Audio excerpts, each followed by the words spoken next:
So hey guys, welcome back to the channel. This is a story about what if Naruto has a Fuinjutsu Prodigy. Part 2. If you guys enjoy this, what if? And if you want to part 3. Comment down below. And let me know before I start, please do support for more awesome content. And leave a like and don't forget to subscribe to my channel. And also share this video with your friends. And check out the description. And check out my playlist. So let's start the video. Chapter 9. Hiruzen looked at Naruto intently, as if some hidden secret lay just beneath the boy's emotionless gaze. Truly, he was just happy that his grandson didn't ask him another sex question. He could do without that for a while, though him having sex questions and going to Jiraiya or Kakashi scared him. However, those concerns could wait for another time.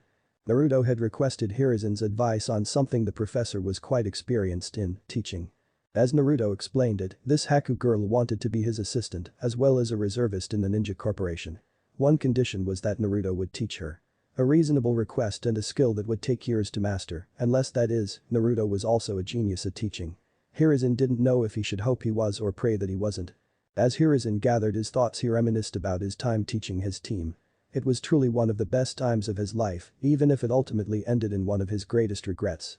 He shook off the morose thoughts and finally answered Naruto.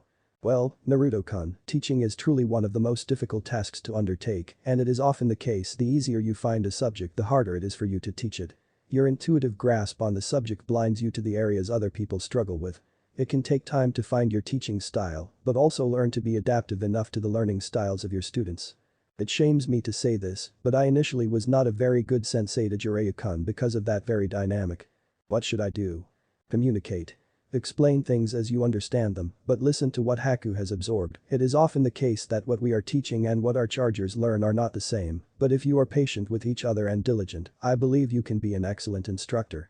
Just be patient with your student and yourself and know if you run into difficulties you can come to me or seek advice from Tsunade or Jiraiya, as they both have years of teaching complex, highly technical disciplines.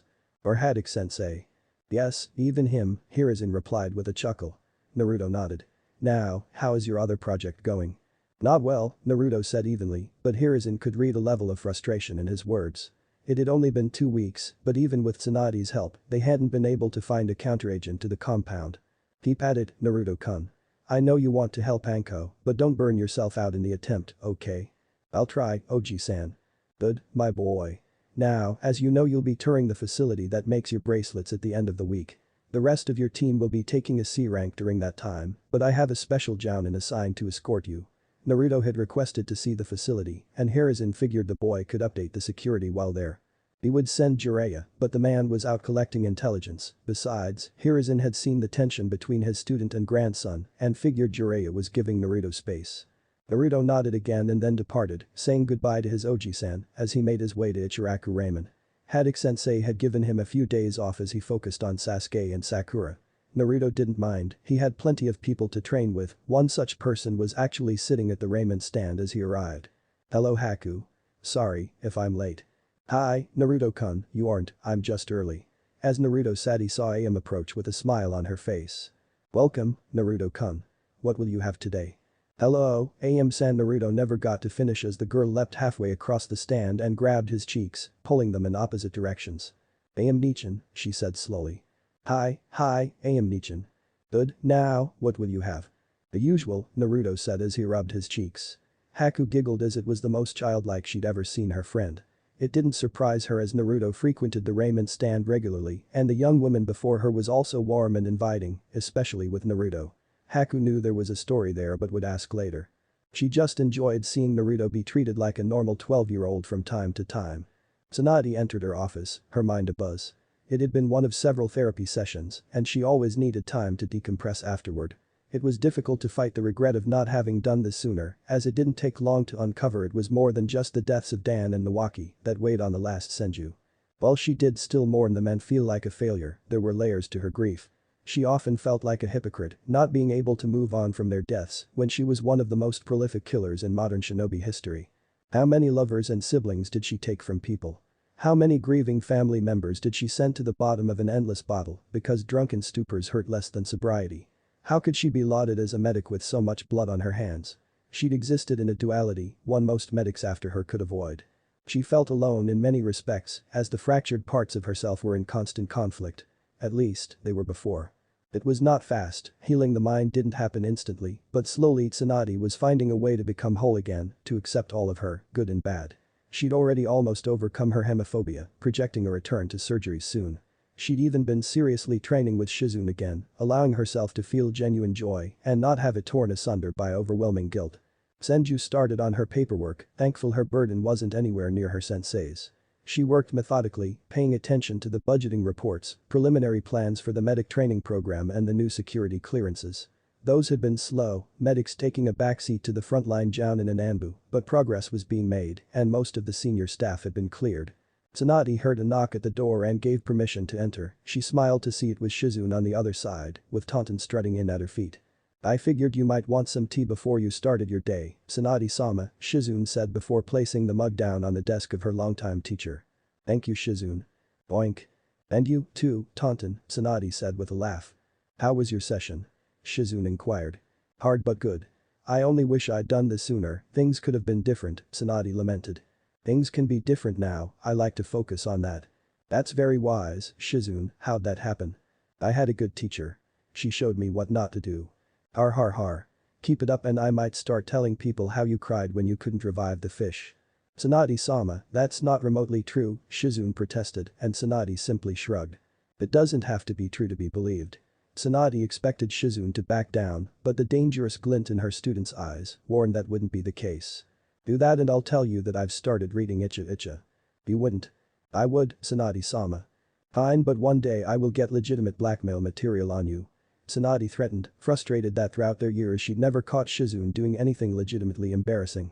Shizune laughed it off as she departed from the office, having the goods on a Sanin was fun. "They don't look like much," Tenten observed dryly. Ma, Tenten-chan, they're still fresh.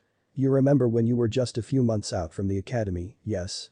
Kakashi asked but didn't expect an answer. He was glad he'd forced Sakura to train with Naruto in the mornings, or this may have truly been a sad sight. Kakashi requested a replacement genin for the upcoming mission, and Guy was kind enough to volunteer his soul Kunoichi to the cause. Kakashi appreciated it as she was well trained, disciplined and normal, unlike his other two students. Who the hell are you?" Sakura yelled. "Tenten, member of Team 9 and future weapons mistress. I'm a little offended you don't know, your other teammate offers to bed me but doesn't talk about me. I feel unappreciated." "Kakashi, why is she here?" Sasuke asked in his usual blunt manner. "We'll be taking another C rank at the end of the week, only without Naruto. Tenten-chan will be replacing him. She'll train with us for a few days so we can all get to know each other." "Bei-chen? What does mean?" "Look, I've already got one pretty boy prodigy to adapt to, I'm not learning a new language for you. Use whole words." Tenten said and meant it. She may like Niji, but he could also be trying and she didn't care enough about the uchiha to go through that. Sasuke was simply surprised a girl around his age told him off, slightly or otherwise. He decided he didn't like it.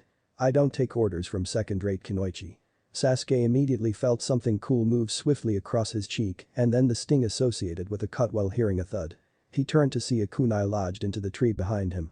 He turned back around to face Tenten, a scowl forming on his face, and saw she had several more kunai in each hand. "I don't take shit from rookies," Tenten started before a smirk formed on her lips, especially not from those who aren't even the strongest on their team. She suspected the Uchiha was a lot like Niji, too much pride to be controlled, but just enough to be manipulated. Sasuke accepted the unspoken challenge and charged at the older Kunoichi.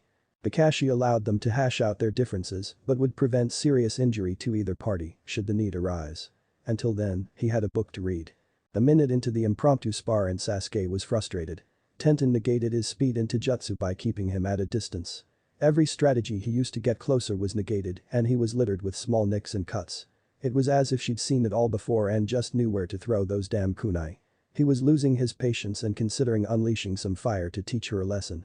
Instead, he conceded. He had, initially, insulted her and she'd proven herself.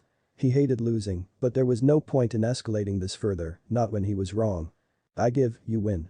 And I'm sorry for insulting you," Sasuke said and the Kunoichi nodded in recognition, neither taunting nor gloating. "That was quite the display. It appears we'll have to start training you on how to deal with long-range opponents, Sasuke-kun," Kakashi said, having just joined them. "Now, patch yourself up and take a short break. We'll start our team training in 10 minutes. Haku was impressed at the quantities Naruto managed to consume at the small Raymen stand, though none of the other parties in attendance found it remarkable in the least, treating it as normal. The duo left the stand after settling the tab on Naruto, making sure to address AM appropriately, lest he wanted his cheeks pinched again. Haku followed Naruto as he opted to take her to his preferred training ground for her first lesson. The two moved in companionable silence, but something was tempting Haku to tense. She couldn't put her finger on it, but she felt she was being watched, something at the edge of her perception. It didn't have the feel of seasoned shinobi, but years with Zabuza-sama had taught her to trust her feelings. She didn't have to wait long as three slow-moving blurs made their way directly toward them. Naruto made two clones in response and snatched all three out the air, maneuvering them into piggyback rides. "Nai-chan," a small boy said excitedly. "Boss." The other two cheered. "Haku, this is Kono-chan, and these are his friends Mogi and Yuden. You three, say hello to Haku." "Hi, Haku-san," the three greeted each other in unison. "Oh, so you're the notorious prankster trio. Naruto-kun has told me about your exploits." All three gained a slight blush at her words. "You talk about us?" "Yes," Naruto said as his clones, and he continued on to the training ground. "Why are you three not at the academy?" "We didn't have class today," Konohamaru answered. "You know I'll check with Iruka-sensei, yes?" "Hi. I wouldn't lie to you." Again. Konohamaru said, recalling the one time he was less than honest with Naruto. It wasn't a pleasant experience, and he swore to himself to never do it again. "Besides, I never get to see you anymore. I send a clone for you regularly, Kono-chan." "It's not the same." The young Sarutobi said in protest. He didn't want a clone, he wanted his big brother. I'll keep that in mind." "Yay. So, what are you going to teach us today?" "Actually, I have plans with Haku so I can't teach you anything today. Maybe they could join us since it'd just be the basics." Haku offered after seeing the three children start to pout. Naruto said nothing as he considered her alternative. "I could, but if I'm going to teach you three you have to promise me to practice your calligraphy every day and never set off a seal without allowing me to check over it first." "Deal?" Konohamaru said, answering for the trio. "Okay, hold on," was all the warning the kids got as the three Narutos performed a shunshin with Haku following close behind. "You gotta teach me how to wield those." "I ain't gotta do nothing." "Please." "No." "Eyes, back me up here." Ino shouted. Team 10 were returning from a C-rank mission. It was a simple mission. Messengers from a private delivery service had been ambushed multiple times along various roadways. Team 10 was supposed to trigger one and gain intel on if someone was selling information or organizing the bandits themselves. Somehow, word got to the party in question as they had far greater numbers for Team 10. While all members had to fight, Asuma dispatched most of the enemy with his knuckle knives. Ino was instantly enamored and proceeded to request, beg, and plead with Asuma to teach her. He'd been unwilling to do so. "Troublesome, I want no part in this," Shikamaru stated. "I don't see the harm, Asuma-sensei," Choji replied. "See, Choji is on my side." "Yay, don't care. You don't need these, besides it is highly unlikely you have a wind or lightning affinity." "So what?" Ino shouted. She couldn't understand why it was so difficult to get this man to teach her things. She didn't have any offensive ninjutsu yet or defensive. She was getting better with her taijutsu, but this would certainly give her a leg up. "Ino, there is no need to rush. Firm up your basics before you start adding on new things," Asuma answered. He saw the Yamanaka start to retort before she stopped herself. "How about a bet?" "A bet?" "Yep.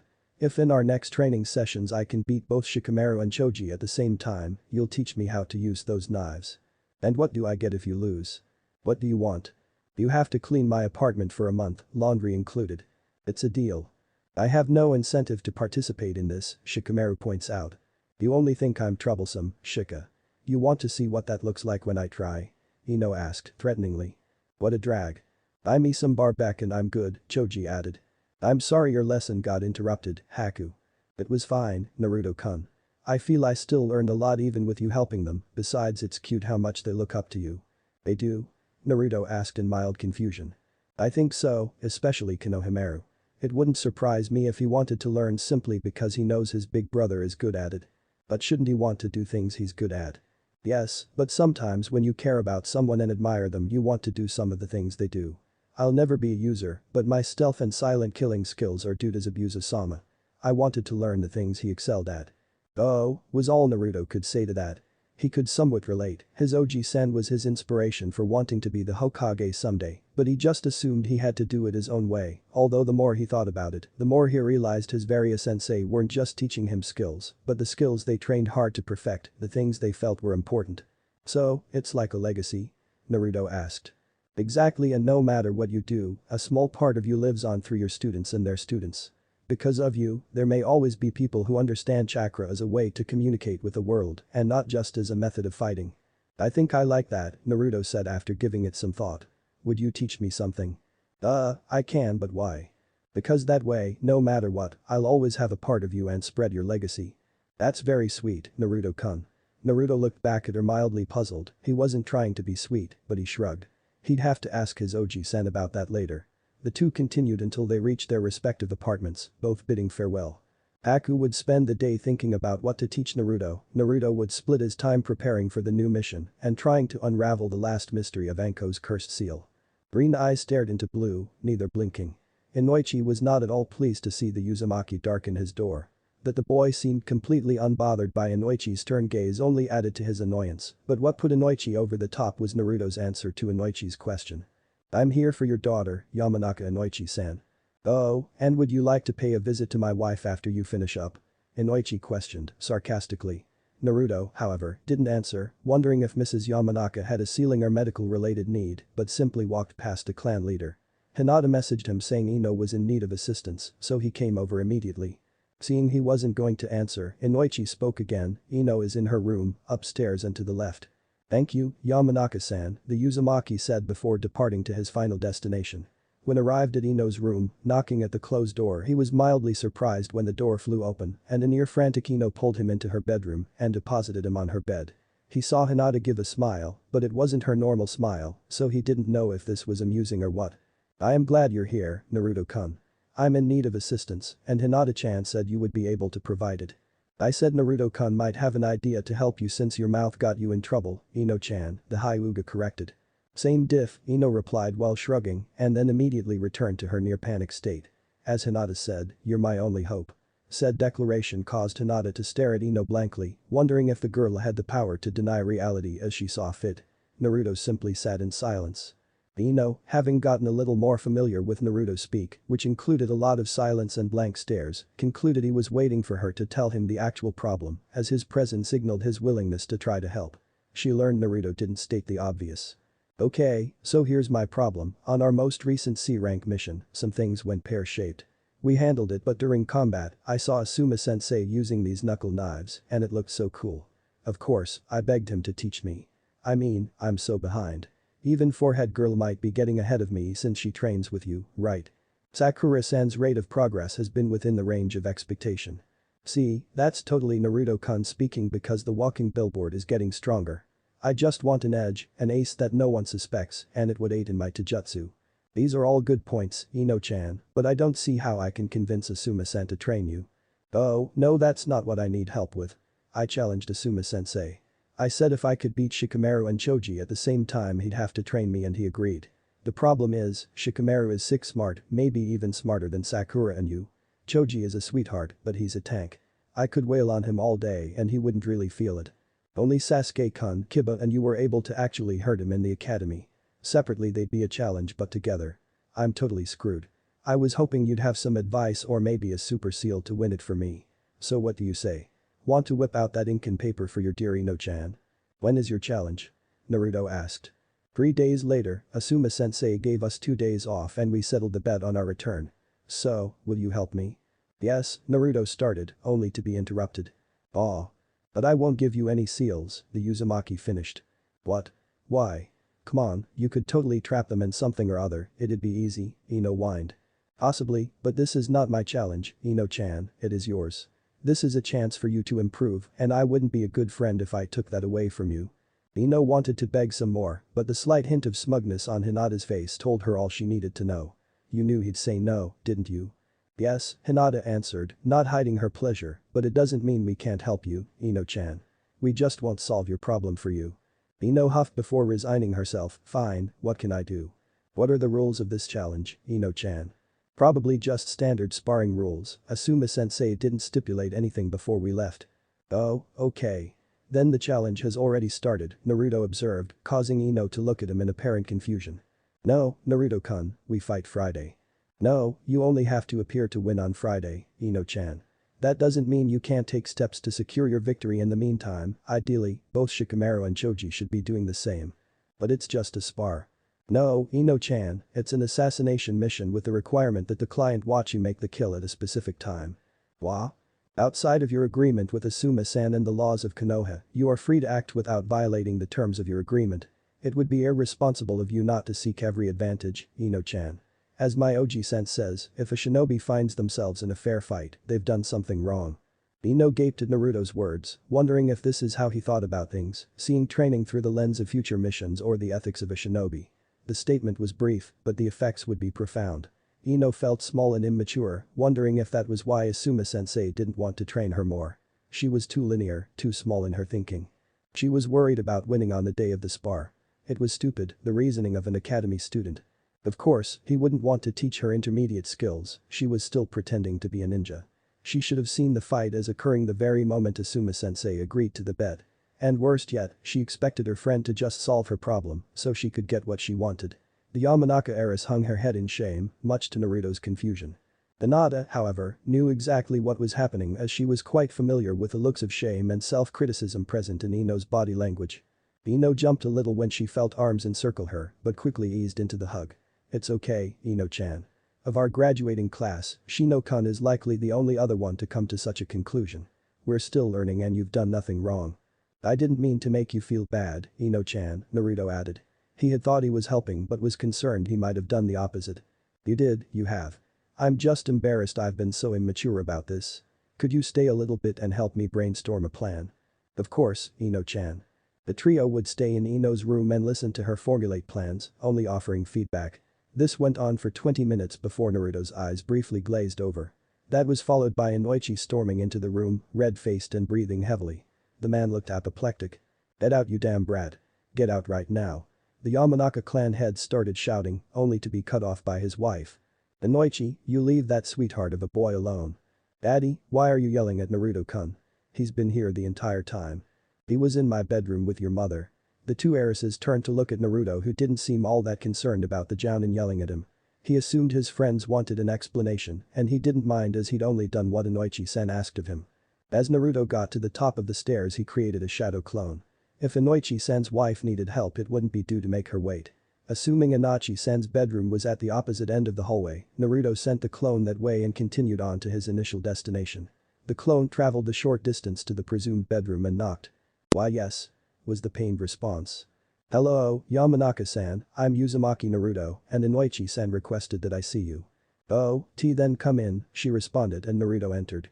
The room was dark, the light of a dimmed lamp shone, but Naruto could see the Yamanaka propped up on the bed, looking on in discomfort. Naruto didn't hesitate to follow the protocols instilled in him by Tsunade-sensei and Shizune-senpai.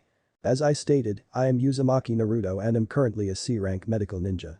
Can you tell me what seems to be bothering you, Yamanaka-san? Amiko, dear. Hi. And what's bothering me is my back. This is all so silly, I was reaching down to pick something up and felt an intense pain in my lower right side.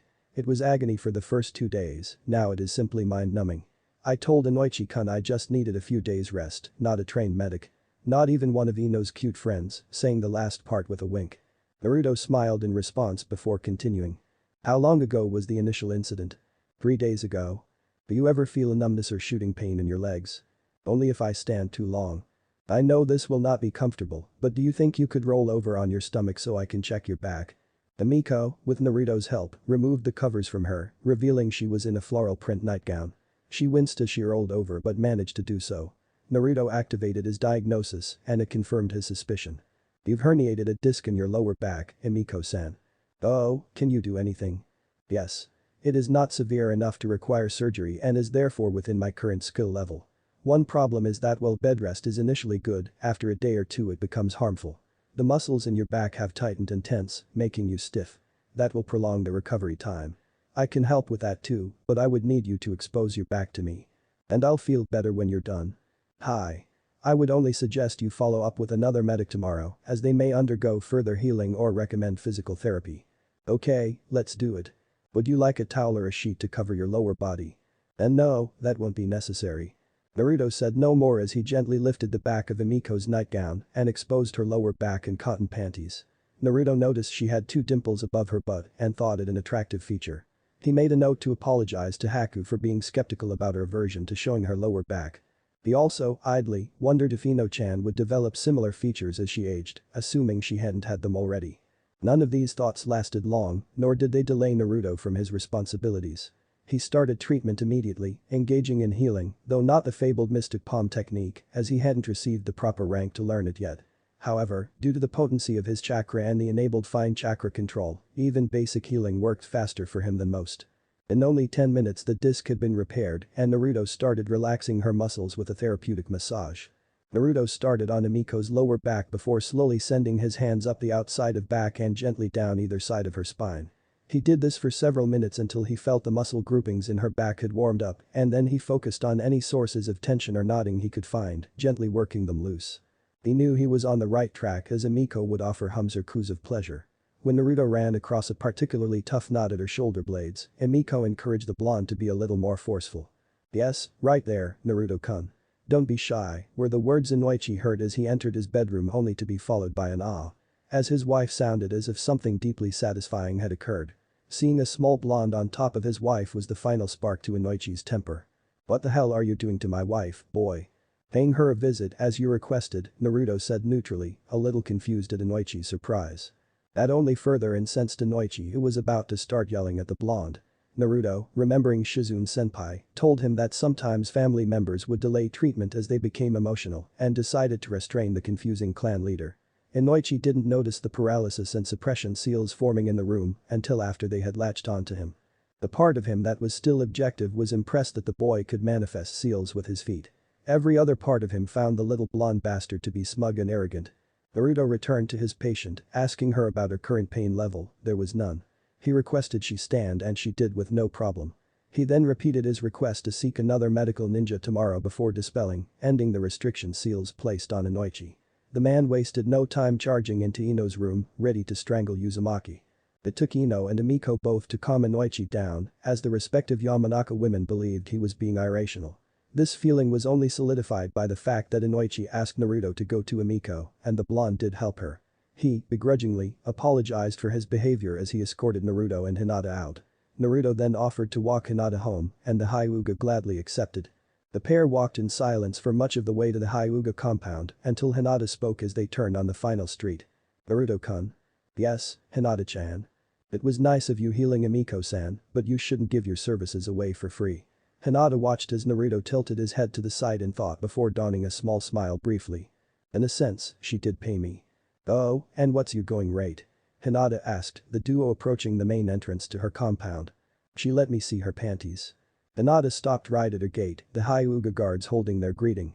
Naruto couldn't place the look on her face initially until it became one of resolve. "Well, that might be a problem should I ever need your medical skills." "Oh, why so?" Naruto asked. Hinata, without hesitation, leaned close and whispered in Naruto's ear, "Because I don't wear any." She swiftly turned on her heels and entered her home. "Uzumaki-san, are you okay?"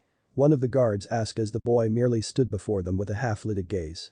"Adebayo," was his only response before he disappeared in a swirl of leaves. Chapter 10. Grunts of exertion could be heard as Haku attempted to see to her duties. Just as she was diligent in being Zabuza-sama's tool, she'd be the very best assistant she could for Naruto-kun. It was why she was here, dressed in a dark blue kimono, with a mesh shirt underneath, open-toed heels similar to Tsunade's and her new headband holding back her onyx locks. "You, personally, have a light day today, Naruto-kun.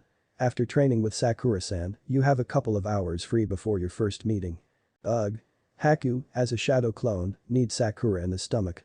"The construction crew?" Naruto continued, seemingly unbothered by his teammate's grunt of pain. "Hi, the construction crew. As a reminder, this is them pitching you so they will do most of the talking, but I did leave a note card with a few questions you may want to ask them on your desk. Speaking of, have you considered renting office space? Working out of your apartment may become untenable given what all you do. I plan to have one built during the building remodel, along with a ceiling chamber." "Makes sense. The meeting shouldn't last more than an hour. After that, Shizune-san has requested you make a personal appearance to the hospital in addition to the clones you normally send, not in replacement of." I made sure to ask. "Did she give any specifics?" "No, but she said it shouldn't interfere with your availability for anything else today." "Okay, what else?" "You have that last meeting scheduled at 1, but there is still time to cancel." Haku attempted to caution, but was, uncharacteristically, interrupted. "He has been given a chance to be straight with me, Haku." I understand Naruto-kun, but I still think this might be going too far. No one is getting hurt by what I'm doing, he can't make the same claim. Your knowledge but you don't know that on either claim. True, but I will continue on. Haku sighed but proceeded, after that, the rest of your day was cleared for training. I will start your training at 2, Sai-san will be free at 4 o'clock. Anything else? Their clones are scheduled to dispel, some at 3, some at 6, and the last at 9. Okay. Will you be free for dinner tonight? Tappy and I will arrive at 8, Haku said with a smile. Arg, damn it, Naruto. Sakura yelled, getting up off the ground and marching over to her teammate. The shadow clone dispelled and Naruto got the memories of her performance. What's the problem, Sakura-san? The problem is I'm here to train with you, not some freaking clone. Also, what's your problem with me? Why was that thing being so hard on me today? You kept leaving the same hole in your stance. I've pointed it out before, but you've yet to correct it, so I thought maybe a direct consequence could help. Better I do than an enemy. Besides, since I will not be on your upcoming mission, this is the best I can do to protect you, Sakura-san. At first, irritated by his words, Sakura quickly calmed down. He wasn't wrong and it was sweet he was doing it to help her improve. Still hurt, though. Can you do something about the pain? Sure, come he. I believe that would be a mistake, Naruto-kun, Haku spoke, causing both Naruto and Sakura to look at her, one neutrally, one in annoyance. For your lesson to truly stick, she must live with the consequence. If you remove the pain, you remove the lesson. Sakura gained a tick mark, but Naruto tilted his head to the side, considering her words.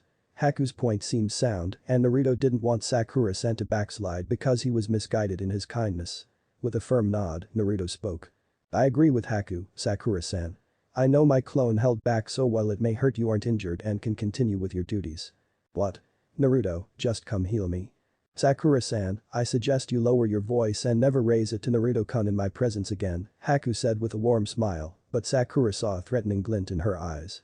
A part of her wanted to acquiesce, another wanted to reject it and challenge the older girl to do something about it. Before she could, however, the trio were interrupted by a fast-moving dust cloud and a pair of booming shouts. Yoot! Filled the surrounding area as two green blurs and the resulting dust stopped right in front of Naruto and Haku. Yosh, the most youthful Naruto-kun, good morning. And to you as well. Guy said, greeting the younger ninja. Good morning, Guy-sensei. Morning, Mido-san. Sakura was still quite dumbfounded by the scene and Lee noticed her silence. Hello. You must be the lovely Sakura-chan. I am Rock Lee, Konoha's beautiful green wild beast, Lee announced.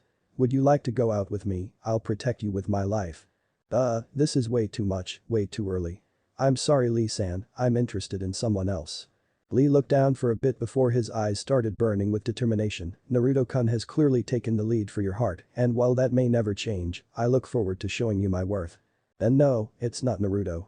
Sakura screamed, shaking in rage. Guy decided to move on before they dissolved. Naruto-kun, I understand you are not training with my rival this week as Tenten-chan has temporarily replaced you. How would you like to join us for the day? Guy asked while in his nice guy pose. I, unfortunately, have plans throughout the day, but I am free now. Have you heard of Lee-kun? We will elevate your flames of youth and Naruto-kun's as well. Let's start with a spirited run to our training grounds and move on from there. I can barely contain my excitement, Guy-sensei. I am exploding with youthful power. What about you, Naruto-kun? Lee asked, adopting his own nice guy pose. I don't feel combustion is imminent, no. Lee dipped his head briefly before raising it again with a blinding smile. This must be the hip attitude you often mention, Guy-sensei. If I had not already selected one, I would accept you as my lifetime rival. Naruto-kun for coolness cannot defeat the flames of youth. Well said, Lee-kun. Let us run like the wind. Guy took off, Lee closed behind, and Naruto swiftly followed suit, catching up to the taijutsu users. The two kunoichi watched the three leave, Haku smiling at the odd exchange and Sakura still confused until she remembered Haku's last words. Haku-san, do you have a problem with me? Sakura inquired. Yes, she answered swiftly. Naruto-kun was only trying to help you and instead of being appreciative of his efforts, you berate him as if he'd wronged you. He may not take personal offense but I do on his behalf. Find a different outlet to vent your frustrations than targeting someone you know won't fight back. I don't do that. Yes, you do. You even did so in Nami, but that stops now. How is any of this your business? He's my teammate and if he has a problem he can say so. I'm his assistant and, more importantly, his friend. So, I will repeat, find a better outlet for your frustrations. Yay, what if I take them out on you? Sakura said in annoyance only to hear a delicate laugh. You fight like a pillow-fisted gorilla, Sakura-san. You're years away from being a threat to me, Haku said, and then vacated the training ground via Shunshin. Sakura only gaped at the final remarks of the older girl. Soon a fit of burning anger took hold, and Sakura abused the nearing training post in response. She'd stay there until time to meet her team. Nara stared intently at Yamanaka. Yoshino was sure she'd misheard Ino's request. It was quite early and she may not have been fully alert. She was also surprised that Ino had even come here at this hour. That would explain it, her mind simply hadn't processed Ino's words correctly. There was no way Miko's little girl was asking her to drug her own child. No way. Ino-chan, I'm not sure I understand you, Yoshino said, and heard the heiress huff. Ino had come by early, as Shikamaru hadn't even awoken yet, to speak to Yoshino. While unusual, it wasn't odd as their families had been close for generations, and Yoshino was something of an aunt to Ino. I want you to put this in, she waved a vial of clear liquid in Shikamaru's drink tomorrow night. It's a stimulant, like really potent caffeine, but that's it. And this is a training assignment. Yes, Yoshino Abachan. I have to be honest, we're the weakest team of our graduating class. I'm trying to push Asuma-sensei to train us harder, but I have to complete the exercise for that to happen. Which is to beat Choji and Shikamaru in a spar at the same time. Yes ma'am. But as I am, I can't do that straight up. So, you'll cheat? Yoshino questioned. Technically, no. This isn't against the rules we stipulated. I'm just taking every advantage to make sure my mission is a success, Ino explained and watched the Nara matriarch nod along. Yoshino considered Ino's argument, while not overly concerned with them being the strongest team, she certainly wanted them to be a strong and solid team. Asuma being more rigorous couldn't hurt, and it would break Shikamaru out of this belief he only needed to really concentrate on his intellect. The mother balked at drugging her own child, but he wasn't a child anymore. If Ino were getting this serious about her career, Yoshino saw no reason to impede her development. I'll do it if you give me a full description of what the substance is and how you got it, Yoshino stipulated, and Ino nodded. She'd spent much of the night distilling the substance after her brainstorming session with Hinata-chan and Naruto-kun. She even had notes and documentation to provide in case Yoshino had asked for it. Ino smiled, Yoshino was going to be the harder sell of the two mothers she had to speak to. She was starting to believe she just might pull this off. I watched Naruto exit the training ground as Lee shouted his goodbyes. It was a good session, he'd had both boys drop their weights-resistant seals respectively and come at him. It was quite invigorating, and he was enthused to see how Naruto was improving the base Taijutsu style Guy had helped him with. However, Guy couldn't shake his sense of guilt. He'd known from his rival that Naruto was developing into a capable Taijutsu practitioner and the current best of Team 7. Guy hatched a plan to get Naruto to train with Lee and to put the young Uzumaki in a position not to hold back. Lee was a humble boy, but his tunnel vision regarding Neji was bringing about an unintentional arrogance as he solely compared himself to his chosen rival, blinding himself to the other challenges around. It worked, Lee saw that there was someone his age that could compete with his speed and strength. He hated using the blonde in such a way, but hoped the experience of fighting an elite jounin was, at least, close to a fair exchange for his time. While Guy was attempting to alleviate his guilt, Naruto was headed back to his apartment. He needed to shower before his meetings and wanted to send a few clones to the archives. He rather liked the unusual pair of beasts and wondered if Sai wouldn't mind having Lee join them from time to time. He wasn't surprised Lee was so fast, as he had no basis to gauge the boy's abilities, but knowing there was someone comparable to him did give him a little motivation to increase the intensity of his workouts. He really liked that he got an example of many of the basic strikes and stances of the Gauken style. He'd improved his memory recall seal, so projecting the fight and incorporating elements of the style wouldn't be too difficult even if it was more rigid than his nascent style was. Before he cleared Team 9's training grounds he crossed paths with Neji, who looked especially irritated when he spoke. What are you doing here, Uzumaki?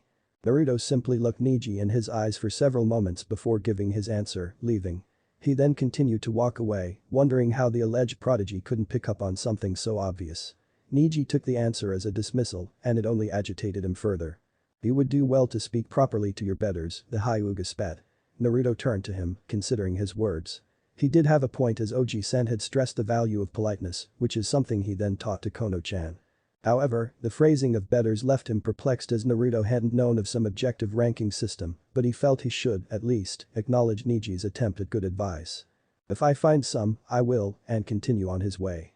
The second, to Neji, dismissal only soured his mood further, and the shouts from his sensei and teammate hadn't helped. He swore he'd teach the blonde a lesson one day, if for no other reason than to tear down the source of Hinata's support. Fate demanded as much. Naruto, paying the bitter Hyuga no further attention, swiftly made his way back to his apartment. He had about an hour and a half to shower, change and eat before he'd hear the first bid for his redevelopment project. While, theoretically, Naruto could simply task clones to do the work once they learned how, it would not do good for his company to have no employees or contractors on the books. The blonde Uzumaki was excited about the redevelopment. While much of the apartments wouldn't change, Naruto wouldn't incorporate some amenities to attract more renters. He wanted a small grocery store at the ground level and a laundry service as well. He was going to establish a small private training area behind his building and a secure hot spring. There were some other ideas, but he mostly wanted the ability to expand or add as he chose, so the construction would be additional structures to the existing apartment complex. The novelty being, while all apartments would be entered from the outside, there would be an enabled passage to the resident-only amenities to keep them secure and exclusive. Another addition to the building that only a few people would know about was the sub-basements Naruto planned to create with And. He'd had this idea that, if it worked, would take his training to the next level, but he wanted to keep it a secret. As his adjacent stated, not every development had to be shared with the village. This would be for him and, what Haku called, his precious people.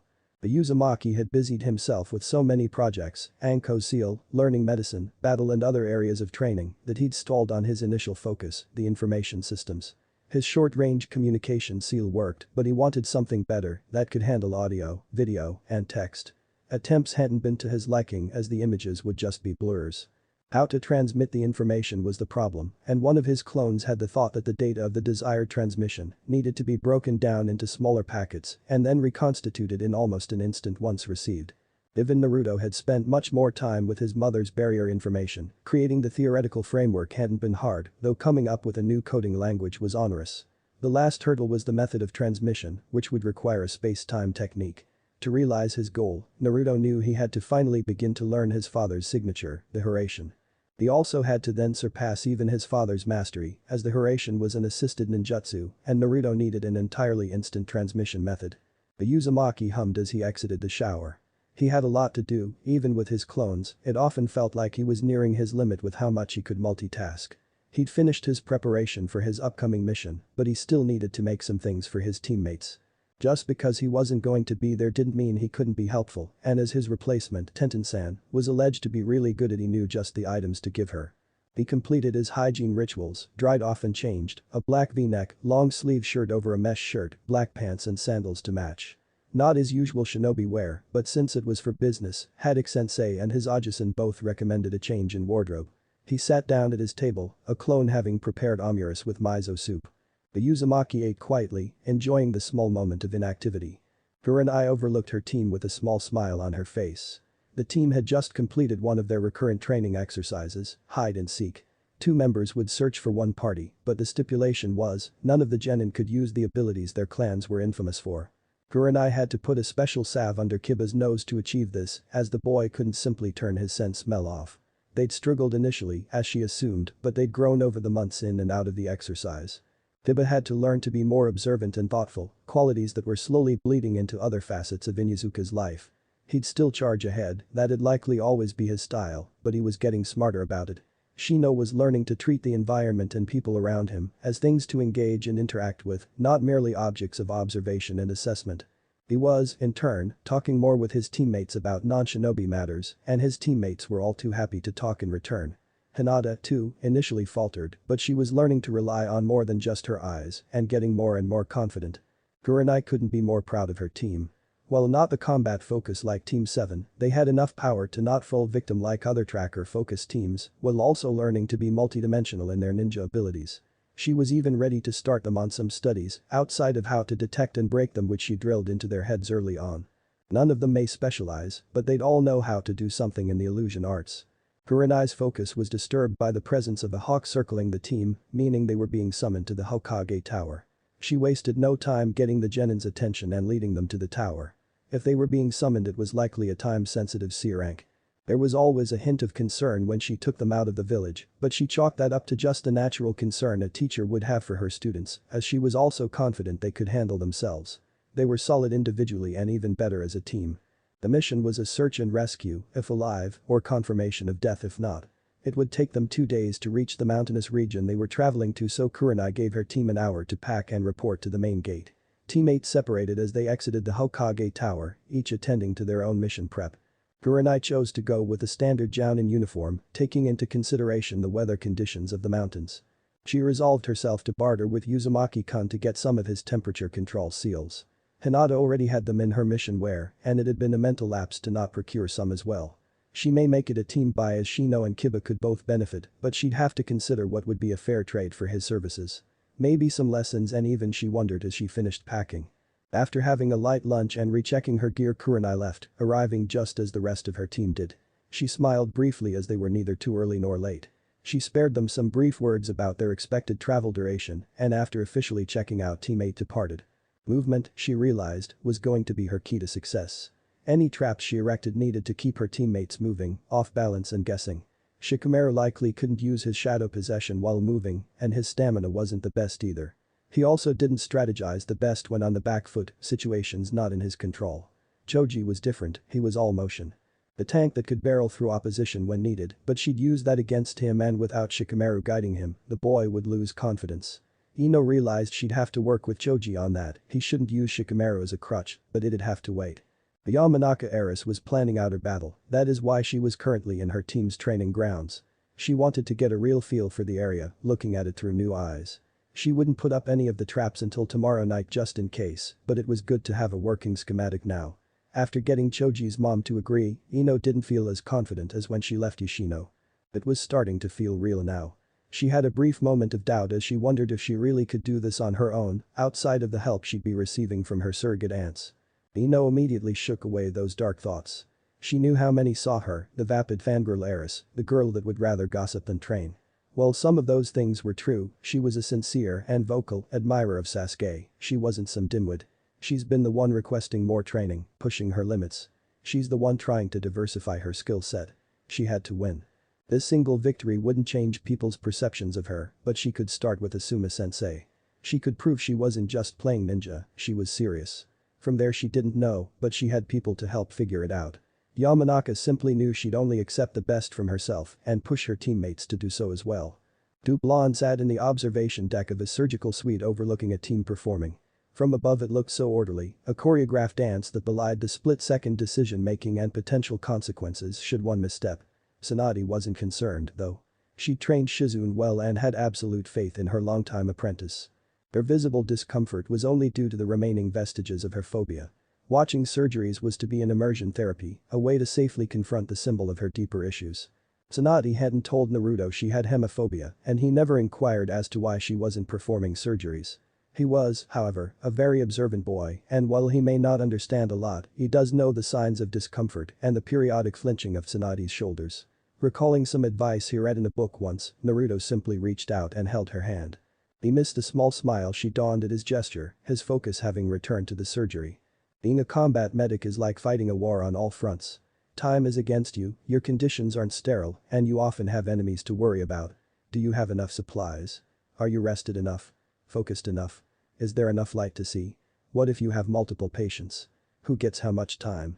The development and refinement of medical ninjutsu has helped. The fewer surgeries we have to actually cut people open the better, but even medical ninjutsu has stagnated in recent years. Why? Honestly. And this is going to sound arrogant as hell, but it's because I stopped creating them. Medics know more but treatments and not much. What if I hadn't left and had died? Who would have continued to push the field forward? This is why I'm glad Sensei called me back. He was right, Naruto. With us working together, I think we can make another leap in the medical field and maybe inspire some other people to get off their asses and stop hiding in my shadow, Tsunade said and saw Naruto nod in acknowledgement. Your security measures will go into full effect soon. We don't have many genin on staff, so their background checks will be completed soon, and I've been impressed with your pharmacology studies. Now, I want you to move toward actual treatment seals.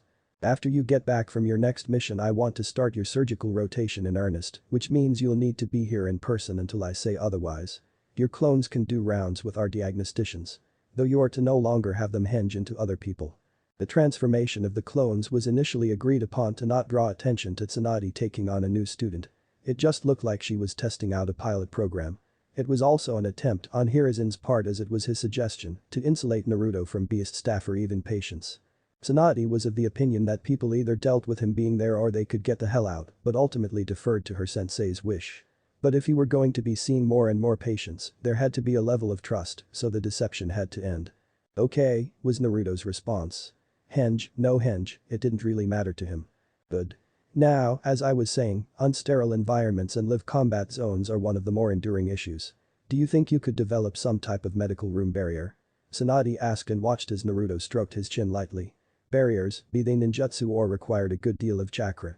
The more you required the barrier to do, the more chakra it took to maintain it. That was simply just the reality of art. One that could offer protection, cloaking. Naruto's idea is if the enemy can't see you, they are less likely to attack you, as well as some kind of filter to purify the area, and keep it that way would be costly. But it was possible, the Uzumaki thought. Hey, before you go too far down that rabbit hole, I want to stop you, Tsunade said and laughed as Naruto developed a small pout. Another idea I want you to consider is some kind of stasis, as operating in the field is not always possible. I've attempted to create it to accomplish this but haven't been successful. I couldn't localize the effects. Those are the next 2 projects I want you to tackle, and I'll get you whatever resources you need. Any questions? How long do I have? There's no timetable, but the sooner the better, of course. Any more questions? No. Alright, one last thing, did you treat Amiko Yamanaka last night? And did you restrain Inoichi while doing so? Yes to both, Naruto answered and watched Tsunade laugh again. You have a nice laugh, sensei, Naruto said, and she did. It wasn't like Hinata's giggle, but there was a melodious quality to it. Tsunade waved off the compliment, she knew he meant it, and there wasn't anything more to it. Well, you did the right thing. Never let anything prevent you from offering the care needed once you accept someone as a patient. Though you didn't win any points with Inoichi, so I'd watch that. I did as he asked, so I don't understand his hostility, Naruto said, tilting his head. He found Ino-chan's dad to be confusing. Tsunade sighed, not wanting to be the one to have this conversation, but clearly, sensei hadn't done so. Naruto, Inoichi don't really dislike you for anything you've done. It's because you're a boy who has the attention of his daughter. He thinks you want to have sex with her and that it's his job to protect her virtue. I do want to have sex with her, I told her as much. I don't see how that's his concern. Tsunade looked mildly surprised at the boy's bold admission, but recovered well. Why that is his concern is a very long, complicated, and frankly sexist discussion, and you should ask sensei if you want to know. What's important here is that Inoichi doesn't dislike Naruto Uzumaki, he dislikes Ino's male friend she offered, and Naruto tilted his head in the other direction. In another situation, Tsunade might find it adorable. So, any boy who may show such interest in Ino-chan may receive a similar reaction. Yes, and you admitting you want to have sex with her didn't help matters. I didn't know you shouldn't do that, not until Hinata-chan told me. I don't do it anymore. Well, that's progress, I guess. But you shouldn't be friends with girls just in hopes of having sex with them, Tsunade admonished, realizing being a sensei to a boy was going to be hard. I'm not, the two are unrelated. I didn't know Ino-chan, and I were friends until after I offered to have sex with her. I'll still be her friend even if she doesn't. Same with Hinata-chan. I wouldn't stop learning from you and Shizune-senpai just because neither of you wanted to have sex with me. That'd be weird, Naruto replied as if he were stating the obvious. Tsunade amended her last thought, it wasn't going to be hard but incredibly hard. I don't know what to say in response to that, so you can leave. Take Taunton with you, she needs some exercise, Tsunade said, really needing a drink right now. She also decided she needed to limit Naruto's exposure to Jiraiya as the world didn't need another gallant pervert. Jiraiya was settling in for the night. He'd just met with an important contact, but one that didn't have a lot of usable information. That was maddening, but it was the question this contact had, questions concerning Naruto that put the Toad Sage on edge and wondering if he should cut his losses. He'd need to speak to Sensei about it once he returned. He also needed to talk to his godson. He'd drug his feet on Anko's cursed seal, and he knew Naruto was losing patience with his lack of help. He should just explain his reasons and hope the boy would listen. The kid seemed rational, but the thing about adolescents is that their irrationality flares up at the worst times, even among prodigies. But to delay any further was risking his relationship, and he couldn't allow that, not at all. The large man sighed as he kicked off his jetta and got into bed. He was mildly surprised to see a messenger toad appear with a missive from Naruto. They hadn't contacted him in such a way before, but he was glad Naruto was getting familiar with all the toads. He unfurled the scroll and read the contents quickly before unsealing some documents contained in a storage seal at the bottom. He looked at the messenger toad. Then back to the scroll. Then the toad again before exclaiming, "What the fuck is this?" Jiraiya's surprise was understandable, given the message contained therein. He couldn't believe what his godson had done. He was going to wring that brat's neck and yell at Sensei for allowing him to grow up like that. Jiraiya read the scroll one last time to make sure he wasn't losing his mind. Jiraiya. My calls for assistance have gone unheeded and I have yet to be given a reason as to why. In an effort to obtain your acquiescence I have bought your publishing house. Within the storage seal at the bottom are the copies of the sales agreement and other official documents. Until you render the aid I need to help Mitarashi Anko-chan or explain, fully, why you have not. No new copies of existing Icha books will be printed and all future editions will be shelved. If you try to break your contract, which I now own, I will sue in the courts of Fire Country. I await your response. Uzumaki Naruto. Chapter 11. Poor Jounin sat in a dimly lit bar. One looks exhausted, one bored, one anticipatory, and the last looked quite youthful. The quad of notable Jounin sensei were all waiting for the guest of honor to arrive, but as said guest was delayed, they'd started the party early. Everyone noticed how tired Asuma looked. Well, tired and frazzled, as if he'd been having a difficult last few days.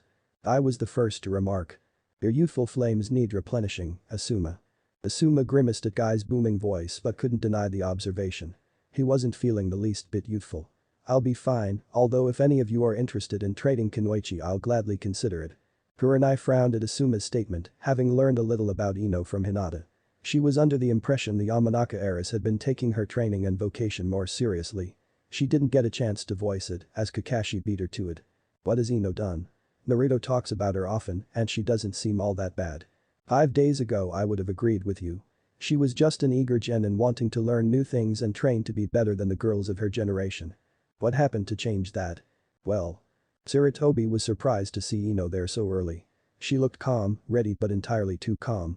He labeled it youthful overconfidence and didn't think too much more about it. The pair stood in silence after a brief greeting. Minutes passed and the boys were bordering on late. Asuma bit onto an unlit cigarette as he watched the final 2 members of his team arrive. He could tell something was off. Choji had a thin layer of sweat forming on his face, and Shikamaru looked not just lazy, but actually tired. He knew they weren't the hardest workers, but they were both pretty fit for genin, so that confused him. Ino, however, remained composed as she stood across from them. Alright, this is a friendly spar, so no death blows and no maiming, anything else is fair game. Any questions? His students all shake their heads in the negative so he gives permission, then you can begin. We quit, Shikamaru said, stopping Ino in her tracks. What do you mean you quit? You haven't done anything yet, Asuma barked, truly disappointed in his shinobi. I don't know how Ino poisoned us. Yawn can barely think, and Choji is yawn already breathing heavily. This is too troublesome, Shika finished before he flopped on the ground with zero grace, Choji following right behind him. Asuma absorbed Shikamaru's words but couldn't fully comprehend them. He knew what each word meant separately but together. Ino didn't really poison her teammates to win a bet, did she? He turned to his lone Kunoichi and saw her donning a large smile. I did, Asuma-sensei. I even understood the secret lesson. Secret lesson? He asked while quaking an eyebrow. Yay. You wanted me to treat this as an assassination mission, that's why I had Shika's and Choji's moms poison them both and got blackmail material on Choji. Choji grimaced at that but didn't have the energy to protest it. He'd live in fear later, he needed a nap. What? He yelled internally but said, good job, Ino. She nodded. Asuma was in the process of re-evaluating the Yamanaka. She wasn't afraid of hard work, but her reasons were often immature. He assumed her desire to learn his signature weapon was for similar reasons. And while he didn't mean for her to derive a deeper meaning from this that she had was impressive. That she would poison her teammates was concerning. That this change seemingly happened overnight was even more so. Asuma would spend the next hour talking to Ino as she undid all of her unused traps, from pitfalls meant to sprain ankles to tripwires that triggered all manner of projectiles. She even had explosives and flashbangs prepped. Once finished he walked her through some beginner moves with his knuckle knives, they were a poor fit in her smaller hands, but he resolved to have her measured for her own pair. A deal was a deal. She really had her teammates poisoned the night before a spar? Kurenai asked in mild disbelief. Yep. To win a bet. She pressed. To complete a mission, Asuma corrected. She really looked underneath on that one. Wonder who could have put that in her head, Asuma mused while giving a pointed look at Kakashi.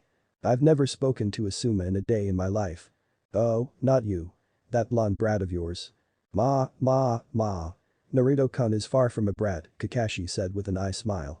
You'll see, Asuma, he is the chosen one. The chosen one for what? Kurenai asked, but Kakashi simply waved her off. Before she could speak again, Guy chimed in. Ino's flames of youth burned brightly. Take it down a notch or 12, Kakashi requested. Sorry. Yay, whatever. Because of him, I now have to watch everything I say, worried Ino will get some hidden meaning I'm not actually communicating. It's all so troublesome. You sound like you're Nara, Kurenai pointed out. What can I say, the kid has a point. You haven't long since gotten back, Kurenai, how was your mission? Dreadful. Sounds like there is a story there, Kakashi said and watched the Genjutsu mistress frown. 3 siblings tried to kill the others for their inheritance and failed, getting stranded in the process. We escort them back home where a 4th sibling, our actual client, accidentally kills the 3 murderous siblings with a crossbow. In his distress, the final sibling takes his life and the town rejoices as that money now goes to the public coffers. Shino actually laughed at the absurdity of it and that was the most unsettling thing of all. Damn. Asuma said but wouldn't get to expound as the lady of the hour had finally arrived. Anko Mitarashi walked into the bar, not in her usual attire. Instead, she wore a spaghetti-strapped black cocktail dress that stopped just above her knees with matching heels. Her hair was actually down and the torture expert was flashing a wide grin. You guys start without me? She questioned as she took a seat. Not really, though it is very Kakashi-like to invite us out and arrive late, Asuma observed. Sorry, I got held up, but I'm here now so let's celebrate. She exclaimed and watched Kakashi flash through several hand signs and flaring his chakra, causing a simple privacy barrier to emerge. Now, we can celebrate without any unkind ears listening in, nah. The copy ninja said. Yosh. We must allow our youthful flames to burn brightly for Anko's newfound freedom from that dastardly snake. Guy bellowed, causing everyone to wince. So loud, but he's right. Here's to Anko, finally being free of that cursed seal, Kurenai added. All raised their drinks for their friend. So Anko, how did you manage such a youthful accomplishment? Did Jiraiya-sama have a breakthrough? I think you know it wasn't Jiraiya-sama that removed this from me, Guy. It was Kakashi's brat, Anko said and saw Kurenai and Guy smile, one in fondness and the other in acknowledgement. Kakashi had no outward change, but she knew how proud he was. She was surprised to see Asuma initially frown before covering it. Are you finally going to share how it happened? Kurenai asked. She'd known Anko had been free of the seal, but the special Jounin hadn't relayed any details, wanting to save it until her outing. Sure, but keep in mind I understand the above as well as Kakashi understands proper decorum. Anko-chan. I understand it perfectly well, I simply don't care. Sure, so it happened like this. Anko entered the Hokage's office, having been summoned, with no idea as to why. She didn't like having her interrogations interrupted but withheld any complaints as when the old man called you answered, no questions asked. She was not expecting to see 2 of the 3 Sannin and 2/3 of the Elders' Council present along with the Fuinjutsu Chibi. The atmosphere was tense, though none of the ninja present allowed it to be shown on their faces. Anko bowed, Hokage-sama offered neutrally. Thank you for your prompt arrival, Anko-chan. I requested you here to inform you we are now able and ready to remove your seal, Hiruzen said with a kind smile. Anko allowed herself a small smile, but no other show of the elation she was feeling. When can it be removed, Hokage-sama? Now, a decidedly younger voice said. Now? She asked in surprise, but the blonde never took his eyes off the Hokage, so she looked back at the village leader and saw him nod. Well, now it seems to work. Is there anything she needs, Naruto-kun? The go home and shower, removing the natural oils of the skin, helps the ink adhere to the skin. Also, a list of preferred foods and drinks. Once you're ready just report to the same facility I initially reviewed your seal. And you're confident you can do this? I will not fail, Naruto said, his eyes never leaving her own. She nodded and departed, thankful for the run home to help remove some of the giddiness she was experiencing. Anko took her shower, being thorough just to make sure nothing would go wrong. 30 minutes later she was entering the Anbu facility and saw the chibi outside the sealing chamber, informing her it was a clone and taking her food and drink order before disappearing into the tunnels. Once she entered the sealing chamber she saw various symbols drawn on the walls and one table awaiting her, along with the chibi and Tsunade-sama. Hey, what's Tsunade-sama doing here and where is Jiraiya-sama? Well, we are confident we know how the seal will react, we don't know how your body will.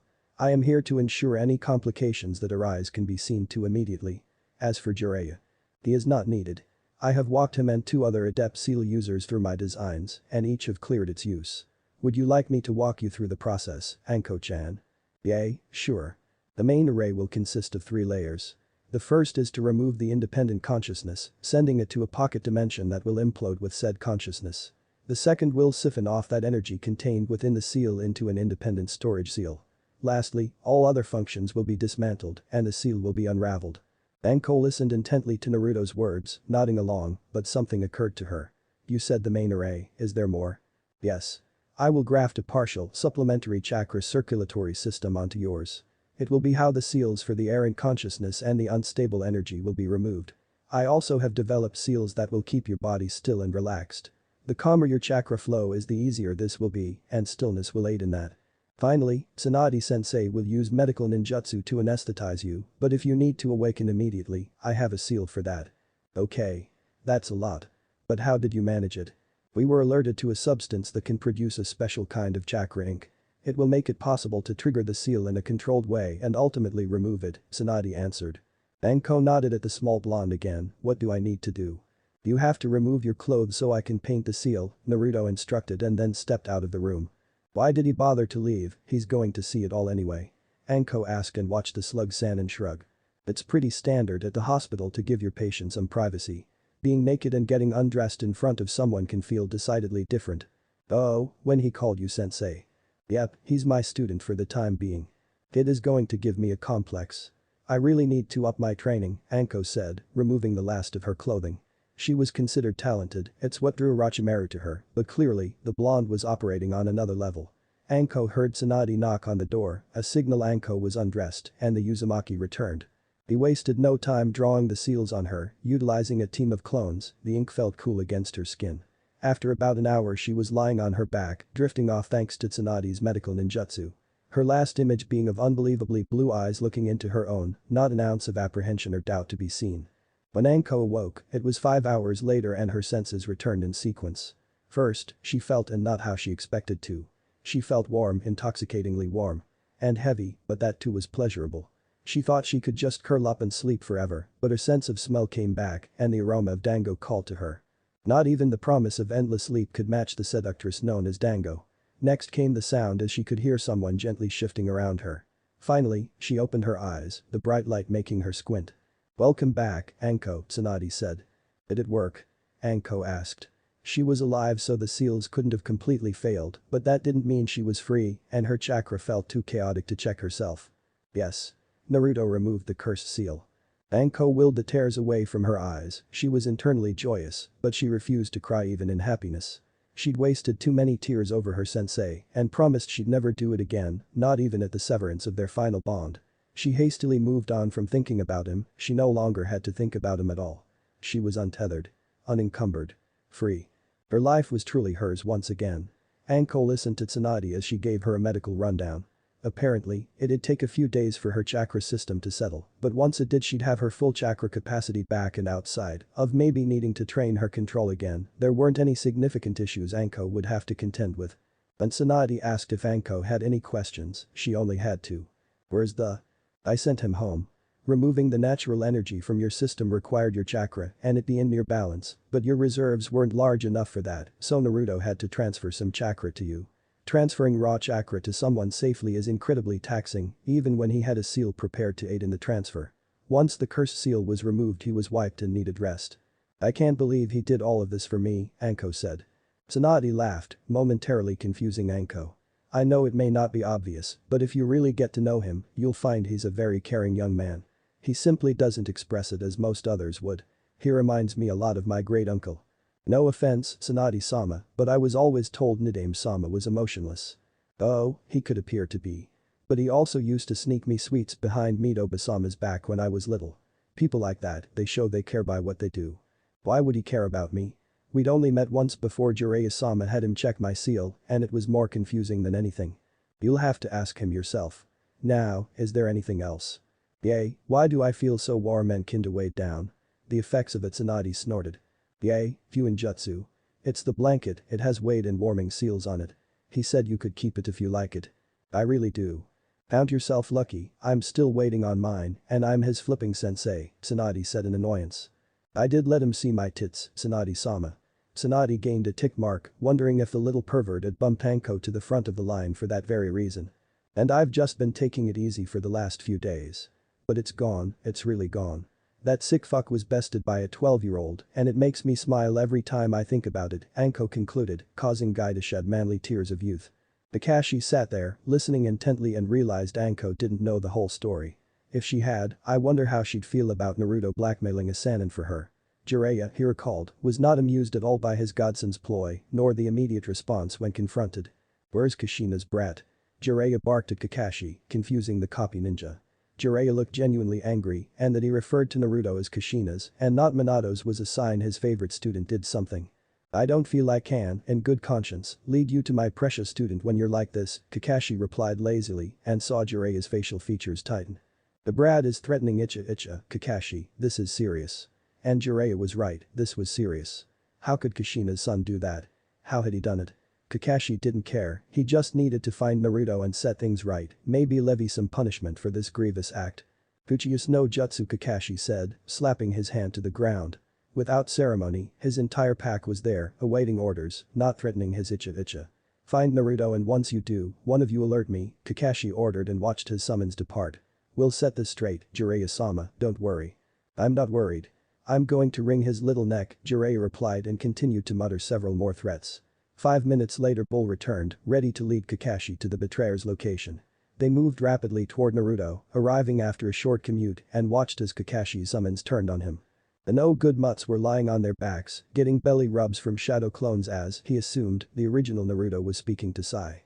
Kakashi ignored the traitors as he dashed toward Naruto and lifted him up by the back of his jacket, the short blonde now dangling in Kakashi's grip as he faced his senses. Haddock-sensei, he greeted. Don't Haddock-sensei me, Naruto. Why have you threatened the Icha? Tell the truth and your punishment will be light. Naruto squinted and tilted his head until he saw Jiraiya approaching and realized Jiraiya snitched. I required Jiraiya to act in a manner he would prefer not to, so I obtained leverage to coerce him. What kind of leverage? Kakashi asked, just starting to realize he hadn't known how Naruto was threatening Icha. I bought the publishing house that distributes the book series. I will not allow any future releases or reprintings of existing editions until I get what I need. Now, that threw Kakashi for a loop. It was damn impressive and in almost any other situation he'd buy the kid a present for being a damn fine shinobi, but his most prized porn was on the line. Kakashi was torn, his pride as a sensei and his perversion were at war and he didn't know what to do. He needed more information. Naruto, what do you need from Jiraiya so desperately that you would go that far? Those who disobey the rules are trash, this is true, but those who abandon their comrades are less than trash. Jiraiya was making me less than trash, Haddock-sensei. This threw Kakashi for a further loop, an additional loop. Loops abound as Naruto wouldn't joke about those words or use them mindlessly. Kakashi wasn't sure Naruto could use any words mindlessly but certainly not those. Kakashi dropped Naruto, allowing the Uzumaki to walk past him. Have you come to be of assistance, Jiraiya of the Sannin? Naruto asked and all present could hear the slight recrimination in his voice. I don't give in to blackmail, Naruto, not even for a worthy cause. You should have just been patient and trusted me. I don't, Naruto replied. Excuse me? I don't trust you. How could you? And you don't trust me, Naruto finished and watched an unknown expression form on Jiraiya's face. Is that what you think? I don't trust you? Yes. Jiraiya appeared torn, starting to speak but stopping before any words formed. The Toad Sage sighed, realizing he might have alienated his godson with his inaction. The toads have a special oil that conducts natural energy. I know a process to make it into ink. And you've known the entire time? Naruto asked. Yes. Before Jiraiya had gotten the one-syllable word out completely Naruto had already summoned his staff and was attempting to brainwash Jiraiya. Kakashi was too fast and grabbed the other end, lifting Naruto off the ground and robbing him of a majority of his power. Please release my staff, Haddock-sensei. No can do, Naruto-kun. You should hear Jiraiya out and not just attack him, that's very much unlike you. I need not hear his justification, I already know. He prefers I not alter my seal and realize this toad oil would be a means in which I could. To prevent me from achieving one goal he forced Anko-chan to languish as I failed at another. Is this correct, Jiraiya of the Sannin? Yay, kid, that's it. Minato gave. I do not care, Jiraiya flinched as if struck by those words. Seals either work or they do not work. Sentiment does not alter that reality, nor does it give you the right to tell me what I can do to my body. If what you do threatens the entire village, yes I do. You could weaken the seal, Naruto. And I would die. I am uninterested in death, therefore I have great motivation to make sure any additions or changes I made were thoroughly researched. If this were about the danger you would have looked over my preliminary array, but you did not. Minato sacrificed. I do. Not. Care. Well, I do, brat. He was like a son to me, and I won't let you go mucking around in his final work because you think you can do better. The seal works as designed, and as long as I have your key I won't loosen it so you can make changes. I have already made another key, I do not need your permission. You do to get the toad oil, I'll make sure they won't supply you, and I'll only give you enough for Anko's procedure. You could have always done that, me merely knowing of its existence doesn't mean I know how to procure it. I find your irrational behavior vexing and wish to no longer be in your company, Naruto said, resealing his staff and landing on the ground and turning to Kakashi. Haddock-sensei, I understand those books mean a lot to you, and my threat to shelve them was only an opening gambit. I had other methods to gain compliance, but they will not be necessary.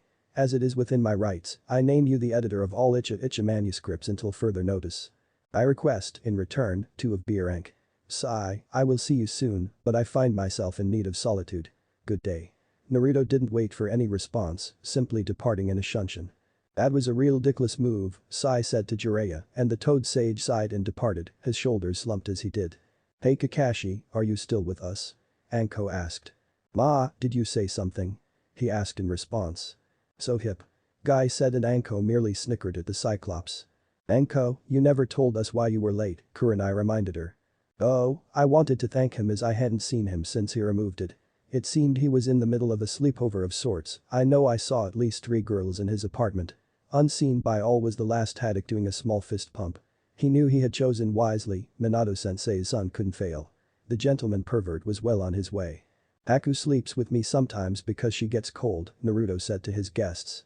Anko had spotted 3, but there were actually 4 girls in Naruto's apartment, Hinata, Ino, Haku and Tenten. The first 3 were there to cheer up their friend as Haku informed the others about Naruto's argument with Jiraiya. Tenten was there, initially, because she was impressed with the seals Naruto provided his team which aided in their mission. The budding weapons mistress was unabashed in her desire to get some of that sweet. Since he had them present, Naruto asked their opinion on the mattresses and bedding he planned to provide for every bedroom in his furnished apartments. They all liked the mattress, a nice firm mattress that still had decent give and support. It was when Hinata asked about Naruto's inspiration for the heated and weighted blanket that he let it slip that Haku, sometimes, would share his bed. The Uzumaki assumed her bloodline simply made her run cold, and Haku allowed him to think as much without ever truly confirming it. She just liked her Naru snuggles. Hinata noticed the slight changes in Haku's otherwise angelic facial expression and concluded that Yuki was full of it.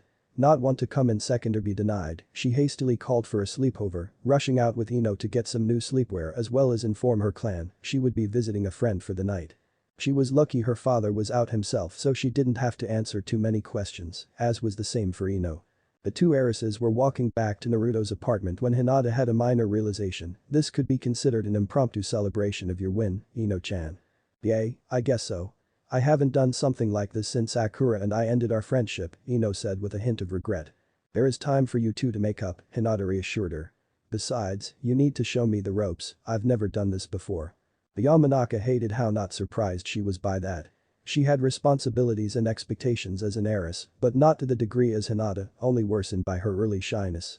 She resolved to introduce her newest friend to a bit of youthful normality, as spending the night at a friend's house was a rite of passage. Don't worry, Hinata-chan, I'll walk you through it. It's mostly just staying up too late, eating junk food and gossiping. I doubt I have much to gossip about, the Hyuga lamented. And we will certainly have to fix that, but what I want to know is who was that hot chick all up on your man, and why was she so thankful to him? Hinata had a faint blush, Naruto-kun isn't my man, yet, we're just best friends. Oh, so you inviting yourself to stay over isn't an attempt to sleep in his bed like Haku has. Hinata adopted a stern visage and replied, it is below a Hyuga's pride to do such a thing, and then broke out in snickers when she saw Ino become momentarily horrified. Never use the Hyuga mask on me, that's scary. Sorry, Ino-chan, but I had to get you back for teasing me about Naruto-kun. The 2 kunoichi continued to chat as they reached their destination and were greeted by Haku, in a soft pink kimono. The Yuki also had 3 whisker marks drawn on each cheek and some bunny ears atop her head. Welcome back, Haku greeted as she ushered them in. As they entered they saw Tenten, having the same whisker marks and panda ears talking to Naruto, wearing fennec fox ears, about something, though she sounded more pleading as she rocked a bowl of popcorn on her lap. Naruto was engaging, perfectly calm as he too had a bowl of goodies resting on his lap. Come on, Chibi, tell me where you got those restriction bead thingies. I made them, Tenten-san, but they are still prototypes. I haven't submitted them to the village quartermaster yet. How good are you at it? I do self-study, but it's slow going. When did you start? I started when I was 8 after Iruka-sensei introduced the topic at the academy. And how good are they? Tenten pressed. The blonde's teammate said he made those beads, though from Kakashi-sensei's reaction, he wasn't supposed to say it. Good for my age, Tenten-san, Naruto answered and heard a series of snickers behind him. He turned to see his first two friends had returned. Hinata-chan, Ino-chan, you're back. You have to try this concoction, what did you call it Tenten-san? Puppy chow and just Tenten is fine, Naruto. Oh, okay, Tenten. But this is incredibly delicious, and Tenten didn't even measure anything, she just used her imprecise eyes, and yet the outcome was stellar. How are you so excited by this and not the tagless you use? Tenten asked in exasperation, amusing the other girls in attendance. Those were pretty easy to make, honestly, and I've never had this puppy chow before. My Oji-san always recommended fruit when I wanted something sweet. What do you mean, easy? I looked at the seals, those were not standard and they were not painted on. Chakraching is advanced, most sealing adepts never learn it, Tenten said, voice becoming elevated at how obtuse the boy was being. Oh, they should, Naruto said in response, not realizing he was driving his guest mad. Tenten, you should understand that sealing simply comes easily to Naruto-kun, so he doesn't understand how truly impressive some of the things he can do are, Hinata added, trying to placate the girl. Besides, achieving the proper ratio using your eyes is much harder. Tell me, Tenten, how do you know how much peanut butter to chocolate to use? I don't know, Naruto. Practice.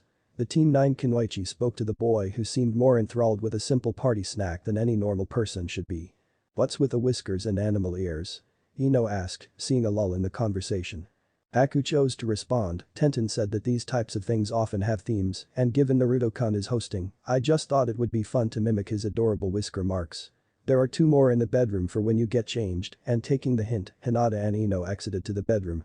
The two returned, each wearing camisoles, Hinata's lavender and Ino's lilac and black pajama pants. Hinata had a pair of cat ears atop her head, while Ino had dog ears. Haku thought it'd be insulting to get pig ears. When they returned, Haku spoke, now that everyone is here and appropriately dressed, Tenten grumbled at that as she was in a baggy shirt and shorts, the other girls making her feel a tad self-conscious about her appearance. What do we do? Well, Ino started, usually it would just be a lot of gossip about cute boys, though in the academy it was just Sasuke-kun. Just Sasuke? Asked Tenten in disbelief and saw Ino nod. Honestly, it sounds creepy in retrospect, but I think him being a blank slate let us attribute whatever narrative we wanted. An ideal crush. Ah, a lot of girls were like that with Niji. He was last year's prodigy graduate that all the girls fawned over. Even I had a bit of a crush on him. Had? What changed? Asked Haku. I'm around him all the time.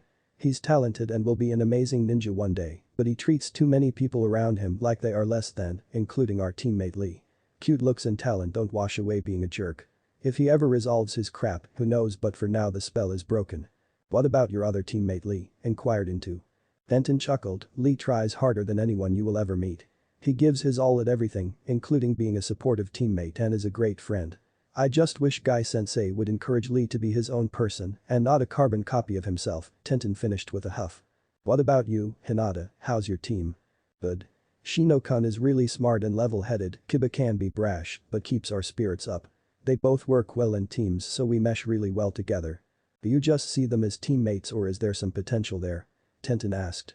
Before she could answer, Hinata noticed a certain blue-eyed Uzumaki was now giving her his full attention. She shook her head while replying. No.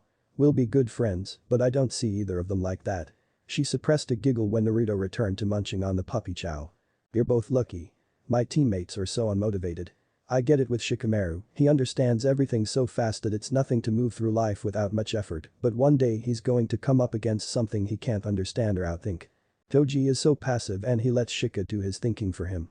Worst of all, I got labeled a fangirl, so they dismiss me when I say we need to train more. So, now, I have to just kick their butts until they listen to me. What about you, Naruto-kun? He asked, wordlessly as his mouth was full. Tell us about your team, what do you think of them, Naruto-kun? Hinata asked.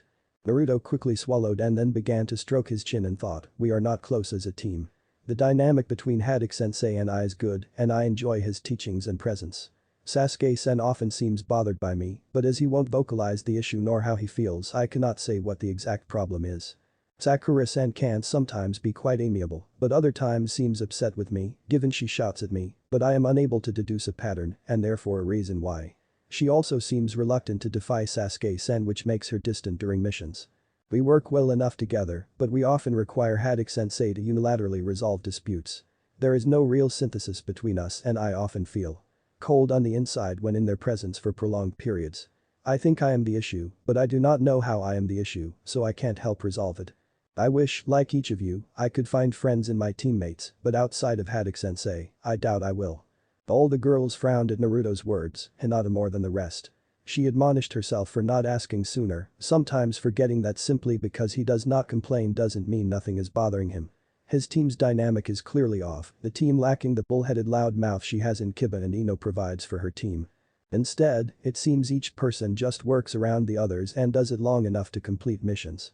Not ideal, as when placing your life in the hands of others this type of teamwork only has the appearance of professionalism, but it was an illusion.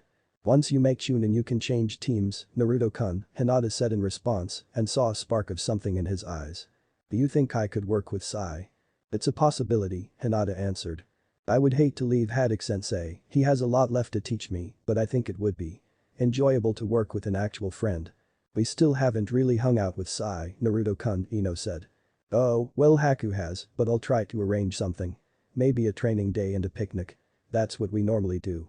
I'd be up for it, Ino answered. I would like that as well, Hinata agreed. Tenten, I know we may not be friends yet, but you would be welcome to join us. Sure, some new training partners are always welcomed. And? You bring more puppy chow? Sure, Naruto, she said, rolling her eyes. And maybe you could add some peanuts. He pressed, ignoring the snickering of the other girls, as none were used to seeing him like this. Yay, I mean in theory you can add anything you want, she said, waving her hand dismissively. Naruto's eyes widened slightly as he responded, you can. Yes, Tenten responded, laughing as it was simply too cute. The quintet continued to chat throughout the night, Naruto dismissing himself at one point to get the bedroom arranged. He returned 20 minutes later to inform his guests the sleeping area was set and all followed him back. None of the girls were expecting to see the sleeping bags they brought arranged as one sleeping apparatus, and they certainly didn't expect to see them levitating at equal height with Naruto's bed. This momentarily broke Tenten. Okay, you know what? No. Just. Cut the shit, Naruto. How? And why are none of you freaking out because this is borderline magic to me and I know seals, she asked as she frantically gestured to the floating makeshift bed. It's Naruto-kun, Ino summarized with a shrug. She didn't get it and trying to would give her wrinkles, so why bother? She just chalked it up to Naruto-kun's stuff and locked it in a box. Okay. I'm tired and you're doing things to my brain, but can you tell me how the sleeping bags are floating? Magnetic levitation, Naruto answered. Magnetic levitation? Tenten asked, unsure of the answer, and watched the Uzumaki nod. She wanted to press on, but suspected that would only delay sleep and she needed sleep as this, apparent, seal prodigy was going to drive her batty. Focused on Tenten's episode, Naruto hadn't realized there were 2 additional people in his bed. Haku being there didn't surprise him, but Hinata did. Haddock-sensei said a gentleman never assumes, so Naruto found it proper to ask, do you want me to sleep elsewhere, Hinata-chan? Of course not, the bed is big enough for all 3 of us, if Haku-chan doesn't mind sharing. Oh, I don't mind, Hinata-chan. Do you? It can be quite the adjustment, having to share what was once exclusively yours. No, I don't mind. Unless the person I'm sharing with is not doing so in good faith, then I use whatever means necessary to make sure sharing is never an issue again. Naruto didn't know why, but he felt their words had a deeper meaning than he was picking up and their smiles were not regular smiles, but he shrugged it off as he wanted to get some sleep. After getting adjusted, the Uzumaki found himself sandwiched between Hinata-chan and Haku. Hinata-chan's back was pressed up against him and the girl would occasionally readjust, rubbing up against him in a way he didn't mind at all. Haku was behind him and periodically running her hands through his hair, which is something he enjoyed as well. He was a very content seal master at the moment. After everyone was settled, it was Ino that realized something obvious, man, the lights are still on, and I'm all comfy. Naruto, having no desire to move and having been forced out of bed to turn off the lights before, already had a solution. He clapped twice and the room went dark. What the shit? Tenten bellowed, her sanity fracturing. Whatever, good night. Good night, Ino repeated. Night, all, said Yuki. Pleasant dreams, Hinata offered. Good night, Dadabeo. Chapter 12. Naruto disliked alarm clocks. The noise, the bright ugly display. He found waking up to one jarring, but realized modern life did not allow one to simply awaken naturally. People had schedules to keep and things that needed to get done. He, as he often would, turned to solve this dilemma. Naruto created a seal that would mimic the natural process of leaving sleep. The seal is set to a timer and initiates the process an hour before Naruto is to awaken. It was with the help of Tsunade-sensei and Shizune-senpai Naruto completed it as the seal regulated brain chemistry and body temperature. And while they cleared the use for him, the two senior medics still wanted to run tests before they applied it to individuals without rapid healing abilities. The Uzumaki agreed, seeing the logic of their caution. While Naruto greatly preferred this method of waking up to the old way, one downside is the seal doesn't naturally adapt to sleepovers. So, at 4 o'clock, Naruto was awake and alert while his guests were still slumbering peacefully. If Haku slept over, it generally wasn't a problem as she held him in a loose grip. However, Hinata-chan must have turned around at some point as the Hyuga heiress clung to him rather tightly. Naruto reasoned she must have gotten cold last night. He didn't mind her holding him so intently, but it did make extracting himself rather difficult. As even she would admit, Hinata didn't do early mornings. Sleeping in and cinnamon rolls were two of the indulgences she'd allow herself. He didn't want to anger his friend or start her day off bad. A part of him wondered if he should simply stay. Haku had a soothing chill to her, like a sip of iced tea on a hot day. And Hinata-chan was soft. And they both smelled really good. Naruto frowned, slightly. He was not used to indecision of this nature. The right thing was clear, his Oji-san would say discipline is discipline, and good habits are forged over a lifetime, but broken in a day. Getting up to begin his work was the correct path. But cool sips of iced tea as he laid on a soft blanket in a meadow of wildflowers tried to convince him otherwise. Naruto took a deep breath. He knew what he needed to do, but he would ask his Oji-san why he wavered, even if only briefly. Now, committed, Naruto moved on to figuring out how to get out of bed without waking up Hinata-chan. There wasn't anything around that could be used as a good replacement. Maybe if he could create a shadow clone and have it replace him. Naruto quickly dismissed that, he'd never done it seamlessly, though he resolved to change that. He'd also never tried with another person and didn't know the effects of it. The Uzumaki was stuck, physically and mentally, but he didn't panic. Naruto broke his problem down into smaller sections. He needed Hinata-chan to release him without her waking up, he needed to exit the bed while accomplishing the same. Hinata-chan's embrace, then, was the first issue. Naruto thought for a moment before covering his left hand in medical chakra. The blonde reasoned that relaxing Hinata-chan's muscles would cause her grip to loosen, and he could get loose. Slowly and gently Naruto ran his fingers up and down Hinata-chan's back, adding a slight circular motion to the strokes as well. The Hyuga's grip did start to relax, as Naruto had predicted, but he was not prepared for the gentle moans that escaped her lips. He once again, briefly, wondered if he should simply stay before rejecting the idea. Quickly, one of Hinata-chan's arms moved to her side. Naruto swiftly ended his technique and then smoothly lifted himself up and over his best friend, whipping his leg over her just in time for her to roll over to Haku. He stood still for a moment and when he saw she was still asleep, he exited the bedroom. Making a clone to attend to breakfast, Naruto sat at his desk. He didn't get to do as much in-person work as his schedule was often full, but before his daily training, he liked to take time to create his agenda. His long-term goals were on hold until he learned Hashirama, but there were other projects he could tackle. First, Naruto was looking for ways to expand his offensive, and the idea he'd come up with is what he labeled emitter discs. The discs would be slightly larger than a shuriken with bladed edges containing seals to make chakra flow easier. In the center of the disc would be a housing, likely metal, containing a multi-function seal, allowing Naruto to make them explode, shock or concuss his targets. He had some other ideas as well, but fitting multiple fully functional and distinct arrays within one matrix was slightly difficult. He figured his clones would need most of the morning to complete it. Uzumaki's next idea was about his business. Naruto had several ideas for the consumer market, but one problem was that civilians could not use chakra. Naruto had been thinking of how to make his products consumer-friendly, as well the seals can be activated without chakra, they still needed to be powered by it, and that initial charge would initially run out. Naruto considered several possibilities. He toyed with the idea of a chakra battery and a subscription service to recharge them, but squashed that idea, at least partially. Chakra was dangerous, giving it to people who knew little about it was putting them at risk. Instead, Naruto considered how to have the seals be powered by electricity. The plans the seal master drew up would have an adapter that could recharge the products without having to ever plug them up, the seals simply drew from the charger when the products were low on power. Naruto even created plans to have adapters be designed for a set number of seals, as in not all adapters could seamlessly charge 10 distinct seals, but some would. Naruto knew that there would be a consequence to this, most directly it would increase the strain on Konoha's electric grid. Having considered that problem led Naruto to his third project. Infrastructure was always a prime target in hidden villages, and security always a priority. Naruto wondered if a way to protect their power grid would be to make it so diffuse, simply no one could attack it in its entirety. Naruto wanted to create seals that could turn solar energy into electricity. Naruto got the idea from the natural energy in Anko-chan's seal and how the Toad Oil could channel it.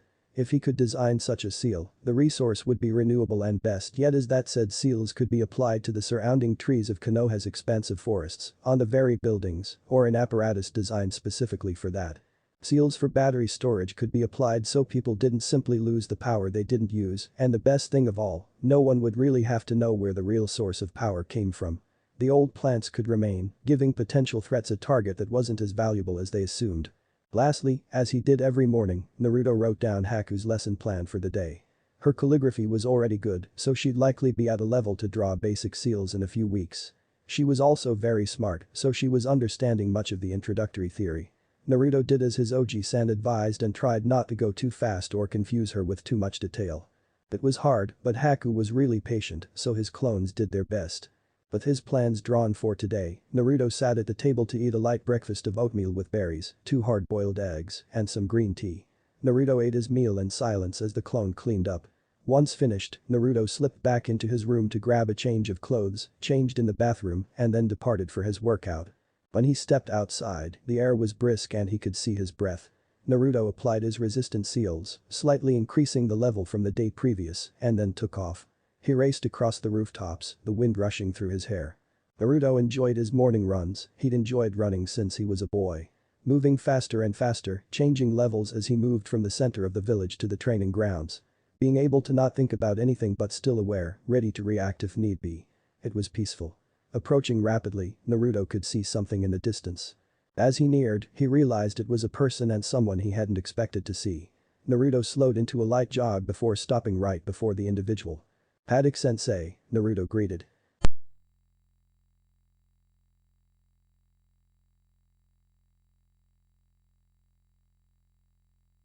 It was enjoyable. "I bet 3 girls in your apartment really should be." "4, Haddock-sensei." "There were 4," Naruto corrected. "Even better," Kakashi replied. "So, what are you doing here?" "Oh, I got lost on the road of life and thought I'd stay here just in case you came by. I believe I owe you some, yes?" "Ah, yes. Good, now I am going to amend our deal just a bit. One I'm going to teach you is C rank, but I have someone coming by to teach you another. The 2 I'm giving you will aid you in performing the 3rd. As we hadn't reached an accord previously, I accept the amendment in good faith," Naruto said, holding out his hand. Kakashi shook it without a second thought. "Excellent. Now, create some clones and divide them into 2 groups," Kakashi ordered, then created a shadow clone of himself. Naruto followed suit, creating 9 shadow clones. "Alright, real Naruto and clone group 1 with me, I'll be teaching you the earth style. Earth flow river while my clone will teach group 2 the earth style." Tearing earth turning palm, Kakashi informed the Chibi army. He performed the earth technique slowly, showing each hand sign with a pause and then describing how the chakra should be molded and channeled into the feet. The Narutos listened intently and Kakashi felt he was being observed by his sensei again, blue eyes absorbing every detail, noting every flaw and planning for use in ways no one would ever expect.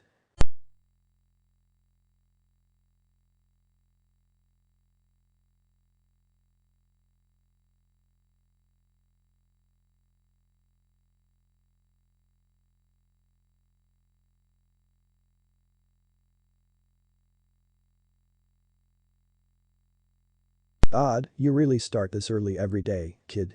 Jiraiya asked, approaching Kakashi and Naruto. Naruto squinted at the man. He didn't know how to feel about Jiraiya as he'd never stayed mad at anyone, but he thought the man had been inconsiderate.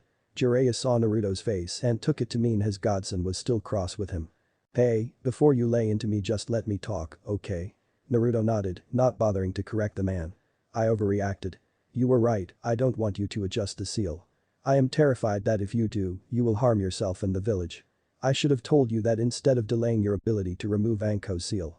I'll talk to her later to apologize." Naruto nodded again, it was as he thought. The man was irrational. His Oji-san had explained sentimentality to him once, saying fondness or love can affect one's view of situations. Naruto asked if that meant emotions should be kept out of decision-making, and his Oji-san stated that was incorrect as well. He said it was not emotion in itself that was an enemy to rational thinking, but an inability to balance emotion against other considerations or facts.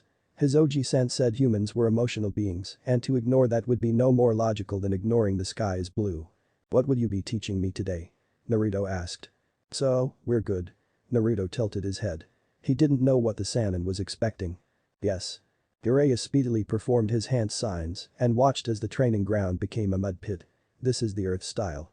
Swamp of the underworld, Jiraiya announced, turning around to see 10 Naruto stroking their chins. I can put this to good use, the original said. Kakashi gave his student a thumbs up. Jiraiya wondered if he'd just resigned himself to being stuck on his own the next time he pissed the kid off. In his office, overlooking the training of his grandson, Hiruzen wondered if most of his ninjas simply lacked common sense. He'd instructed Jiraiya on how to make up with Naruto, telling the man to just be honest and straight with his godson, or if he can't, cut a deal. He certainly didn't say give a 12-year-old A-rank ninjutsu. But Jiraiya's overindulgence was really on a cherry atop his annoyance Sunday as his Anbu commander, 2 advisors and Danzo were all in his office bothering him. The degree of annoyance was multiplied by them initiating a conversation they'd already had. Sandame-sama, he's wasted as a genin. He removed the cursed seal, something we all thought impossible.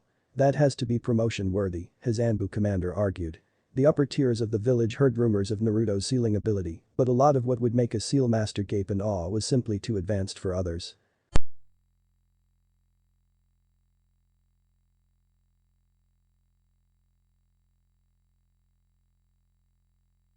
Even if it were, he would not be going into Anbu once he was Chunin. He will never be an Anbu, Hiruzen stated firmly. The long-serving Hokage was willing to let Naruto chart his path, but as long as he held breath in his body, he'd never allow his grandson to join the elite organization.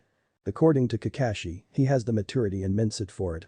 And with his sealing ability, his primary role could be of an instructor, only taking the occasional mission, the commander pushed back. Naruto-kun doesn't need to be in a situation that encourages him to repress his emotions, Anbu does just that. He is building bonds now, I won't have his progress stalled or undone.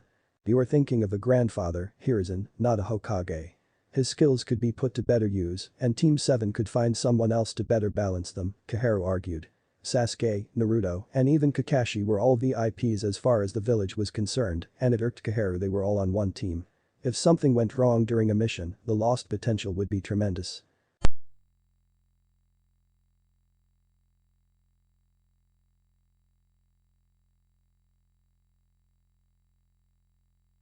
I am both of those things and many more. They are not hats I simply put on, Koharu.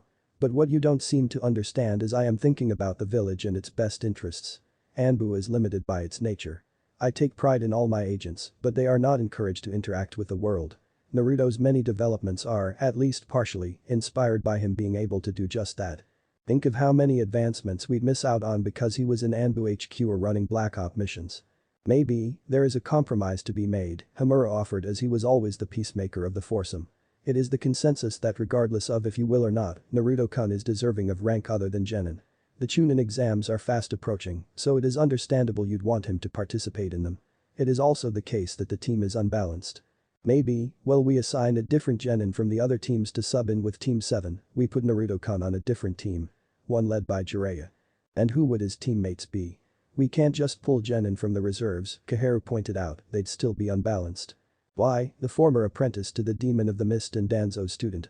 They know Naruto-kun, both are closer to his overall skill level, and some areas eclipsing him. Neither will be put off by his rapid rate of growth nor his unique personality. Jiraiya could train them well, ensuring Naruto-kun's Chunin exam performance will be the showcase you want it to be, Hamura put forward. Danzo? Hiruzen asked, wanting the former route commander's thoughts. If you aren't going to promote him or give him a new permanent team, then this is the next best option. Kakashi will make sure they can still function as a team for the exams. Fine, I'll inform Jiraiya later today. Now, is there anything else? The third Fire Shadow asked. I request desserts be returned to the Anbu dining hall, the commander said. Denied, Hiruzen answered, and the commander slumped in defeat. After training with Haddock-sensei and Jiraiya, Naruto headed straight for the hospital. He had a shift in Konoha's main clinic and could clean himself up in the staff locker room. Naruto slipped in unnoticed, took a shower and changed. He normally preferred to wear orange, but Ino-chan was insistent he could not wear orange every day, and Hinata-chan said the color may put his patients on edge, as orange signaled a warning of imminent danger. He compromised and was wearing navy blue pants and a hunter green, V-neck long-sleeve t-shirt. Naruto finished the outfit with a white lab coat.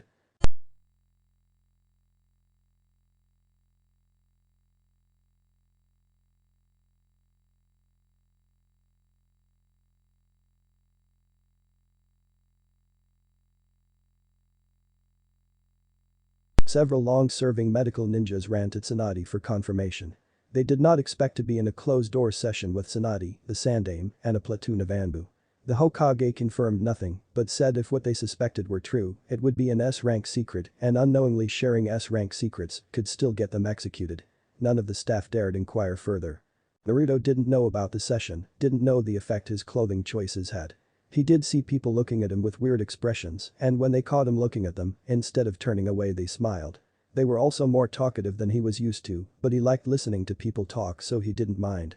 Naruto checked in, letting the staff know he was ready to receive patients, and walked into his exam room. Clinic duties were, initially, very difficult for the Uzumaki. People often didn't describe their ailments well, didn't give him a full accounting for them, or often waited until he was about to dismiss them before telling him the real issue. Tsunade-sensei groaned about doorknob questions when he mentioned that last thing. She and Shizune instructed him on how to better put his patients at ease, as well as how to connect the dots, as often people seeking treatment didn't know what was or wasn't relevant. There had been minor progress, but he still had a long way to go. What was working in the young medic's favor was he simply didn't judge people for what others would find embarrassing. Because he didn't have to try to not feel shame, his patients didn't sense any condemnation coming from him. Naruto checked over his exam room, making sure everything was in place, and then simply waited. Soon she heard a knock at the door and watched as two familiar women entered. Blue eyes looked impassively a pale brown and ruby red. The eyes of both women widened though for different reasons. Like the medical staff days previous, Anko had just put something together. Kurenai was simply embarrassed that Uzumaki-kun would be the one treating her. She really should have stayed in bed.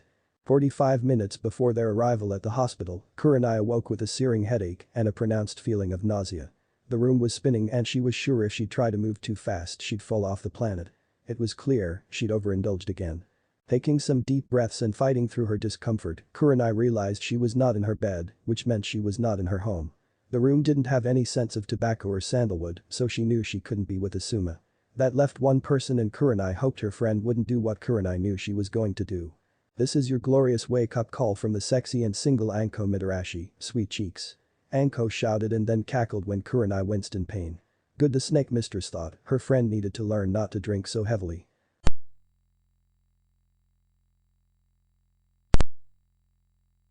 Mercy?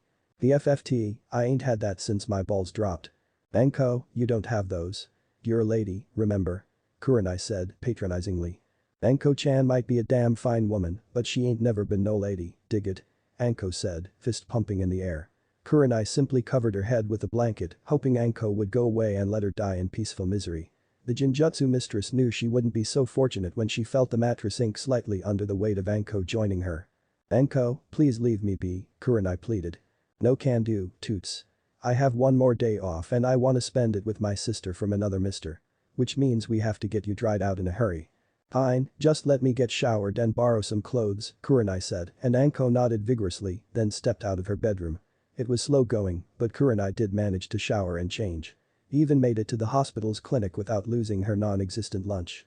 Being jounin, they got seen a little faster and both welcomed the preferential treatment, Kurenai most of all. That is until she walked in the exam room and saw Uzumaki-kun looking at her. How can I help you today? Naruto asked, causing each of the veteran kunoichi to realize they hadn't fully entered the room yet. Kurenai walked to the exam table, Anko grabbing a seat beside her.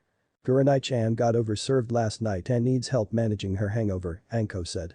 Kurenai shot her a dark look, but the special jounin merely shrugged. There are places that make alcohol consumption compulsory. I should alert Oji-san, this could be a public health risk, Naruto said, retrieving a drink from a cold storage unit. No, Uzumaki-kun, it was not compulsory. No one forced me, Anko was simply being colorful in her description. Naruto didn't turn around, but Kurenai heard a hum and took it as him understanding her. Once the blonde had all his items he placed a drink down along with 2 tablets in a paper cup. The drink will cure the dehydration, the tablets will ease your headache. Are you still feeling slightly intoxicated, Yui-sensei? No, just nauseous, she replied. Naruto nodded and then performed 3 hand signs, causing his left hand to glow green. He placed it over Kurenai's midsection, and the teammate sensei immediately felt her symptoms alleviate. Kurenai smiled while saying, thank you, Uzumaki-kun. You're welcome, Yui-sensei. Is there anything else I can help you with today? Naruto asked and Kurenai shook her head no. Anko, however, had a question. Hey, Chibi, if you can cure her nausea, why not her headache as well? One of the responsibilities of a medical ninja is tightly regulating how much chakra they suspend. I have no idea how many patients I will see before my shift is over, so some ailments I treat pharmacologically. As people rarely vomit due to headaches but do so quite often due to nausea, I felt it logical to see to the one that may require cleanup. That makes a lot of sense. One last question, do you know where either your sensei or Jiraiya are? The floating leaf hot springs, Naruto responded, and Anko grabbed Kurenai as she dashed out of the exam room, Kurenai barely having time to finish her nutrient-replenishing drink. Anko drugs Kurenai out of the hospital and then hastily performs Shunshin, residing just outside the hot springs. As Anko continued to lead Kurenai by the wrist, the red-eyed Jounin finally had enough, breaking Anko's grip. What is wrong with you, Anko?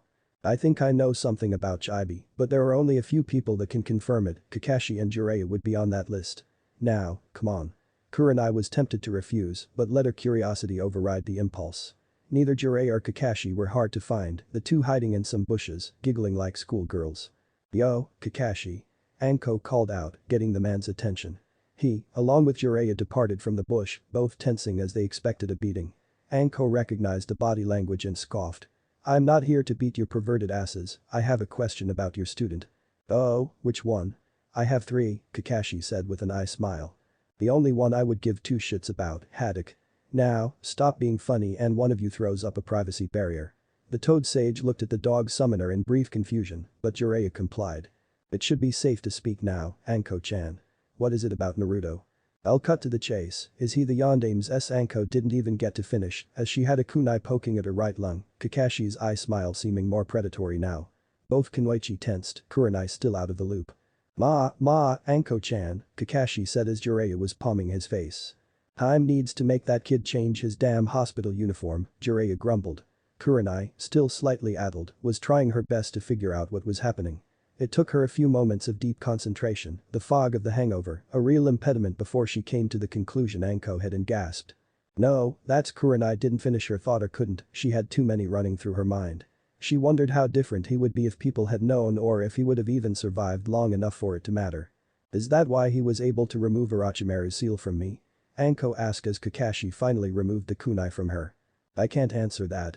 I have no idea how much of his sealing talent is epigenetic or a consequence of his condition or whatever. You two have stumbled upon what is quickly becoming the second worst kept secret of the village, Jiraiya said, annoyance clear in his tone. We knew it would happen one day, we can't stop him growing, nor outlaw him from wearing Konoha's colors, Kakashi said. He'd been okay with sending the hospital staff on a long vacation, but the Sandame vehemently refused. Kakashi understood, but 2 people can only keep a secret if one of them is dead, it would soon spread that Naruto was obviously the son of Minato-sensei. I know, damn it. I was counting on the villagers and ninja continuing that impressive streak of sincere stupidity to protect him. Hey. Anko shouted in protest but clammed up at Jiraiya's hard look. You've seen the kid several times. He literally removed a nearly impossible to remove seal from you, and you only noticed a resemblance because he was almost literally in a Yondaime Hokage costume, Jiraiya argued, and neither Kunoichi could disagree. Things were silent for almost a minute before Kurenai chimed in. Well, Hinata-chan certainly has good taste, Kurenai said with a giggle, breaking the tension within the foursome. Hinata-chan? Ino asked, sleepily from Naruto's bed. Yes, Ino-chan. Hinata replied from the same location. Can we just stay here? For forever? Ino asked, and the Yamanaka wasn't sure if she was joking or not. She hadn't spent a great deal of time in Naruto's apartment and certainly never overnight. She had no idea how insanely comfortable and accommodating the place was. Self-heating towels, heated floors. High thread count sheets that smelled of citrus and warming spices. Oh, and best yet. The clone that'll cook for you and pick up after you and could probably totally kick ass if need be. I'm not sure your father, clan, nor Naruto-kun could allow that, Ino-chan. Oh. Then I may have to steal him from you. Sorry in advance, Ino replied. But what about your dear Sasuke-kun? Would you so callously abandon him for a little comfort? That would be shallow, wouldn't it? Very, the Hyuga heiress replied. Well, what about all that work I've put in? What other boys around our age know how to shop with a woman? Or will let her pick out clothes for him without complaint? Or can you dance? I've put in a lot of work here. And I thank you, Hinata said, but Ino was too deep into her musings to pay it any mind. He's going to be a doctor, who doesn't want to date a doctor? You're getting lost in the thread count, Ino-chan. Come back to me, back to reality. Both girls laughed at Hinata's call. Fine. I'm back. Besides, you're right, my heart is with Sasuke-kun. It just sucks.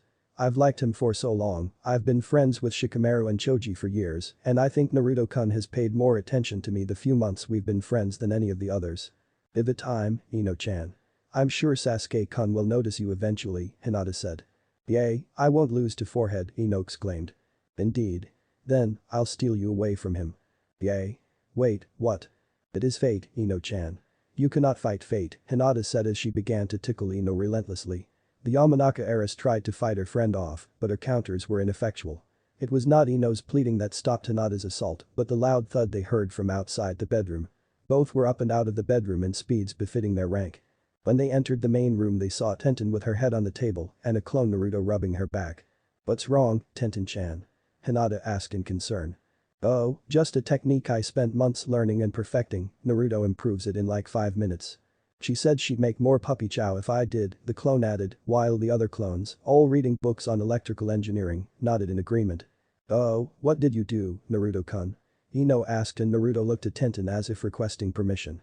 The Team 9 Kunoichi nodded and Naruto briefly described the original technique before going into his improvements.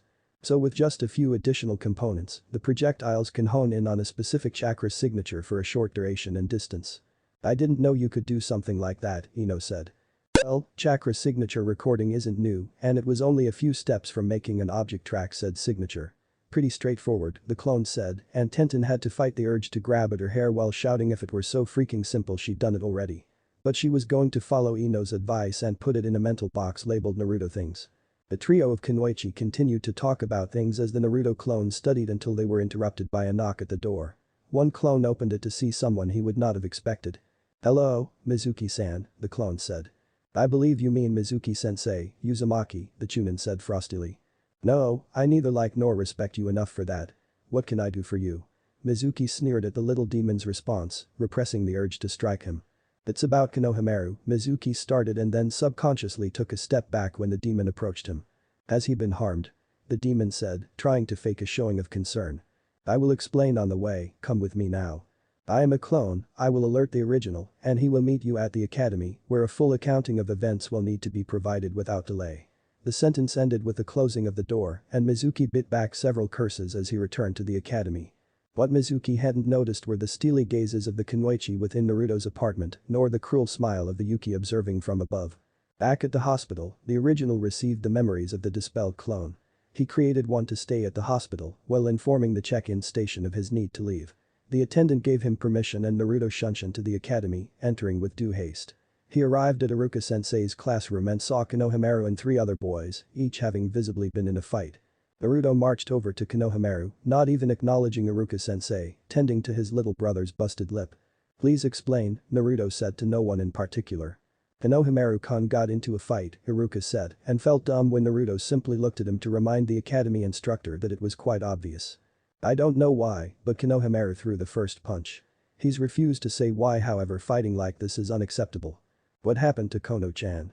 Naruto asked and Konohamaru looked down, averting Naruto's gaze. "Kono-chan, I am not upset, but I require the details." They called you some names, Nai-chan, so I kicked their butts, core." "Konohamaru, what could they have said to make you want to fight?" asked Iruka-sensei. "They called Nai-chan a retard and said their parents called him that all the time." "Maybe I can't fight their parents, but I'll bust those losers up," Konohamaru said. The 3 boys flinched when Iruka-sensei sent them a hard glare. "We don't use language like that in this academy and we don't disrespect shinobi of this village that are trusted to protect it with their lives, you boys understand me?" The Chunin asked and received a trio of affirmative responses. "Konohamaru, I understand why you would be upset, but fighting wasn't the way to go." "I agree," Naruto stated and Iruka-sensei smiled at Naruto being responsible. They had superior numbers and witnesses. If you need to punish them for their words there are superior methods. A disinformation campaign that made them pariahs would be emotionally devastating and if conducted correctly, would be hard to trace back to you. A minor poison administered over several weeks that made them lose control over their bowels was a viable option, Naruto said, stroking his chin. Iruka-sensei was mortified, especially since he couldn't correct his former student. Those were all tried and true ninja tactics and he couldn't speak out against them. "I don't know about poisons yet, Nai-chan." "We'll work on that." Instead, a series of escalating pranks would have sufficed. Or, at the very least, wait to attack when you have the advantage. "I won so I must have had the advantage." "Yes, but I bet you worked harder and took more damage than you had to." "What about Mogi-chan and Yuden?" "I told them to stay out of it," Konohamaru said and smiled when he saw his brother nod in acknowledgement. Good instincts, you protect your team but next time bring them in, plan ahead instead of just reacting and leave no evidence. Iruka-sensei can't punish you because he expects you've done something, and if he ever tries I'll put him in a scroll like I did Abisu-san, Naruto said as he ran his fingers through Kono-chan's hair. Iruka-sensei wasn't thrilled by that threat, but Sarutobi smiled, knowing his big brother wasn't really like this with anyone else. Before our movie night, we're going to be training. I have my doubts you're prepared to fight multiple enemies at once. Hi. If there is nothing else I need to return to the hospital, Naruto said to Iruka-sensei. The man replied in the negative and let his former and oddly favorite student go while smiling fondly. Naruto exited the academy building, but instead of going back to the hospital, he made a detour to the Hokage tower. His timing was fortunate as he gained entrance to see his Oji-san without delay. Hello, Naruto-kun. What can I do for you today? Hello, Oji-san. I cannot stay long, but I have something to inform you about and a question, Naruto said. Please continue, Hiruzen encouraged. Kono-chan got into a fight at the academy. Apparently, some boys were calling me names, and Kono-chan defended me. Do not worry, I lectured him about the more appropriate methods of responding to such a situation. Like telling Iruka? Hiruzen asked hoped. Like subterfuge and psychological warfare or guerrilla tactics. I did not believe it acceptable to make Iruka-sensei his agent in a retaliatory effort, Oji-san. No, of course not. I was being silly, Hiruzen replied with a sliver of amusement. What will you do in response? I will begin training him to fight multiple parties at once before our movie night. That seems appropriate. Make sure you drill him into minding his surroundings, he still struggles with that, Hiruzen added. Naruto nodded so the sandaime continued, okay, now what is your question? Is it usual to not want to leave your bed if you have two women in it? Hinata-chan and Haku were in bed with me, and I almost delayed my schedule because of it, the blonde informed the Hokage. Hiruzen had a tick mark and muttered something about lucky little brats before answering, I wouldn't know, Naruto-kun. That response surprised Naruto as he was sure his Oji-san knew almost everything he'd come to experience in his life. Could you try it and let me know? Naruto asked, and Hiruzen's tick mark grew as he heard the muffled snickers of his Anbu guard. Thank you, Oji-san. I have to return to the hospital, but I will see you later. Of course, Naruto-kun. Have an excellent day, he bid his grandson goodbye. When the blonde left, Hiruzen had to endure the laughter of his guards, but the professor would have the last laugh as he said, just for that, you will all be my sparring partners for the weekend. No one but the old man was laughing after that. Chapter 13. Hiruzen loved his surrogate grandson as if he were truly his own, often so that the little blonde did not slip the Hokage's mind. But there were days when he got a swift reminder that regardless of his condition, Naruto was the child of Minato and Kushina. Only their progeny could cause him such grief without trying, hell, without even being in the village. Jiraiya and Kakashi had both taken their new arrangements well, each man understanding this was the best for the members of Team 7. After a 2-week period of intensive training, the new Team Jiraiya had left the village and would be gone until a month before the Chunin exams. Knowing he'd be gone, Naruto focused his clones on projects that could have an immediate turnaround. Hiruzen was delighted at the idea of using the trees surrounding the village as their power grid. The Shinobi Corps of Engineers absolutely loved the idea and begged Hiruzen to assign Naruto to them. He, of course, declined and watched as some of the smartest ninja in his village pouted and then buried him in forms to begin retrofitting the various buildings within Konoha. The undertaking dubbed Project LEAF, Light Energy Absorption Field, was underway. The SEAL team and barrier squads would be applying them to the surrounding forests for the next few weeks, but final activation would wait until Naruto came back to check the work. The extra paperwork, while he hated it, Hiruzen could ultimately deal with. It was one of the few ways his shinobi could push back against him to express their displeasure without risking any true, painful, violent permanent consequence, though the Hokage would drop their budget by 3% in the next fiscal year in retaliation. If it had stopped there, Hiruzen would count his blessings, but it had not. Naruto had even managed to anger Konohamaru's mother, Kana, though many would know her as Anbu Seru. Hana, too, had great affection for Naruto, but had little time to spend with him or her own son, as her Anbu duties required she be gone frequently. She encouraged the bond between Kono and Naruto, as she knew it helped her son deal with her long absences. Hiruzen was aware of this, so he was initially confused when Kana came to speak to him in his office. Why did Naruto teach my baby the first stage of the silent killing technique? Kana had asked and Hiruzen facepalmed. Kana went at length about how Kono-chan was bragging that he taught him a cool new game of tag and how he could disappear in a crowd now. Her concern wasn't so much what Naruto had started to teach Kono-chan. It was that him practicing it in the middle of the village was making people nervous that a pint-sized assassin kept showing up behind them. Hiruzen promised he'd speak to Kono-chan while also telling Abisu to keep a better watch of his charge. He was paying the man good money to do so. But those headaches paled in comparison to his volatile student. Tsunade had gotten back into surgery, overcoming a significant hurdle in her recovery, and was genuinely excited to practice medicine again. As she'd returned to her element, she wanted to fully immerse her newest student, but the temporary team switched complicated matters. His in-person hours at the hospital dwindled and he'd only gotten the bare-bones basics of field surgery, managing to learn the mystic palm and chakra scalpels. As his student glared at him, her foot tapping impatiently and sending slight tremors through his office, Hiruzen grew tired of her petulance. "If anything, Tsunade-chan, I should be mad at you," Hiruzen bit out. "What the hell did I do? I steal your student and give him to a moronic pervert?" The last Senju question, hands on her hips. "No, you just allowed an S-rank secret to be uncovered under your watch," the Sandame answered. "I was gone by the time Minato was an adult. Do you think I kept up with his preferred attire? Was I a member of some fan club no one told me about? Did I hang his pictures up on my wall and swoon? Also, I didn't pick Naruto's clothes, his little blonde girlfriend did that. You could have suggested a change since then. Maybe sensei, but you have to weigh the potential harm done versus the potential harm avoided." "What are you talking about?" Hiruzen asked in confusion. "Well, sure, Naruto's secret is out or whatever. Maybe I will try something. But what you have now is a hospital staff that is treating him like a colleague. They even banter around the water cooler, though he mostly just listens. Because the staff treats him well, the patients are more likely to follow suit. Which means I haven't had to brutally murder anyone or get the hospital walls all messy. See? Cost and benefits, sensei. Cost. And benefits," Tsunade finished, and to Hiruzen's amazement, his lone Kunoichi student really thought her argument wasn't one of a psychopath. "You can't leverage the harm you would and could wholly decide not to do against other risks. That's madness. Madness or not, it's the truth. Now, maybe you can tell me how I am supposed to achieve these breakthroughs you expect of me if my collaborator isn't here to aid me. That is why you called me back, remember? He'll be back for the exams. Then be busy taking the exams, and after he takes them then what? Jiraiya likes to go on long training trips. What am I supposed to do then?" "Well, about that. You know, I'm not getting any younger and I have retired once already," Hiruzen started. Tsunade became mortified and fled the Hokage's office, reasoning if she didn't hear the proposal then it didn't count. Hiruzen wasn't offended by her prompt exit, having planned for it. "Sucker," he muttered through his chuckles. He knew neither of his students wanted the hat, though one would have to take it.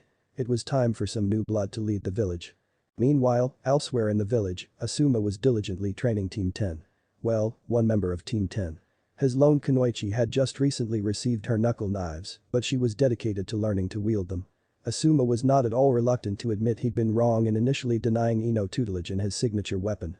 It seemed she'd matured overnight, and whereas he thought it'd be a pain to have an overeager genin constantly searching his words for deeper meaning and offing someone's pet because of it, the Yamanaka had proven better than that. Not obsessive, just attentive. "Remember, Ino, your build will never be like mine. In and out, constantly changing distance will be your style. Set up your slashes with kicks, change levels and have no set pattern," he instructed as she struck a training dummy. "Hi, sensei," she responded before getting back to work. Asuma walked toward his other two students, the sound of thuds a soundtrack to his travel. "You two need to get up and get moving," Asuma said. "Ino is displaying more effort than both of you put together, and that ends now. Choji, I want you to run 10 laps around the training ground and then up and down one tree. Do that 10 times and then come back." The chubby Akamichi grumbled but did as he was told. If Asuma could credit the air with anything, the boy knew how to follow orders. He then turned to Nara, the one he'd assumed would be the leader of his team. His faith in that designation was starting to waver a bit. "As for you, Shikamaru, we're going to work on your stamina, chakra reserves, and strategic abilities." "How?" "Very simple, you are going to try to catch me with your shadow possession jutsu. Once you do you must keep me restrained for 3 minutes.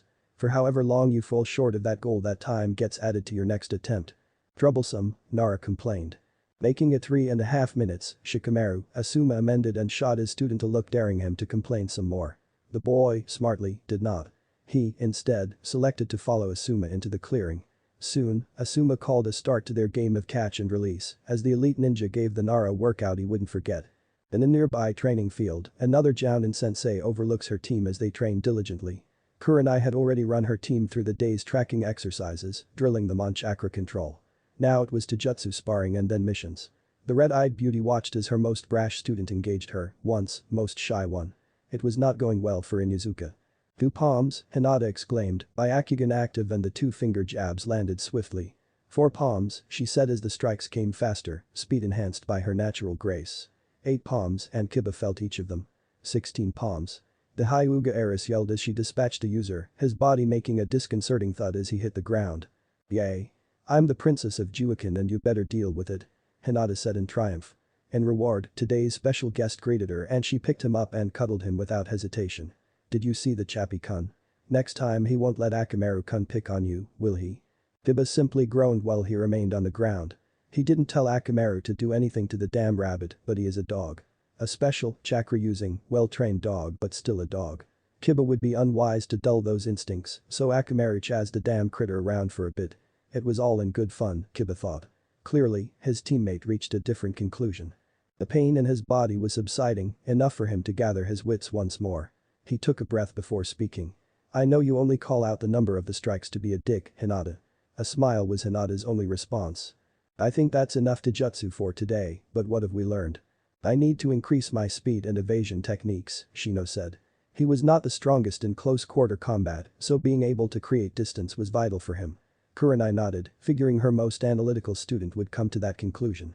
We'll work on your countering, Shino, but you're improving so keep that in mind. What about you two? I could be more aggressive, Hinata said. Yes. It's a fine line and as you face better opponents they won't offer obvious gaps. Sometimes you have to create your own offense. I know with your bloodline it may not seem that way, but it's better to get in the habit. However, when you do go on the offensive you are quite efficient. Efficient, she says. Kiba said in a raised voice. How cruel and sadistic. Now Kiba. Sure Hinata could have stopped her assault at 8 palms, she could have also gone to 32. You have to stop being overly aggressive. Overwhelming force is like any other technique, without control it will be easily evaded or turned on you. We'll work on helping you to set things up and get you better at fighting without Akamaru, Kurenai explained. Now, let's go do some missions, Kiba grumbled but joined the rest of his team as they departed the training grounds for a thrilling day of chores. Lastly, in another training field, Konoha's most youthful beast was joyously engaging his lone kunoichi. Something had changed with Tenten-chan, Guy noticed. It wasn't major or even concerning, but she seemed to be pushing herself a little harder, studying her a little more diligently, and even practicing her taijutsu in earnest. She also seemed slightly frazzled, as if some part of her worldview had been torn asunder. The Jounin considered all of this as he dodged the projectiles aimed at him. The taijutsu made it look easy, but he marveled at the improvements of Tenten's signature. And while supportive and encouraging, Guy would admit to enjoying her reaction when not a single weapon managed to even graze him. Damn it all. Tenten exclaimed, plopping down onto the grass. Yosh. Do not get discouraged by Tenten-chan, your efficiency with that technique improves constantly. Guy said, giving her a thumbs up. His bright smile earned a small one from her in response. I must admit, Tenten, your technique has indeed improved. How did you manage to make the projectiles follow the target? Niji asked. I had some help with this. The additional seals allow me to hone onto specific targets. That is most fascinating, indeed. Who provided this most youthful help, Tenten-chan? Lee inquired with great enthusiasm. Naruto, the weapon mistress replied. By failure of a cousin's friend. You shouldn't associate with people like him, Tenten. He'll drag you down, Niji cautioned, which annoyed his fellow teammates. You don't know what you're talking about and since we won't agree let's just leave it there. Niji was slightly taken aback by Tenten's response. She had never spoken to him like that and while he respected her, he wouldn't have his beliefs questioned nor suffer disrespect from anyone. His righteous tirade killed in its conception as his other teammate, the fated failure of Team 9, butted in. Naruto-kun is the most youthful Niji. I believe you two could be friends if you could only get past your dislike. He is a bit hip and cool, but neither require an active disdain of him. He just needs to truly bear witness to the flames of youth. Well said Lee. And since you have so much energy, time for a team spar. All of you against me. Let's get to it. Guy ordered, adopting his nice guy pose. Niji's annoyance with his teammates was quickly put on the back burner. Fighting with his sensei was never easy and required his full attention. Kabuto sat his cargo down roughly, hoping to cause every bit of discomfort he could manage. If he had his choice, he'd have drugged the boy down to his lab and begun experimentations immediately, if for no other reason than the frustration and aggravation he'd caused a longtime spy. His master's laughter only agitated him further, but he knew never to glare at Orochimaru-sama. Fukuku, no need to be so inconsiderate to our new friend, Kabuto-kun. He is my honored guest and will be treated as such, Orochimaru warned, taking great delight in Kabuto's appearance. His clothes were signed, cut, and dirty. It was clear his second-in-command had experienced a tougher fight than he'd initially anticipated, and it was further proof the Snake Sannin was correct in his estimation. Now, take that gag off and undo those restraints. He wouldn't be foolish enough to attack me. Right, Naruto-kun. The Budo did as he was told, expecting the blonde to offer some manner of resistance, but was surprised when that did not happen. The genin simply rubbed his wrists to alleviate some of the soreness of having been tied up, but said nothing and made no attempt to flee.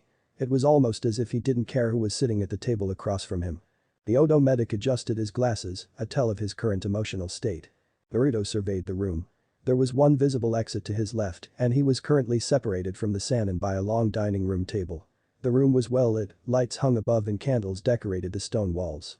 "The Budo-kun, please go retrieve dinner," Orochimaru requested. I answered and compiled. "Now, we may be introduced properly. Hello, Naruto-kun. I am Orochimaru, thank you for gracing me with your presence." Naruto looked at the man, his Oji-sen's traitorous student. He wasn't a guest as he was kidnapped, but it was clear the man wanted to play at this being a social call. He needed to prolong things, so the Uzumaki decided to indulge. "Thank you for your invitation." "You're quite welcome. Now, I am sure you are curious as to why I had Kabuto-kun and the Sound 4 provide such a forceful invite, yes?" Naruto nodded. "That is a bit of a story. See, when Kabuto-kun informed me that the village was undergoing some serious overhauls in security and there was a new enabled device all the senior ninja were receiving, I was of course curious. Did Jiraiya have a late period burst of genius, or was there a new user on the scene?" Orochimaru stopped as Kabuto returned. It was to my utter surprise that Kabuto-kun failed to procure one of those devices. He couldn't even break into the manufacturer's facility. With the dragnet in the village and everything else, he had to return home empty-handed. Chastened and humiliated in his defeat. It was quite shameful. Even more so that he had no idea who this potential seal master could be, Orochimaru mocked. The medic sat the bowl of tonkatsu ramen in front of Naruto, trying his best not to shatter the bowl. Orochimaru merely smiled at his subordinate's anger. Naruto took up his porcelain spoon, letting a small amount of the ramen broth flow into it. Before taking the warm liquid into his mouth, the Uzumaki activated a minor medical ninjutsu. It allowed for the detection of poisons via the tongue. He detected none. With his free hand, he picked up his chopsticks and began eating in earnest. "I do hope you enjoy it. I recall ramen being a favorite dish of your parents," Orochimaru observed. The Uzumaki hummed. It was clear that Sannin was prodding him to see if he knew about his parents and if the information could be a way to manipulate him. "The ramen is quite good," the genin offered. Orochimaru laughed, the boy was cold as ice.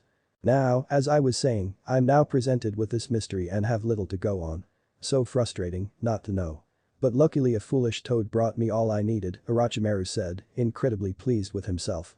He took up a remote and the multi-panel screen turned on, showing various snippets of Team Jiraiya's raid on the Snake Sannin's base. Most of the footage was of Naruto. To be able to apply seals via chakra alone is a master-level ability, and here you do it with several different arrays. My poor ninja, they didn't know what to do. They were not looking for the Sannin nor his minions when they entered the base. A nearby town had been experiencing a rash of abductions, and Jiraiya was tasked with figuring it out. The infiltration had gone well, but one of the abductees triggered an alarm as they were leaving, forcing the team to fight their way out. Next, we see you erecting a barrier to trap some more of my men, leaving them to the designs of that inked beast.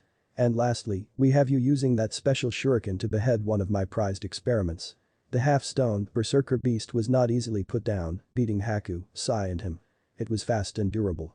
It was only some quick thinking and Naruto's emitter disc that allowed them to win, the trio hitting the floor while the monster stood upright not expecting a thing. That level of talent, with your looks. It didn't take long for Kabuto to remember a blonde-haired blue-eyed boy named Uzumaki Naruto. Hidden away on Sasuke-kun's team. Sarutobi-sensei always was disgustingly clever like that. Put you on a team with the last uchiha and no one would even take a second glance. I guess I'm fortunate that such things don't escape my notice. Naruto accepted that this man clearly liked to hear himself talk. It was good, he didn't have to try to banter or match wits with him. The traitor would fill the space without any prompting. That would work out well. It is little known, but I originally wanted Minato to be my apprentice. If Orochimaru was expecting a reaction, he didn't get one, which seemed to amuse him. I saw the same talent as Jiraiya, but I saw something even more impressive and rare. Do you know what that is, Naruto-kun? No, Naruto answered, and the Sannin could not be faulted for thinking the Uzumaki was referring to him. But he wasn't. As the Sannin was speaking, his team had come into range of his communicator seal. Hours earlier Jiraiya arrived on the battlefield. His team were not at the inn he booked, and the surrounding areas looked like a fierce battle had occurred. There were slashes in the trees, overturned earth, scorch marks and the like. He approached his team, his godson administering aid to Sai and Haku. Clearly, they had been injured and that tightened the Toad Sage's chest. He'd gone to meet a contact, he really couldn't bring the kids along, but during that time they'd been set upon. Naruto, what happened? Odo. One was Kabuto Yakushi, he used to work in the hospital. He was much better than a genin. The others referred to themselves as the Sound Four. They had cursed marks and overwhelmed us. Haku took an arrow to the abdomen, but her flak jacket prevented it from piercing too deeply. It nearly broke a rib on impact. Sai had a concussion, I've treated it along with his dislocated shoulder. Is there anything else? Yes, we're both clones. Their mission was to take the original. What? Jiraiya yelled before calming down. I can just reverse summon him, so not ideal, but not a catastrophe. The boss doesn't think you should do that. And why not? They didn't want him dead, which means they are taking him back to some kind of base. The locator seal is active and the communicator seal will be once you're in range. This is a chance for more intel and to possibly confirm what you suspect, the clone argued. Jiraiya cursed himself for being so unthinking. Making their way through that other base, he said the work was likely the product of Orochimaru, more to himself and in disgust, but his team heard him. He was right, if they could get there in time, then it would be confirmation that Odo had some tie to Orochimaru and resources could be dedicated to uprooting the mysterious village. How much longer until they are operational? 20 minutes at the most. Jiraiya grunted in approval and waited for what felt like the longest 20 minutes of his life. The clones dispelled, sending back the relevant information to the original, and what was left of Team Jiraiya departed swiftly, the two younger shinobi pushing themselves to keep up with the legendary ninja. The jovial Jiraiya they had grown accustomed to was gone. It was clear, when he arrived there was going to be a reckoning. As they raced toward Naruto's location, Haku was the first to realize the communicator seal had come online. She cursed herself for her weakness in her failure to protect her friend.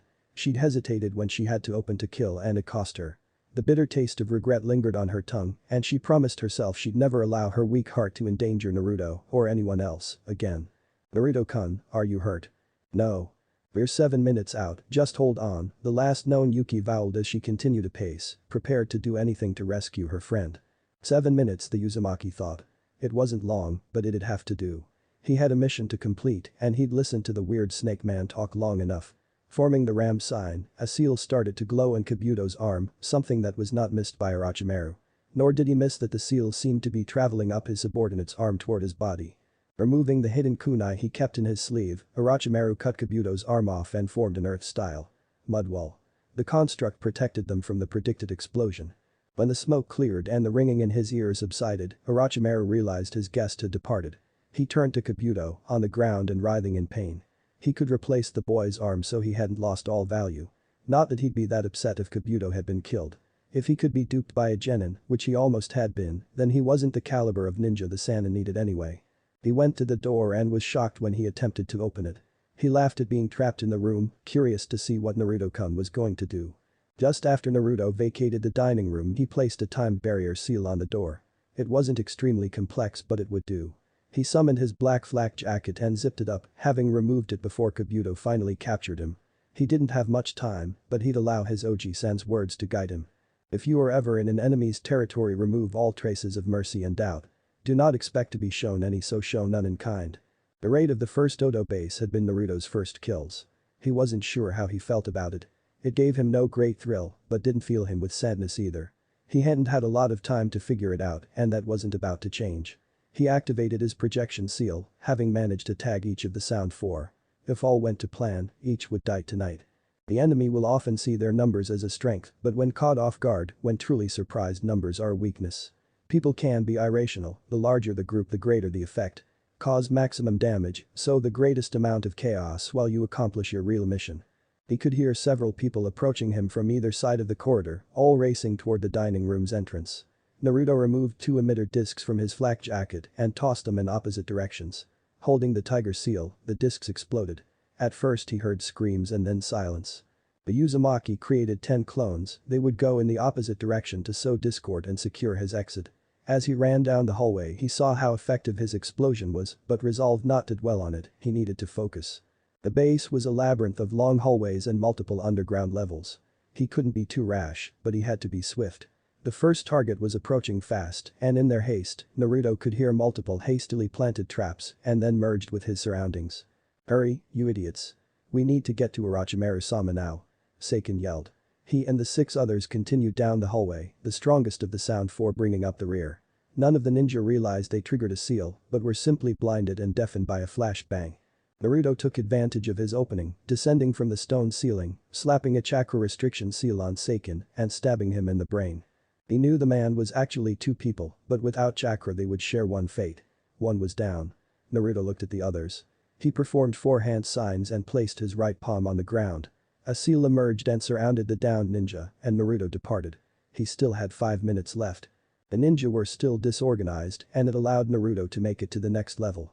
Sticking to the ceiling, Naruto waited for his next target. It was the large one, the one that gave Sai his concussion. The uzumaki dropped down, planning a quick slash like the one before, and felt his blade sink into flesh. "Ugh," the large man said, now a kunai stabbed his hand. He retaliated with a fierce punch, sending Naruto through the door of an adjacent room. Jirobo grunted as he removed the blade, following the boy into the room. Only to be blown back by the explosion of an emitter disc. Pressured for time, it was underpowered, but it was enough to temporarily blind the behemoth. On pure instinct, Jirobo reached out his hands and caught the impending dual stabs aimed for his neck. Blinded and enraged, he gripped Naruto's wrists and slammed the smaller boy into the wall. Spider cracks formed due to the force. Unrelenting, the Sound Force strongman went for a headbutt, finding a pair of knees instead of his intended target, consequently breaking his nose. As Jirobo reared back, Naruto took advantage by kicking the Odo lead in the throat. Startled, he released his grip and was rewarded with a kunai in each of his lungs. The titanesque male dropped to the ground, Naruto tossed one more kunai to his head to make sure his target wouldn't arise again. He'd made that mistake with Kabuto and he wouldn't make it again. Reactivating his projection seal, Naruto saw his last 2 targets were far from each other, one on the lowest level and the other near the stairwell he'd recently navigated. He had just under 3 minutes, no time to waste. Running through the halls, he was soon presented with a squad of ninja. It appeared they were getting their wits about him, his distractions wearing off. The tunic-wearing ninja seemed unsurprised to find him and ready to fight. Any half-trained shinobi force will eventually regroup and mount a counterattack. It will be harder to navigate their terrain, but nothing is hopeless. Certain people draw others to them, giving their comrades strength and confidence. Crush those individuals and you crush morale. Then neutralize all before you. Naruto took a good look at the squad before him. All adults, mostly about average size except for one. He was closer to Haddock-sensei's height and the other 3 were surrounding him. He also saw the other 3 subtly looking at the man as if waiting to follow his lead. His back was sore and his ribs ached, he was also getting impatient. He couldn't waste time with these individuals, but he knew if he got careless, he'd fail and possibly die. Naruto retrieved 2 from a special pouch on his jacket and took a defensive stance. The larger man laughed, as if in disbelief. "Are you the one causing this ruckus? Heard you killed Seiken. Good, I always hated that bastard. Why don't you come along back to Orochimaru-sama before the boys and I hurt you?" "No. The tough guy, yay. Fine. I'll have to show you what being tough really is, and then Orochimaru-sama will reward me." The man dashed toward Naruto after that.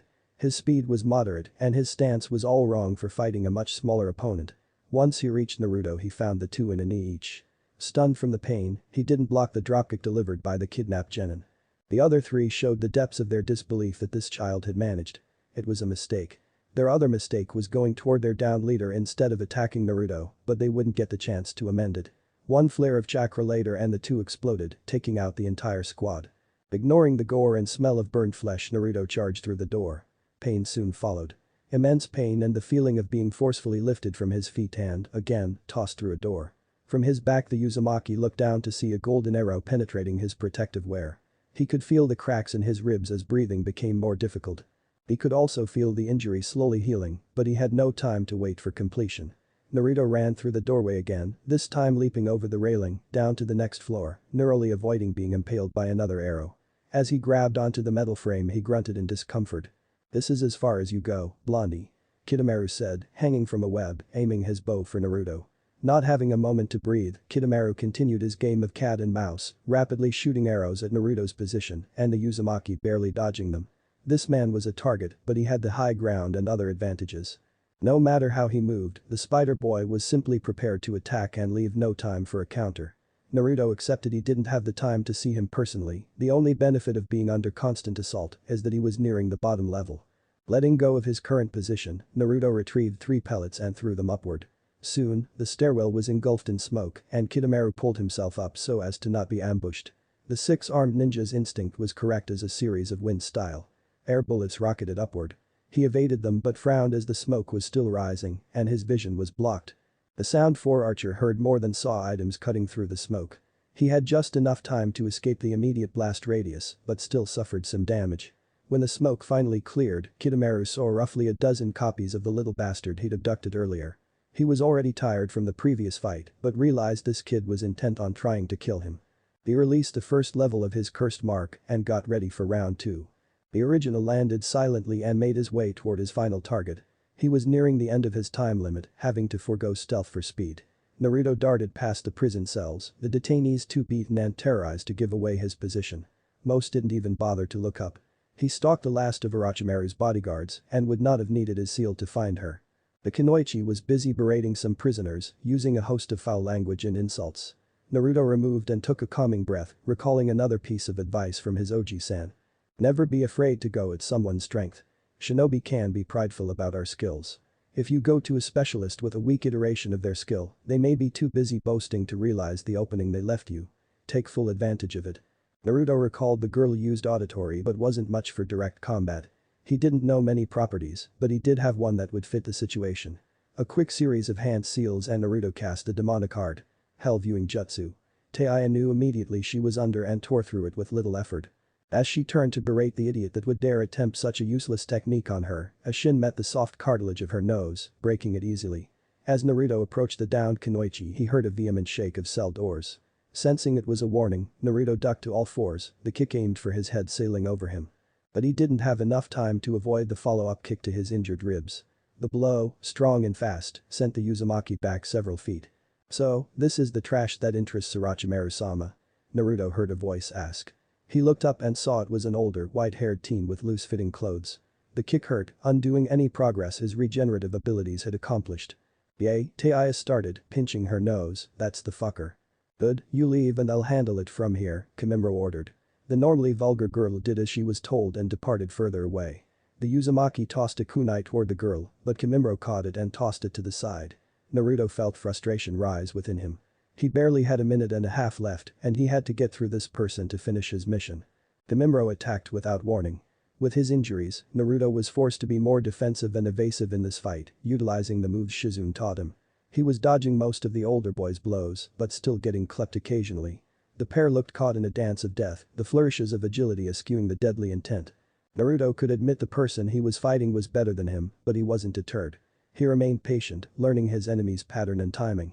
It wasn't long before he found his opening. Kimimaro attempted a roundhouse, and Naruto slipped under it, slyly placing a paper bomb on Kimimaro's leg. Naruto shunshin away and activates the note. He heard a grunt of pain, but saw none of the blood he'd assumed would accompany his move. When the smoke cleared he saw the Odo ninja looking mostly unharmed, save for his burned clothing. His leg, encased in a thick armor of what appeared to be bone and holding a sword of the same material. "It seems it was wrong of me to call you trash. I am Kaguya Kimimaro and will present your broken body to my lord." Naruto said nothing in response but unsealed his staff. Giving it a twirl, he charged toward the now-named Kaguya. Back in the stairwell, Kidomaru was breathing heavily. The clones pushed him to the point of needing the second level of his cursed mark. The surroundings were wrecked, signs of multiple explosions and blunt force damage could be seen about. He was just glad he finally got all of them. He needed to get his burns looked at and get some rest, putting an end to this. Lulled into a false sense of security, he reacted too slowly when a final clone descended from above. Trying to make up for being caught unaware, he created a short arrow, palming it, the archer thrust it behind him. He got the clone, but not before it had completed its mission. Kidomaru instantly felt the backlash of the seal that had been placed on him. A seal that would bind his cursed mark and force it to recede. The pain and the destabilization of his chakra network caused the arachnid-themed boy to lose his grip. Falling, he could do nothing to save himself as unconsciousness was setting upon him. Not able to channel chakra into his body, Kidomaru hit the ground from a several stories fall, breaking his back, but not even the force of his impact nor the agony it elicited could wake the boy. Kimimaro looked at the boy he'd been exchanging blows with. He'd been tempted to activate his cursed mark but knew it'd hasten his decline. He felt he couldn't give this boy a single opening or the blonde would put full effort into ending him. He could only die when Orochimaru-sama gave him permission. Komimura wondered how the boy would fight unhampered, clearly holding back as to not harm the prisoners and due to injuries sustained in previous exchanges. But that could wait. The boy had an unknown opening and the Kaguya planned to take advantage of it to end this fight. He really could not prolong it without deleterious effects. He charged, performing several fast-paced thrusts at the Konohamaru. Naruto deflected the attacks one after another, as Komimura predicted he would, but after his first volley the boy lowered his staff. Channeling chakra into his legs, the leader of Orochimaru's elite guard rushed him, stabbing Naruto in the left shoulder. It was as he designed it. However, Komimura could take no pleasure in his assumed victory. During his dash, Naruto was engaging in a plan of his own. Having created a false opening for the Kaguya, Naruto resealed his staff and took the blow to his shoulder. He only needed one hand anyway. Grinding. Flesh grinding. His very muscles being pulverized and begging to give way to a superior force. There are very few people who have experienced the Rasengan and lived. Komimura would be added to that list, ironically having Jiraiya to thank for saving his life, as just as Naruto was about to pierce his torso with a peak of shape manipulation, the Toad Sage reverse summoned him. With little ceremony, the Uzumaki ripped out the bone sword from his shoulder. He found himself inside a hug, feeling the familiar softness of Haku's bust. Normally, he greatly appreciated Haku's hugs, but now he felt as if he didn't deserve it. He'd failed. He was to neutralize those that had harmed his friends and he'd failed. Before he could give voice to any of his thoughts he heard a voice he thought he'd be free of for some time. He knew his barrier wouldn't last long, but hoped the weird snake man would attend to his forces. Jiraiya stood in front of his team, ready to strike should Orochimaru make an untoward move. Fukuku, why Naruto-kun, you sure caused a mess. You've gone too far this time, Orochimaru, Jiraiya yelled, but the snake Sanin's eyes didn't leave Naruto. We can fight now, Jiraiya, but I have the superior numbers and no problem killing the kiddies. I'd love to get that Yuki on my table. We'd have a lot of fun. I'd have a lot of fun. You'd scream yourself hoarse and beg me to stop. Jiraiya frowned. It really wouldn't be safe for him to go all out with his team here, and going all out was the only way he'd kill his former teammate. They'd have to retreat for now, even though everything inside of him wanted to kill that man and all who dared to follow him. Let's go, Jiraiya ordered. Oh, before you do, I never got to give you my answer, Naruto-kun. The reason I wanted Minato-kun as a student. He was a natural-born killer. Just like me, Orochimaru said and broke out into a face-splitting smile. And just like you. Chapter 14. Orochimaru gazed upon his downed elites. 2 of his 4 were confirmed dead. Kitamura managed to hang on, but the long-range fighter sustained a broken back and legs. Worse yet, in his few conscious moments when prompted he could not activate his cursed mark. The spider-esque shinobi confessed he couldn't even feel it to draw upon. Komimura was in critical but stable condition. Orochimaru didn't know whether to count the Kaguya as lucky or not. Sure, he lived, but the damage done by what, as he described it, could only be the Rasengan shortened his already dwindling life, and he'd be in great pain for the remainder.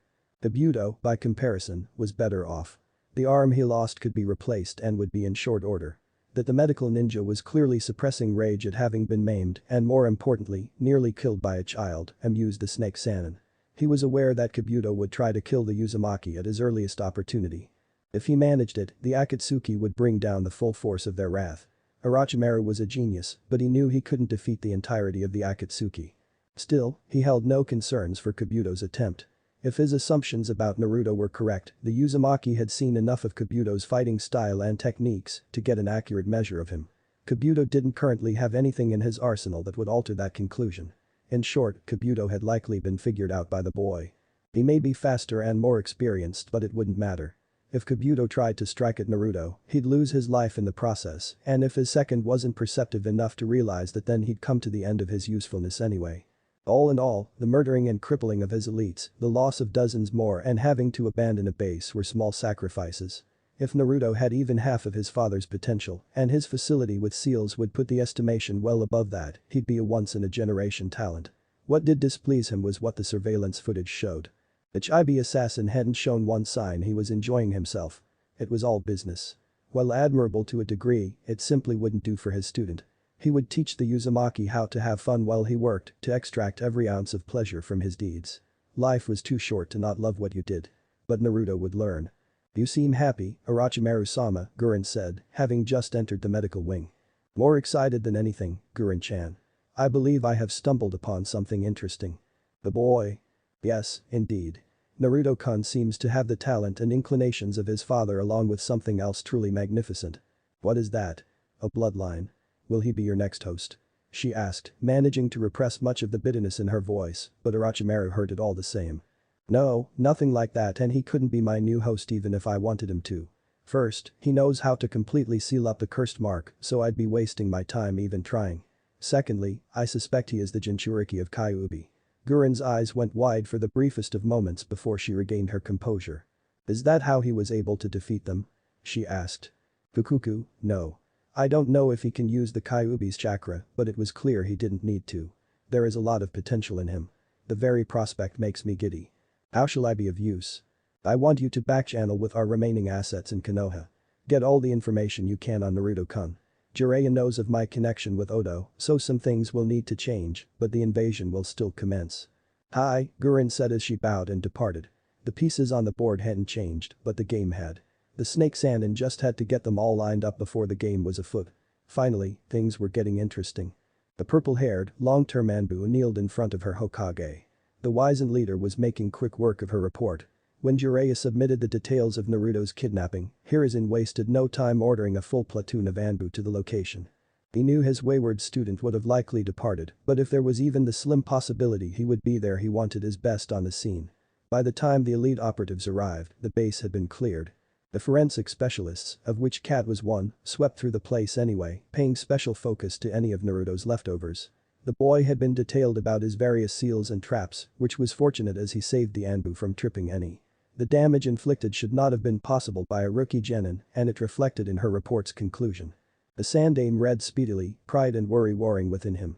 Kat's description of Naruto's impromptu mission adding color to Naruto-kun's dry synopsis.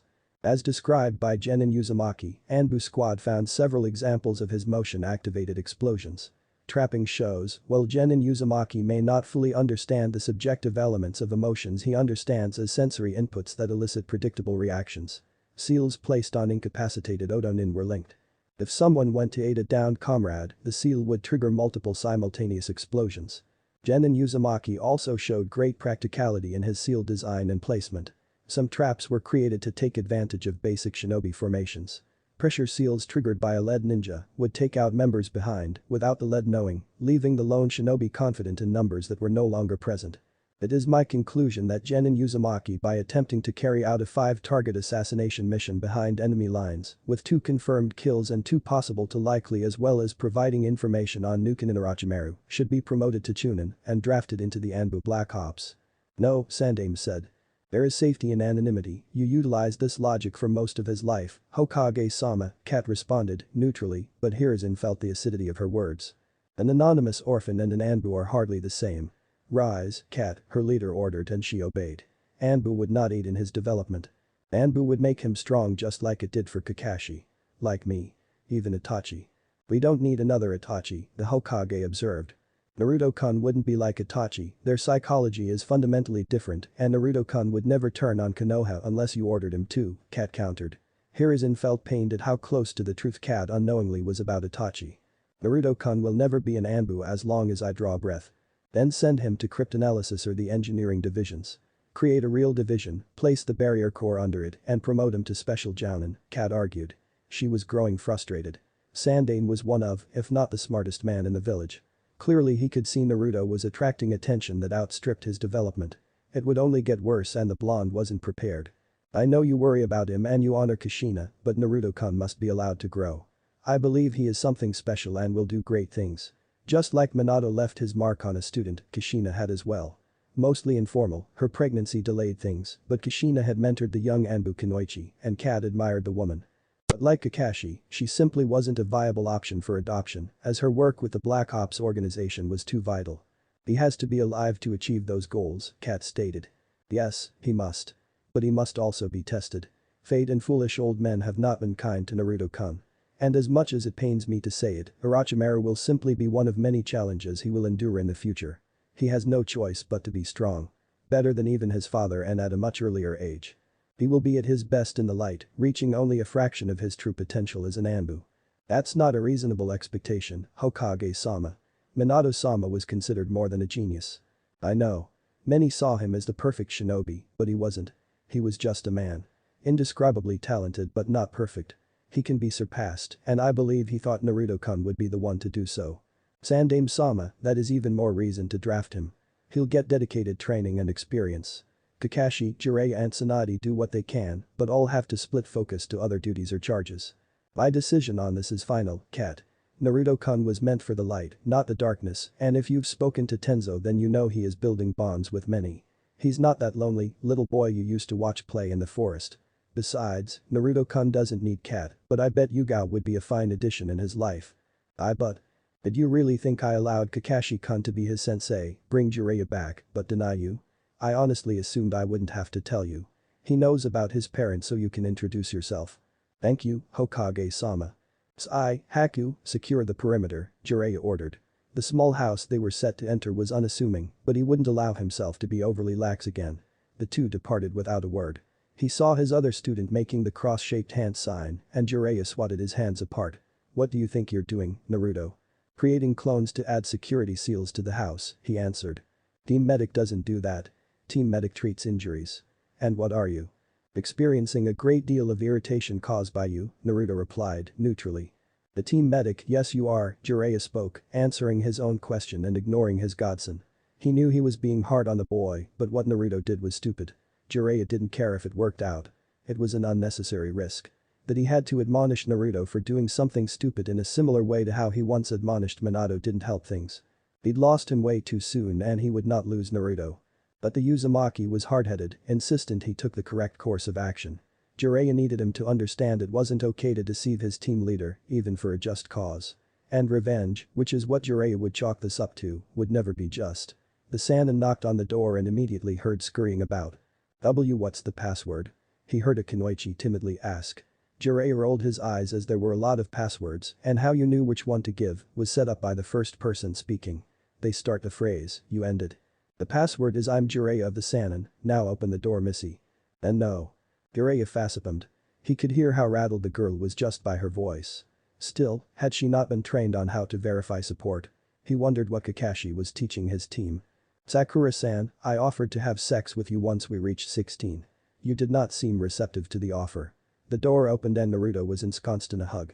Without any diagnostic, he could tell his teammate was nearing exhaustion and needed rest. Whatever she could relay wouldn't be credible, so Naruto raised a green glowing hand to her temple. She instantly went slack in his arms and he executed a bridal carry as they entered the cabin like home. As they entered, they saw Kakashi on the couch palming a kunai but looking otherwise unbothered. Oh, Naruto-kun, you sly devil. Naruto looked at his sensei and then at his godfather, not understanding the implication. Kakashi's eyes smiled, figuring Naruto wouldn't get it. Spare room is in the back, lay her down and then check on Sasuke and Lee, okay? Naruto nodded and walked off. As relieved as I am to see you, Jiraiya-sama, you seem stressed.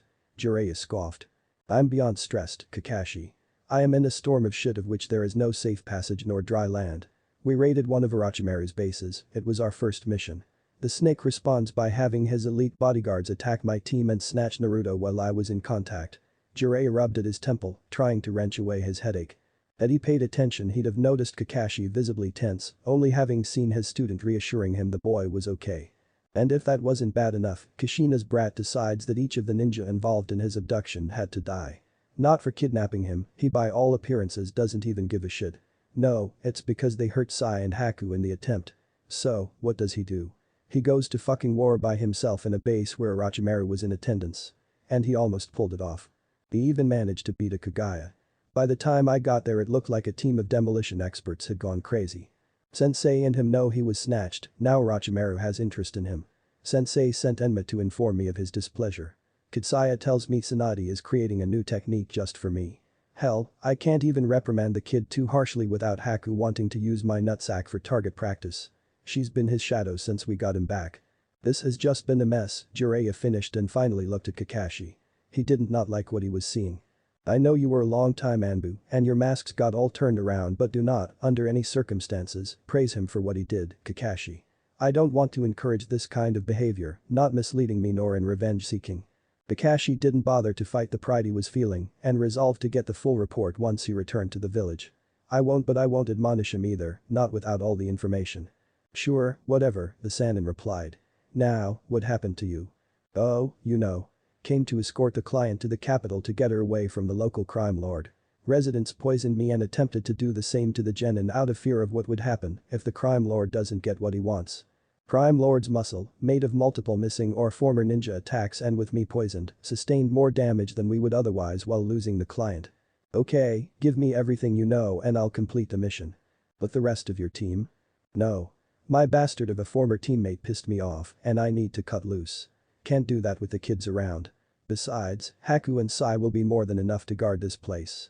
Naruto is remanded to non-combat duties unless absolutely necessary.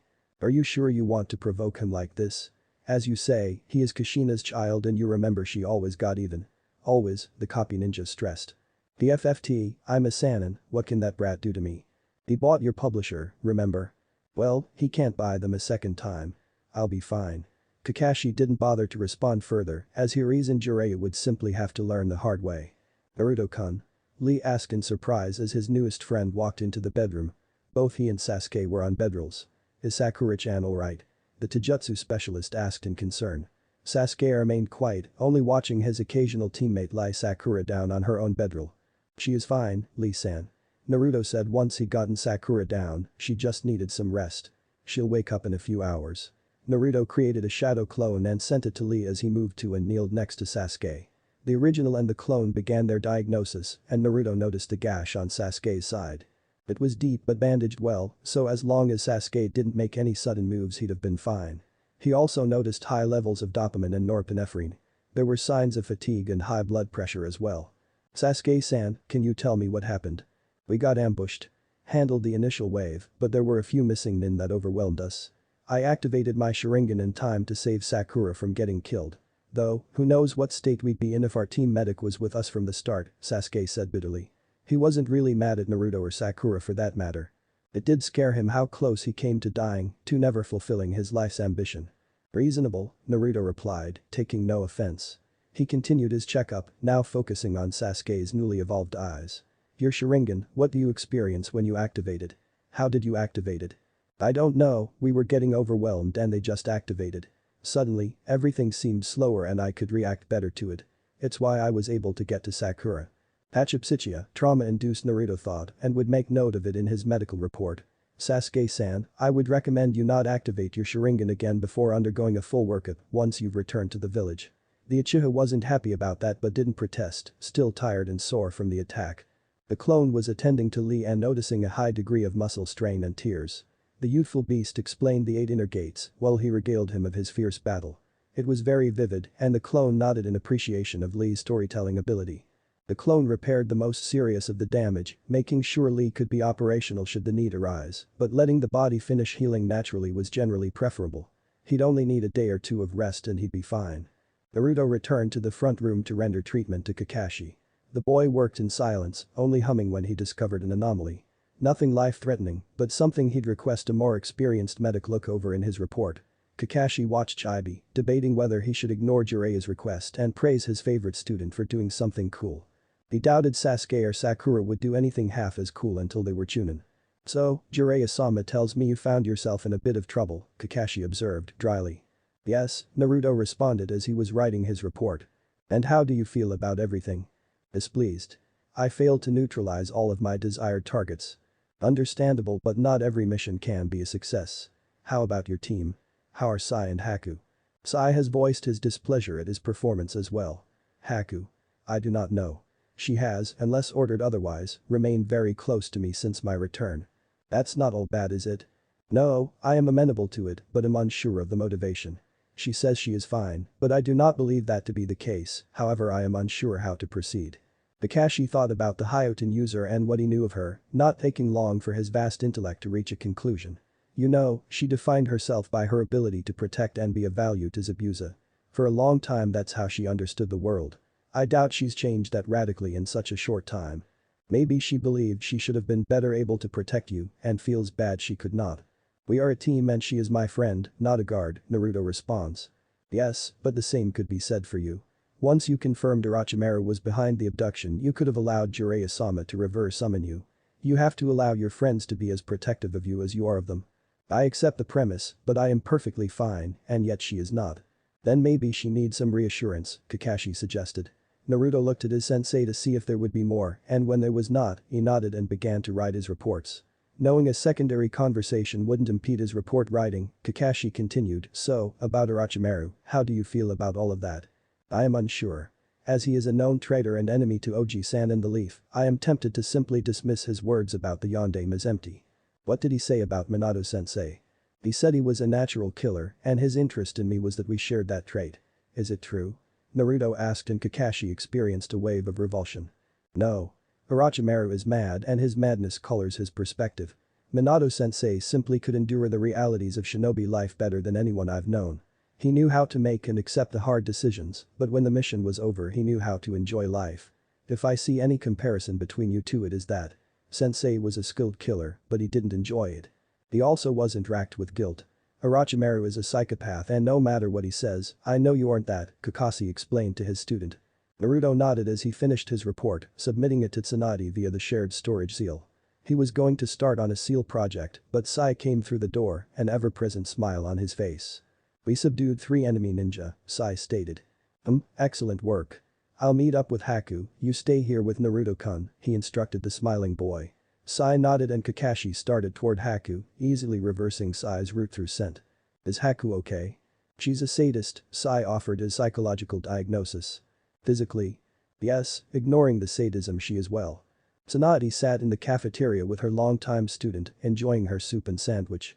She could have eaten in her office, but she made it a point to be in common areas. No, she wasn't the warmest nor friendliest person in the world, but her staff couldn't find her unapproachable either. Eating amongst them was just one way she attempted to show that. Her hazel orbs were looking over Naruto's just submitted report and she was intrigued. If he were correct it pointed towards some interesting treatment options, but she wouldn't know until Team 7 returned. As she was handing the report to Shizune, intending to request her opinion, the Sannin was joined by a purple-haired Kunoichi. Tsunade considered the woman standing in front of her. It wasn't hard to deduce who she was given the hair for, the last Senju having seen the Anbu around from time to time. Some might wonder how Anbu were allowed such distinctive characteristics, but if you were an enemy and you saw Anbu you were about to die anyway. "Forgive me for interrupting, Tsunade-sama, but may I have a moment of your time?" the fellow Leaf Ninja asked. "Sure." "Yugao, ma'am." "Yuzuki Yugao." "Yugao, of course, had a seat," Tsunade invited and the swordswoman accepted. "What can I do for you?" "I was hoping you could tell me a little about Uzumaki Naruto-kun. I was in his detail when he was small, but reassigned once he joined the academy and haven't been able to keep tabs on him since." Yugao explained, but Tsunade was incredulous. "So curious just because you watched him several years ago? If I'm going to discuss my student with a relative stranger, I need a little more than that. Besides, you wouldn't want me to misread your motives." Yugao received the threat as it was intended but showed no outward sign she was intimidated. "I was mentored by his mother for a short time before she became pregnant," she shared. "I would have liked to have been more involved, but it was thought to be safer if I was not. Sandaime-sama just gave me permission to meet with him socially and I thought I could share some things with him about his mom that others wouldn't know." Okay. Well, Shizune spends as much time with him as I do so what would you say about your kohai?" Tsunade asked teasingly. Her student had taken to Naruto quite fast, liking someone paying such close attention to her. Tsunade knew her longtime student well enough to know she had to fight the urge to treat the boy like a life-size plushie every time he cocked his head to the side and squinted when in deep thought. Shizune wasn't affected by her master's taunts, having grown used to them over the years. She, instead, simply answered Yugao, "Naruto-kun approaches the world as if it is a series of puzzles. Some he solves quickly, others more slowly, but I doubt he ever gives up. This is why he'll make a good diagnostician. The problem is, he's so used to trying to figure things out that he often misses when he should simply experience something. He idolizes the Sandaime, adores Konohamaru-kun and cherishes his best friend, Hinata-chan, though he likely doesn't understand how he feels about these individuals. He can be very kind in his way, never intending to be rude or mean. But given recent events, he can also be very unkind if the situation calls for it." Yugao could only grimly nod at the final part of Shizune's statement. She saw the aftermath of his unkindness. "Brad also likes the ladies." "Yes, I've heard whispers about his fondness for the fairer sex. I worry about Kakashi and Jiraiya-sama's influence." "Oh, yay, that'll be something to stamp out, but I mean he genuinely likes women. I don't think it's an accident that most of his friends are girls." Yugao nodded at Tsunade's correction. "Is there anything else I should know?" Both medics answered in the negative and Yugao departed. She had a few more stops to make before her information gathering was completed. Kakashi arrived at the scene of the battle, if it could be called that. The three ninja that harmed his cute little students were riddled with and unconscious. He found that surprising because from what Naruto told him, this Haku was a precision fighter. However, it appeared she went to town on the three felled ninja before him. Paired with a vision of overwhelming violence, Haku stood before the copy ninja looking quite innocent. It was slightly unnerving. "Haku-chan, report," Kakashi causally ordered. "I saw the three making their way to the cabin and intercepted them. They tried to resist and greater force was called for," she answered. "And you are sure all this was necessary?" Kakashi asked, skeptical of her conclusion. "Very, Haddock-san. Well, good. Why don't you head back to the cabin and I'll educate these young men on the error of their wicked ways." "Haddock-san," Haku observed. "Then it will be a short lesson, won't it?" Kakashi posed the rhetorical question while favoring Haku with an eye smile. She simply departed via Shunshin and allowed the odd man to do what he was. Kakashi returns to his observance of the trio of fair-skinned and platinum-blonde missing ninja. He knew them, the three were infamous. Called the Lightning Brothers, the triplets had the distinct dishonor of becoming a missing ninja because they were too stupid to find their way back to Kumo after a mission. Ace simply wanted to be rid of them, hence the burn notice. Now, what to do with you poor devils? You aren't really worth enough to bother with a bounty. Can't possibly know enough to use for information. Anything you did know, Jiraiya is currently making it moot anyway. And, you hurt my team. Decisions. Decisions. As Haku arrived at the cabin she heard the faint sounds of many birds chirping. Yugao walked into the dimly lit bar. It was the perfect spot for day drinking, dark, moderately spacious and with a workforce and clientele that knew how to keep secrets. She just hoped her target was sober enough to be of use or even mildly coherent. He was not a hard man to spot, even in a place as sparsely lit as her current location. He simply oozed a regal aura, fitting for the head of the Hyuga clan. What was unexpected was his company, several of the other clan heads.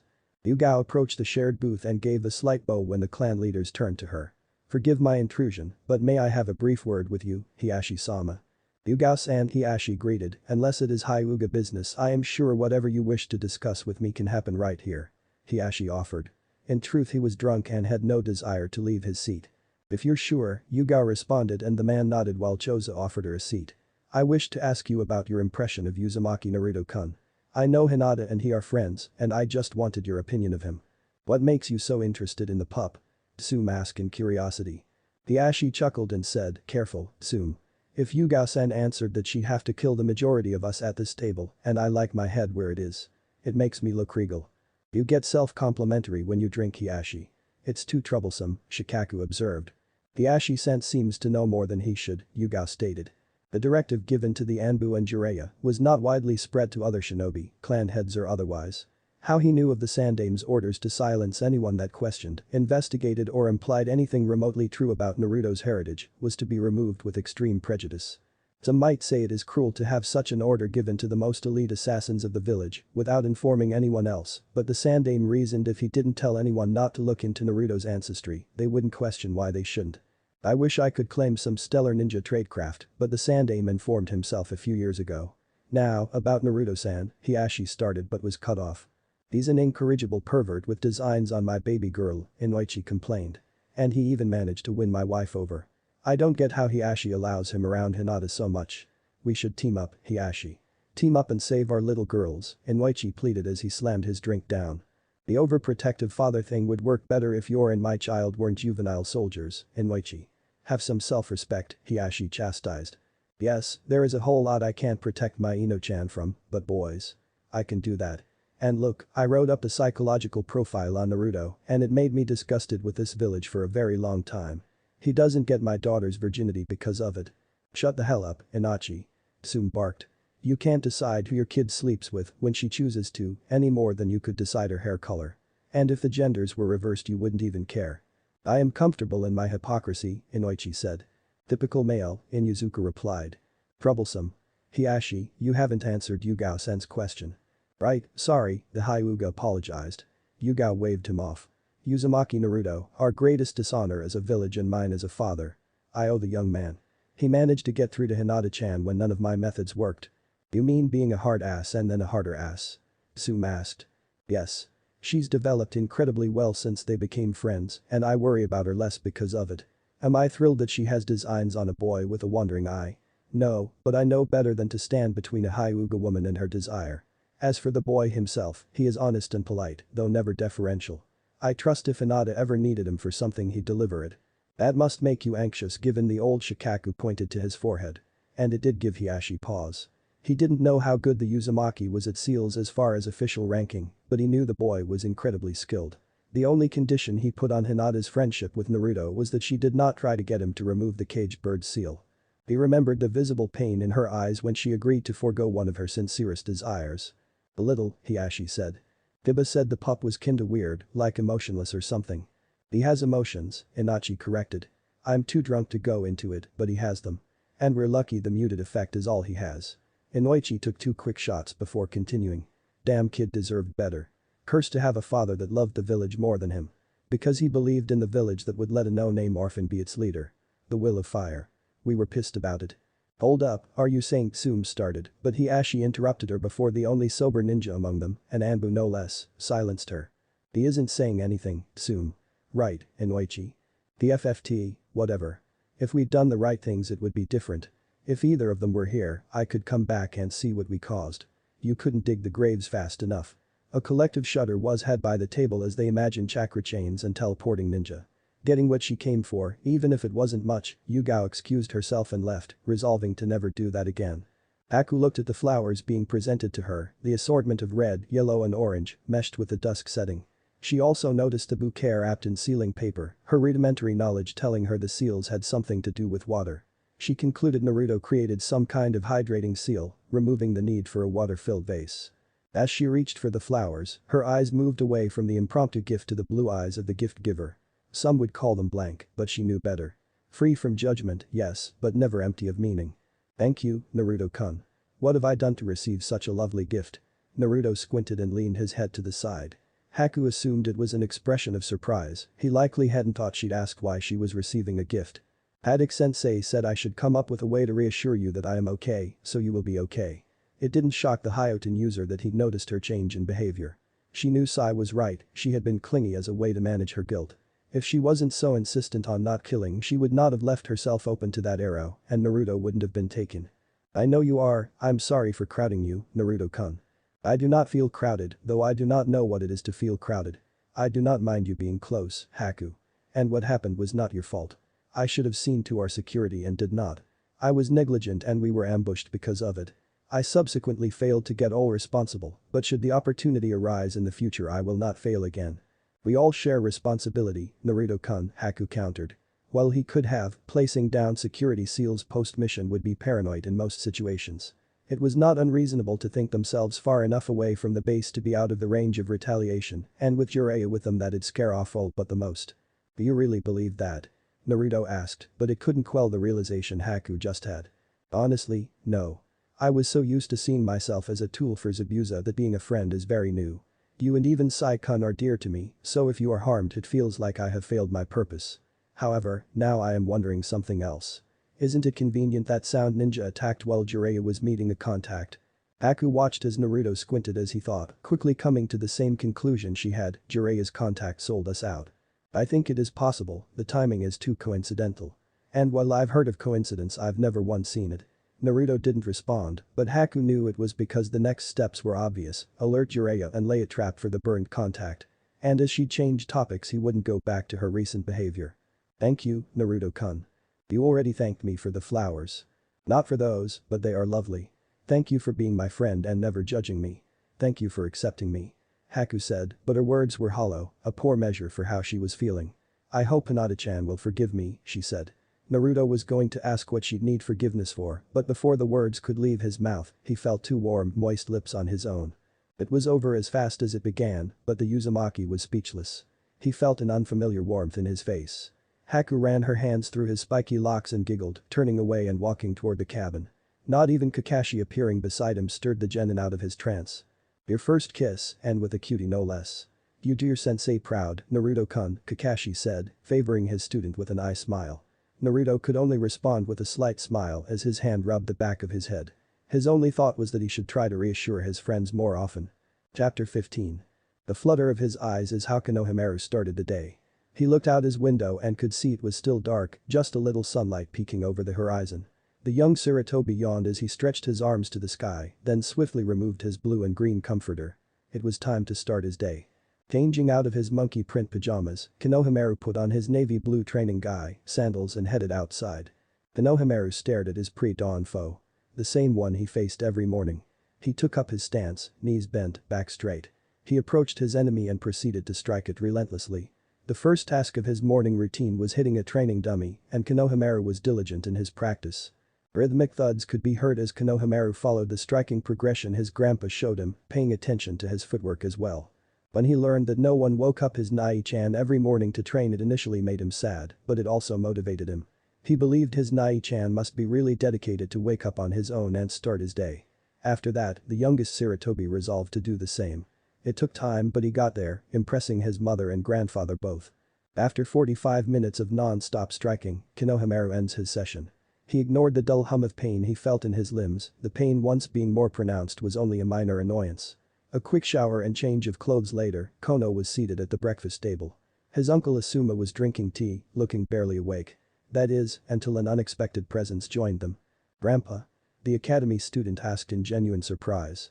Normally, his grandfather would already be hard at work in his office. Konohamaru-kun, Asuma and Hiruzen greeted each other with a kind smile. "Father, are you playing hooky today?" "No such luck. I was invited to see a work site today. I'll go to my office after that," the aged Hokage answered Asuma, mirth brimming in his eyes. It took Konohamaru a second to process Hiruzen's words, but when he did, a face-splitting grin adorned his face. "Really, Grandpa?" he asked in excitement and mild disbelief. He knew his grandfather was incredibly busy, so creating extra time for his family was difficult.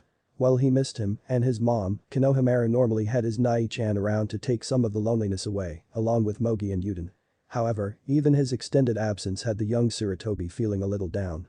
Hiruzen recognized his grandson's emotional state, resonating with him deeply due to how he'd failed Naruto. He promised himself to do better and made time for Kono. "Really? So eat up, I want to see this modern marvel my grandsons have concocted." Hiruzen smiled as his grandson ate as fast as he could, while still adhering to proper table etiquette. As soon as he was done, he was rushing his grandfather out the door. So busy with his breakfast and Hiruzen doting on Konohamaru, neither noticed the frown of Asuma when he heard his father mention seeing the work of his grandsons, plural. The two diminutive Sarutobis walked throughout the village. It was early, yet so most shops were just opening. All were delighted to see their Hokage and the honorable grandson and greeted them warmly. Hiruzen returned the gestures, but Konohamaru was silent. He used to hate being called the honorable grandson, wanting to be known as his own person. But when he walked with his Nai-chan, he saw how different they treated him. At least being called the honorable grandson was nice. They ignored his Nai-chan like they couldn't see him, like he wasn't worthy of their notice. It made the young boy angry and he wanted to blow up, to yell at them. He remembered once asking his Nai-chan if their treatment bothered him, if their lack of acknowledgement made him sad. He said, "You acknowledge me, so what more do I need?" and spoke no more on the matter. Konohamaru remembered how happy that made him, and while he would still be bothered by the village not treating his Nai-chan well, he wouldn't complain about what they called him. Honorable grandson was a challenge. When Konohamaru proved himself to be more than the Hokage's grandson, everyone would recognize him as such. Until then, he had his family and his Nai-chan. That was enough. The duo arrived at their destination, the nearly completed remodel of Naruto's apartment complex. The retail sections were already installed, as were many of the other amenities. Hiruzen smiled when he recalled the first time he visited the site with Kono-chan. His grandson insisted that, "No one gets on my site without a hard hat, Grandpa," and while it was silly for the god of shinobi to be overly concerned about falling debris, if Inoki couldn't kill him from the sky, then a brick wasn't, he placated the littlest foreman in the land of fire. "You think Nai-chan will be happy?" Konohamaru asked. "I think he will be quite pleased and very thankful you kept the crews on task," Hiruzen said, rubbing Kono's head. The younger Sarutobi blushed at the contact and flashed a 1,000-watt smile. Konohamaru gave his grandfather a quick tour, as it was almost time for the academy to start. Hiruzen was impressed, taking apartments with exterior exits and building a complex connecting to the back of the original structure, leaving the possibility of erecting another tower of apartments at a later date. It was a wise investment, and Naruto would do well because of it. So would Konohamaru, as unbeknown to him his brother had created a generous trust fund for him once he reached the age of majority. After the tour, in which Konohamaru even explained some of the ceiling used in rudimentary terms, the pair parted. Noticing the time, Konohamaru darted toward the academy, not wishing to incur Ruka-sensei's wrath. Nearing his destination, the Sarutobi heir was confident he would make it on time by the slimmest of margins. His hopes were dashed when he heard the sounds of bullying not far from his location. He sighed, as intervening was going to make him late, but as the future Hokage it was his responsibility to look out for his people. Sometimes the will of fire was a pain. Konohamaru shimmed up a nearby tree and then, utilizing the steps of the silent killing method he'd learned, stealthily made his way to the group. Once in full view, Konohamaru frowned. It seemed Haki and his two lackeys were picking on a Hyuga. By all appearances, 1 year younger than them. If that wasn't enough to make him want to pound them, these were the boys that insulted his Nai-chan surely did. While younger and outnumbered, the Hyuga girl didn't seem to care as she took up her stance, tired of the boys insulting her eyes. Look, the baby wants to fight. Guess she thinks because she comes from some big deal clan she can take us. Isn't that right, baby? Haki mocked, causing the girl to glare. As she was set to go on the offensive her plans were interrupted by a blur coming from up above. Konohamaru, having had his fill of Haki's mouth, jumped down from the tree and chopped the boy on the back of his neck. Before the two lackeys, who had been on either side of Haki, could turn around Konohamaru delivered 2 debilitating blows simultaneously to the kidneys of the hangers-on. They dropped immediately, passing out from the shock of the painful strikes. I could have handled them, the Hyuga stated, and Konohamaru rubbed the back of his head in embarrassment. I'm sure you could have Hyuga-san, but as the future 6th Hokage it's important I help out where I can. The Hyuga member wanted to scoff at the boy's pronunciation, but for some reason his bright smile was infectious and she couldn't. Hanabi-chan. A voice called out and the girl looked toward it. When she turned back around the interloper, as she refused to consider him her savior, was gone as if he'd never been there. Hanabi-chan, you have to stop running off. Natsu, her caretaker, admonished. And did you attack these boys? Hiashi-sama will not be pleased. I didn't do it, some boy did. But I was since they were picking on me, Hanabi explained. Natsu nodded and watched as the boys returned to consciousness. You 3 are lucky you didn't touch Hanabi-sama, attacking the clan head's daughter could cause the entire clan to retaliate. Do not do it again, Natsu warned, her bloodline activated and menacing glare in full effect. The boys paled and limped off. As the now identified Hanabi was informing Natsu of her brief run in Konohamaru was sneaking into class through the window. Either Yuden or Mogi was kind enough to leave it open and Iruka had his back turned. Kono silently moved toward his chair, taking a seat without calling attention to himself. Just as he was about to relax a piece of chalk rocketed toward him, hitting the Sarutobi dead between the eyes and knocking him back in his seat and to the ground. Ow! Konohamaru exclaimed. What's the big idea, Iruka-sensei? He asked as he got up, returning his chair to the upright position. The big idea, Konohamaru, is that you're late and instead of taking responsibility you try to sneak in. It's almost as if I want to be a ninja, he said under his breath, but loud enough for Iruka to hear, causing the instructor to fling another piece of chalk toward the boy, hitting in the same location. Watch that smart mouth, speak quieter, or learn to dodge, Iruka advised.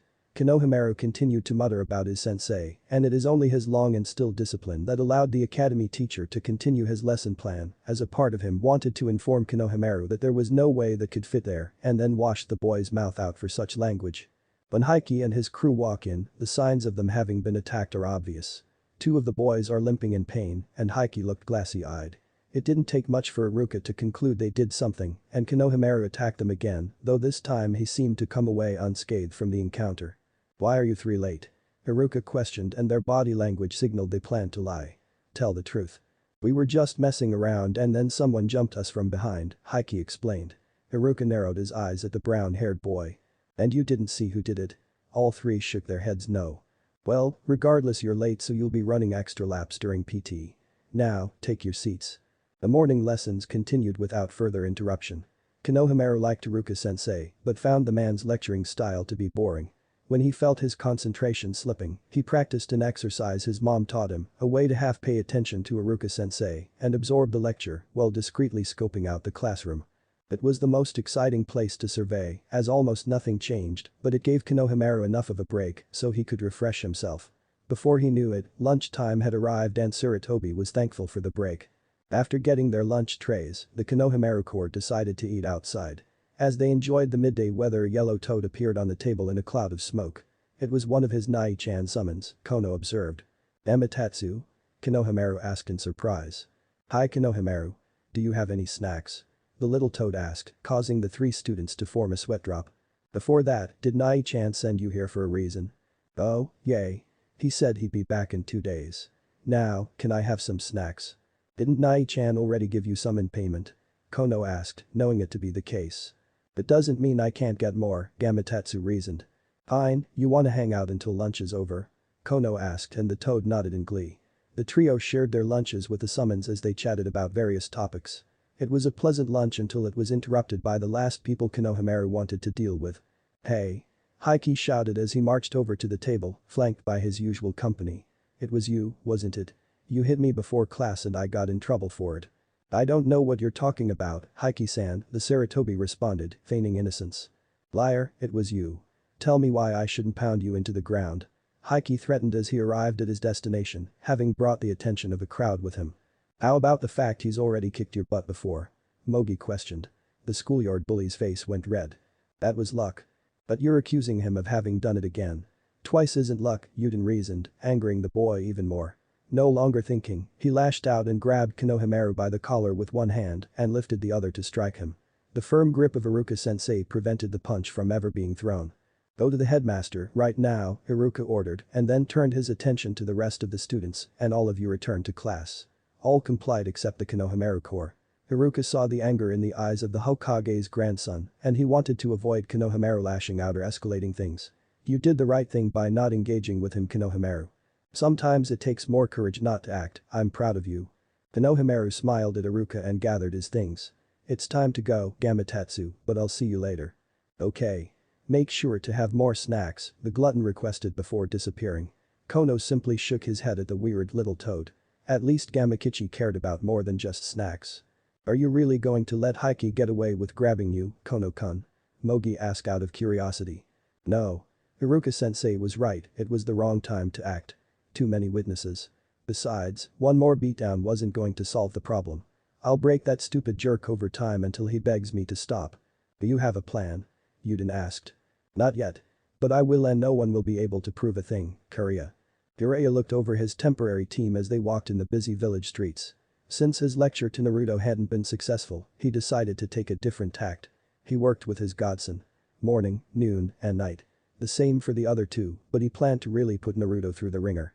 What stood out to him most was that none of them complained or showed signs of discomfort. No frowns or grunts of exertion even when nearing exhaustion. It was maddening as one of the perks of being a sensei is slightly torturing your students and reveling in their discomfort. When the physical exercises weren't enough, Jiraiya tossed in more sparring. The team against him, the team sparring themselves, and they sparring him individually, though that was mostly saved for Naruto. And yet, nothing.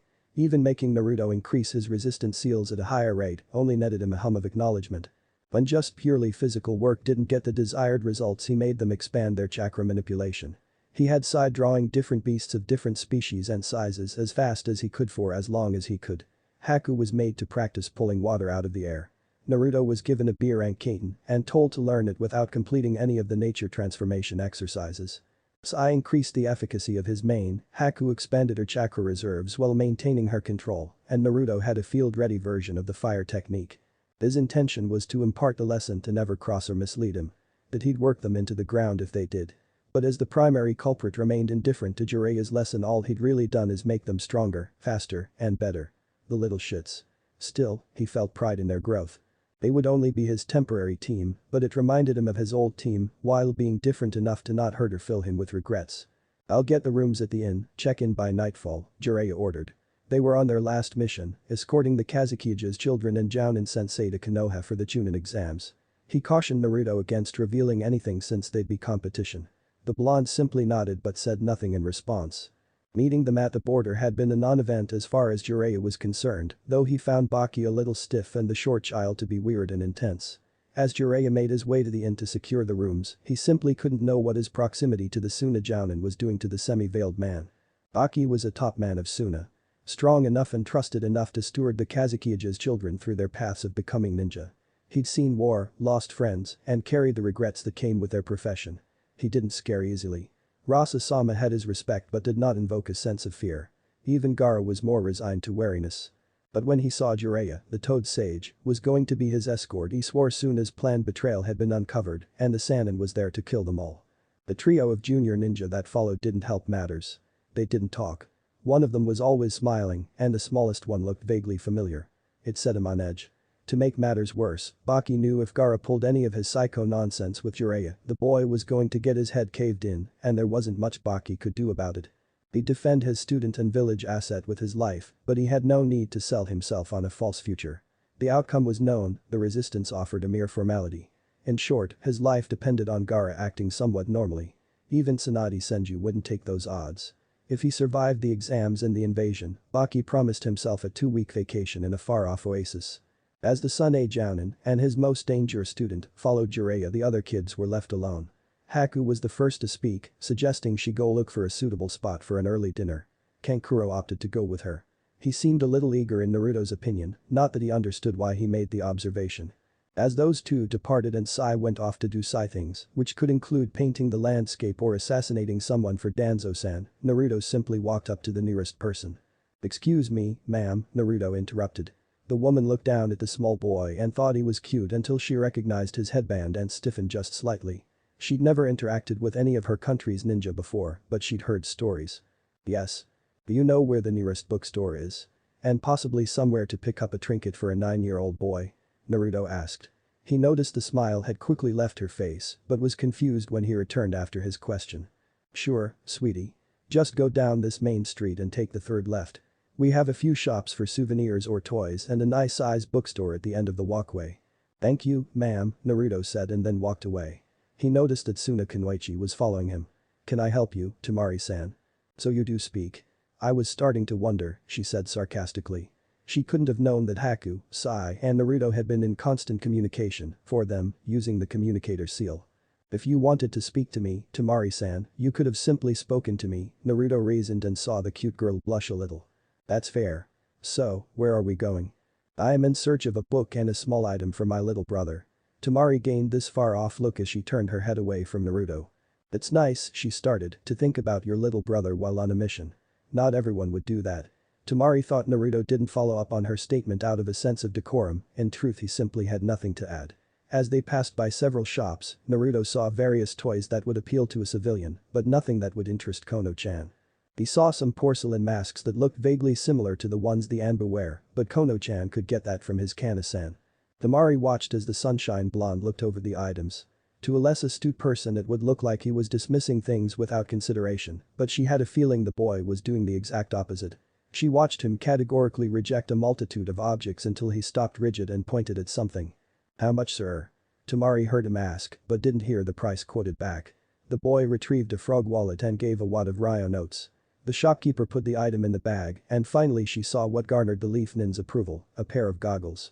They were midnight blue, single lens. She had no idea why that was the right one, but didn't bother to ask. After buying his item the boy continued along to the bookstore, Temari right behind him. She was surprised to see him go straight to the self-help and relationship section, her mouth moving faster than her mind. "Are you in the right section?" she asked. "Yes," was the one-word reply. Like he did with the toys, her temporary companion breezed through multiple titles, seemingly rejecting them. "What could you need from this section?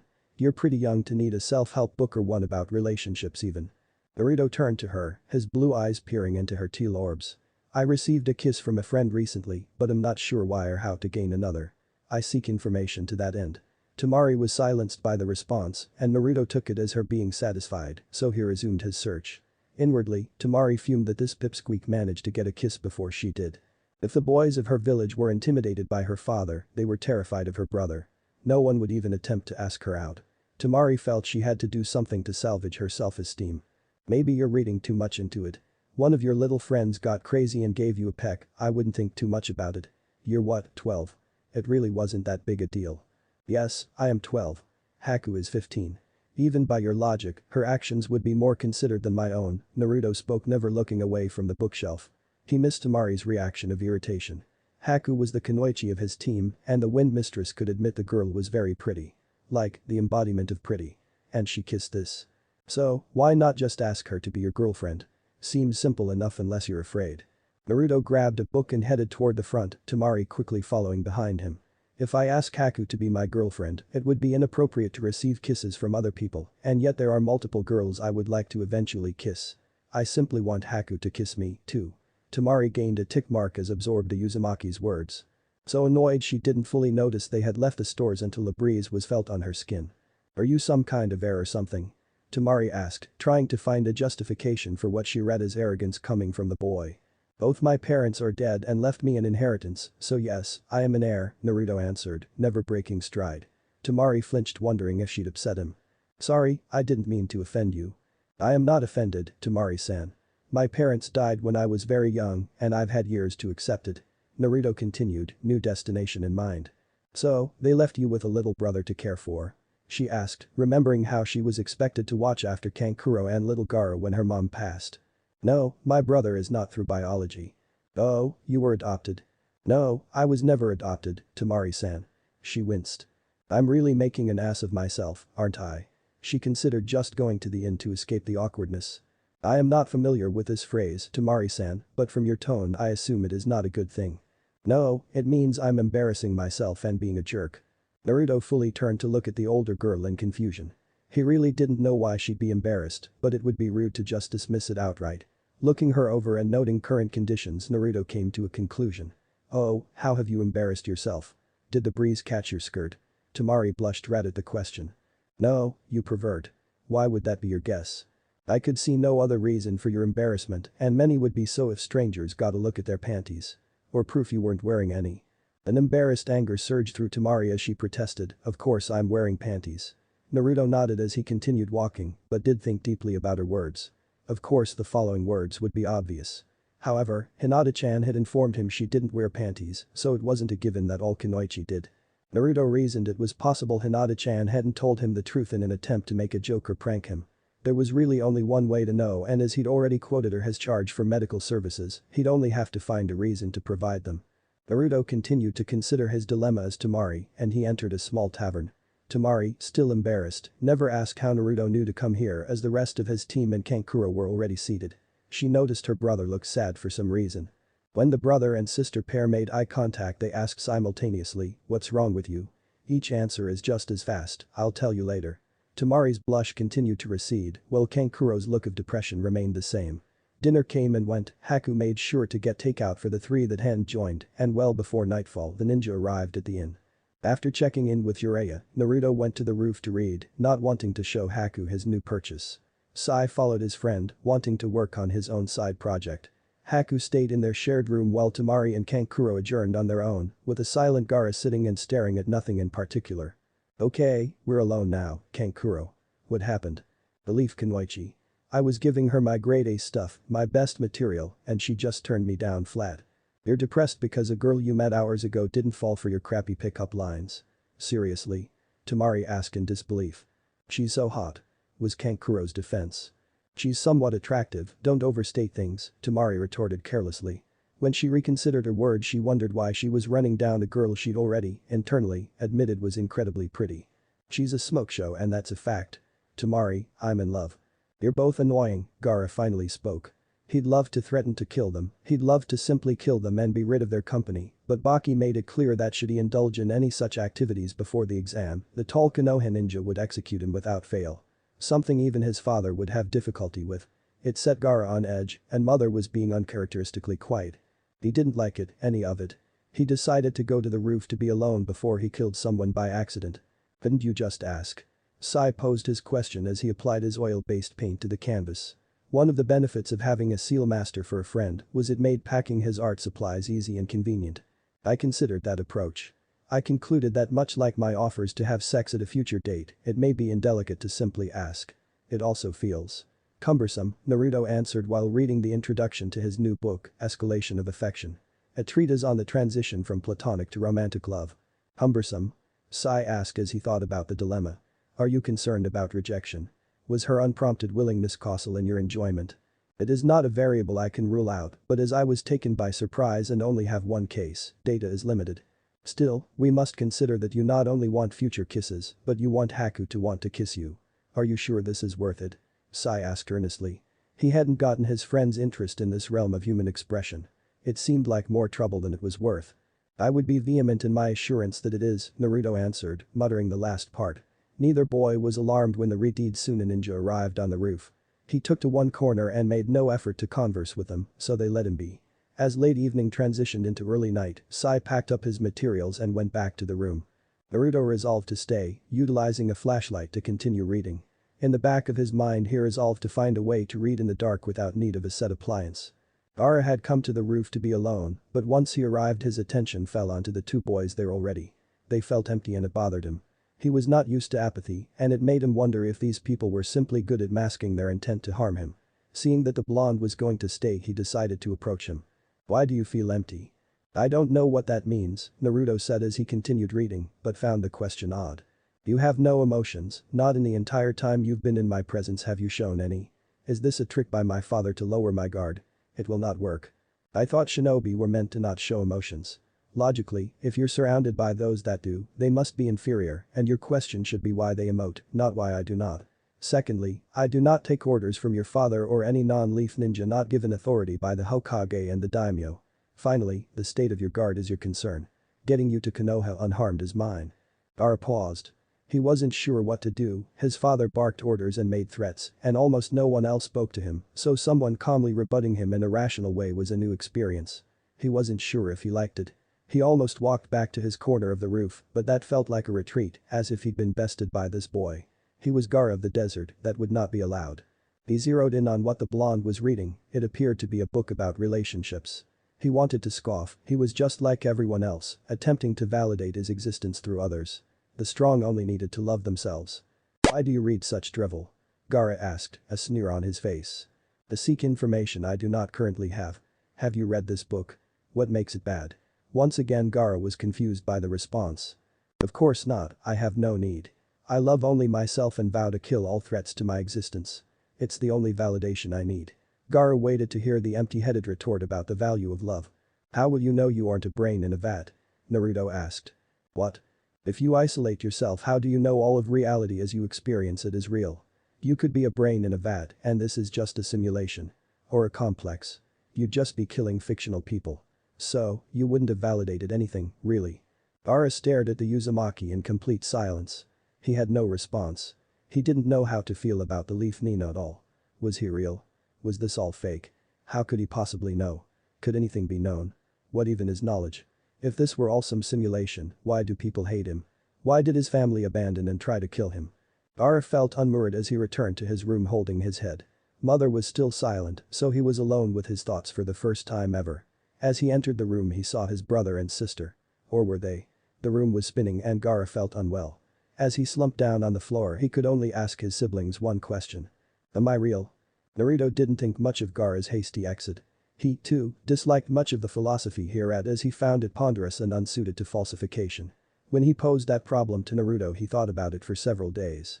When he finally responded, he said that whether reality was simulated or not was moot as it was real to him, as he had no way to break free.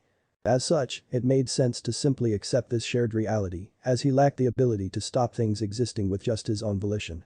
He recalled his, smiling and telling him it was a good answer. Now, however, a different sort of philosophical problem vexed Naruto, and he wished it was easily resolved as the last. The block likely held the key to progress that had been long delayed. But, conceptually, he simply couldn't accept the premise. Things either are or they are not. The cat cannot be both alive and dead simply because no one knows it. That's not how things work. He wondered how his father managed to accept such absurdity.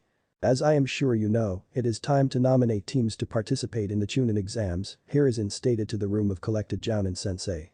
Each high ninja listened to their leader, while also looking at the stats of their students, the security checks having progressed enough to give even the genin their own bracelets. Because Hiruzen had objective measures he was able to instill some baseline requirements. If the genin weren't at a certain level of fitness and mental capability, then they could not be considered, and those Jounin sensei weren't invited to the meeting.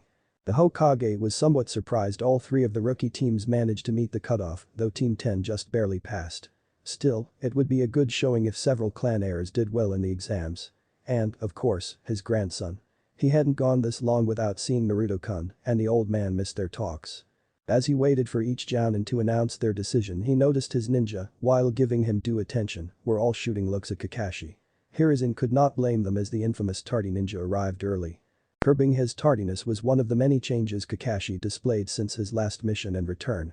Tsunade, using Naruto's initial report, confirmed that Kakashi was experiencing a chemical imbalance, but not just from the Sharingan. Kakashi was clinically depressed and by all appearances had been for years. Tsunade lost it. The procedure for diagnosing depression was well known, and while mental illness was a taboo among the general ninja corps, the same should hold true for medics. After figuring out a treatment regimen for Kakashi, she mandated a continuing education seminar for the entire medical staff on psychiatric medicine. While Kakashi was still adjusting to the medication, the man was becoming an active participant in his life again. Training a little more, going out with the other rookie sensei and guy, and no longer standing in front of the memorial stone were just a few of the behavioral alterations. Hiruzen was glad to see the young man doing better but wished he'd been more diligent in getting Kakashi help instead of letting him work through his grief. That had been the wrong way. Hiruzen resumed his focus, not surprised the rookie sensei nominated their teams. It makes sense to take advantage of the home field advantage, and while Hiruzen doubted all of them were ready to be Chunin, the exams could highlight areas they needed to work on and introduce them to a level of pressure and conflict they may not have been exposed to. The Sandaime dismissed all present, save Kakashi. Naruto-kun returns today. Whichever iteration of your team shows up, you have necessary dispensation, the Sarutobi leader informed his ninja. Understood, Hokage-sama. I highly doubt the entirety of my team won't show up, Kakashi reassured me. And about that other thing. I still believe you do not need to pull Naruto from Team 7 permanently. They don't have the cohesion of other teams, but they can develop at given time, and if Naruto makes Chunin, he can lead them as a triad while I do something else. I understand, Kakashi. It gives no pleasure to do this to your team, but with Orochimaru's interest in the Akatsuki, I can't have Naruto distracted with interpersonal matters. It also may be a bad idea to have our Jinchuriki with the Soul Loyal Uchiha on one team. They make prime assassination targets, especially as Naruto's heritage is becoming more known. I'd die before I let something happen to them. Admirable, but I'd rather avoid that being necessary. You have many years ahead of you, Kakashi. Your task is to look for reasons to live, not die. Not until you're old and can do so surrounded by those that love you. That's a good death. Yes, Hokage-sama, Kakashi answered, leaving once dismissed. Kurenai arrived at teammates' training grounds, instantly gaining her students' attention. Hinata and Shino waited silently, but a brash student couldn't help but speak. You're late, Kurenai-sensei, he remarked while petting Akamaru. Yes, I am Kiba-kun. Hokage-sama requested an audience with me and several others. During this meeting, I nominated you for the Chunin exams, here are your forms, she explained. Whoa, really? You think we're ready to be Chunin? Kiba asked. Kurenai had anticipated the question and was therefore ready with an answer. Do I believe any of you are ready to fulfill the totality of the responsibilities of being a Chunin? No. But if that were the standard, most people wouldn't be Chunin until their 20s. It is a position you learn and grow into. Do I believe each of you have some of the skills necessary to allow you to survive and flourish as Chunin? Yes. And I certainly believe you have the skills to do well during these exams. I would not have nominated you if I didn't. Each student nodded, feeling more confident about attempting the promotional exam. Now, you each have a week to decide if this is for you, and if you decide it is not, there is no harm done. I will tell you, each rookie team and Mido Guy's Team 9 has also been nominated, so keep that in mind. Any questions? Her 3 students answered in the negative. Well, no training or missions for the rest of the week. Follow the instructions on the applications if you decide to entire. Saying her piece, Kurenai departed. Asuma's arrival awoke his 2 ninja, and he almost decided against telling them about the nomination. Ino was hanging upside down from a tree branch doing sit-ups. Her transformation had been surprising and gratifying. Seeing how much she'd progressed in just a few months made him wish she'd pushed them harder from the start. On paper, the Sarutobi knew this was the weakest team in terms of straight combat, but he hoped their teamwork would pull them through. You've been nominated for the Chunin exams. They start in exactly 1 week. If you want to participate, follow the directions on the applications. Troublesome, do we have to? No. This is optional, Shikamaru, but most genin consider it an honor to be nominated. Especially as a rookie. Team activities are suspended for the time being. Good luck. Sasuke barely paid attention to Kakashi when he informed them about the Chunin exams or that Naruto would be back to take it with them. He didn't care about a nominal promotion, rising up the ranks wasn't one of his goals. But the exams could show how much he's improved or challenge him to grow even stronger. He knew they were not a normal team, and there was a reason Naruto was the one pulled away. It was a sign the Hokage, Kakashi or both thought Naruto was so ahead of them that they held him back. That realization burned the Uchiha to his core, as his pride was one of the few pillars he had to prop himself up. That very pride had been shaken during his time as a genin. Not only Naruto outshines him but also almost dies. That he'd been willing to sacrifice his life and his dream for a teammate didn't surprise him, but it put into sharp relief that if he didn't get better quickly, he may not live to face Itachi. A part of him wondered if being on a team had made him less diligent, more comfortable with the status quo. He had to get revenge, to bring Itachi to justice. But he would not become like Itachi in order to do so. That meant he had to get stronger, and the Chunin exams was just the place to do so. Sakura was in the midst of a surprising revelation of her own. Not until Kakashi-sensei assured them that Naruto would take the exam with them did she feel confident enough to truly try. She didn't think she was ready to be a Chunin, but felt she could do well with her entire team. It was weird, her feelings for Sasuke-kun had been such strong motivation that it initially puzzled her. But she was too smart to stay unaware, conclusions coming as swiftly as the questions that spurred them. She admired Sasuke-kun. Believed in him. But she also realized his mentality was one that took on challenges head-on, committed to overcoming them with his abilities. This meant if you weren't up to his level then his way could leave you out of your depths. She didn't think he was indifferent to her welfare, him jeopardizing his life to save her is testament to that. He simply didn't consider the consequences of his approach. Naruto was different. He looked for ways to make every situation more favorable to him, to the team. His primary weapon was his intellect.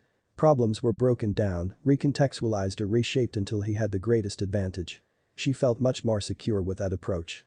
He wasn't weak, but he didn't seek every instance to prove his strength. Sasuke-kun may lay down his life for her, but Naruto would do his best to make sure it didn't come to that, and ultimately, she didn't want a martyr. The two boys presented such stark paths to be a ninja, and she didn't feel she was close to either, skill-wise. But where Sasuke-kun's way made that reality glaringly obvious, Naruto's was more inclusive. She didn't feel useless, just not quite there, yet. She hoped Sasuke-kun would listen to Naruto if the situation called for it. She hoped she'd have the courage to back Naruto if it came to it. Aki waited for his check-in to be completed. Waited and watched. Konoha had a reputation for being a good and kind shinobi village. It was pure hogwash, uncut propaganda meant to drum up business. Every other ninja village knew this and accepted it as holy writ that Konoha lies. And yet, it is so easy to be lured by that lie, seduced by its simple charms.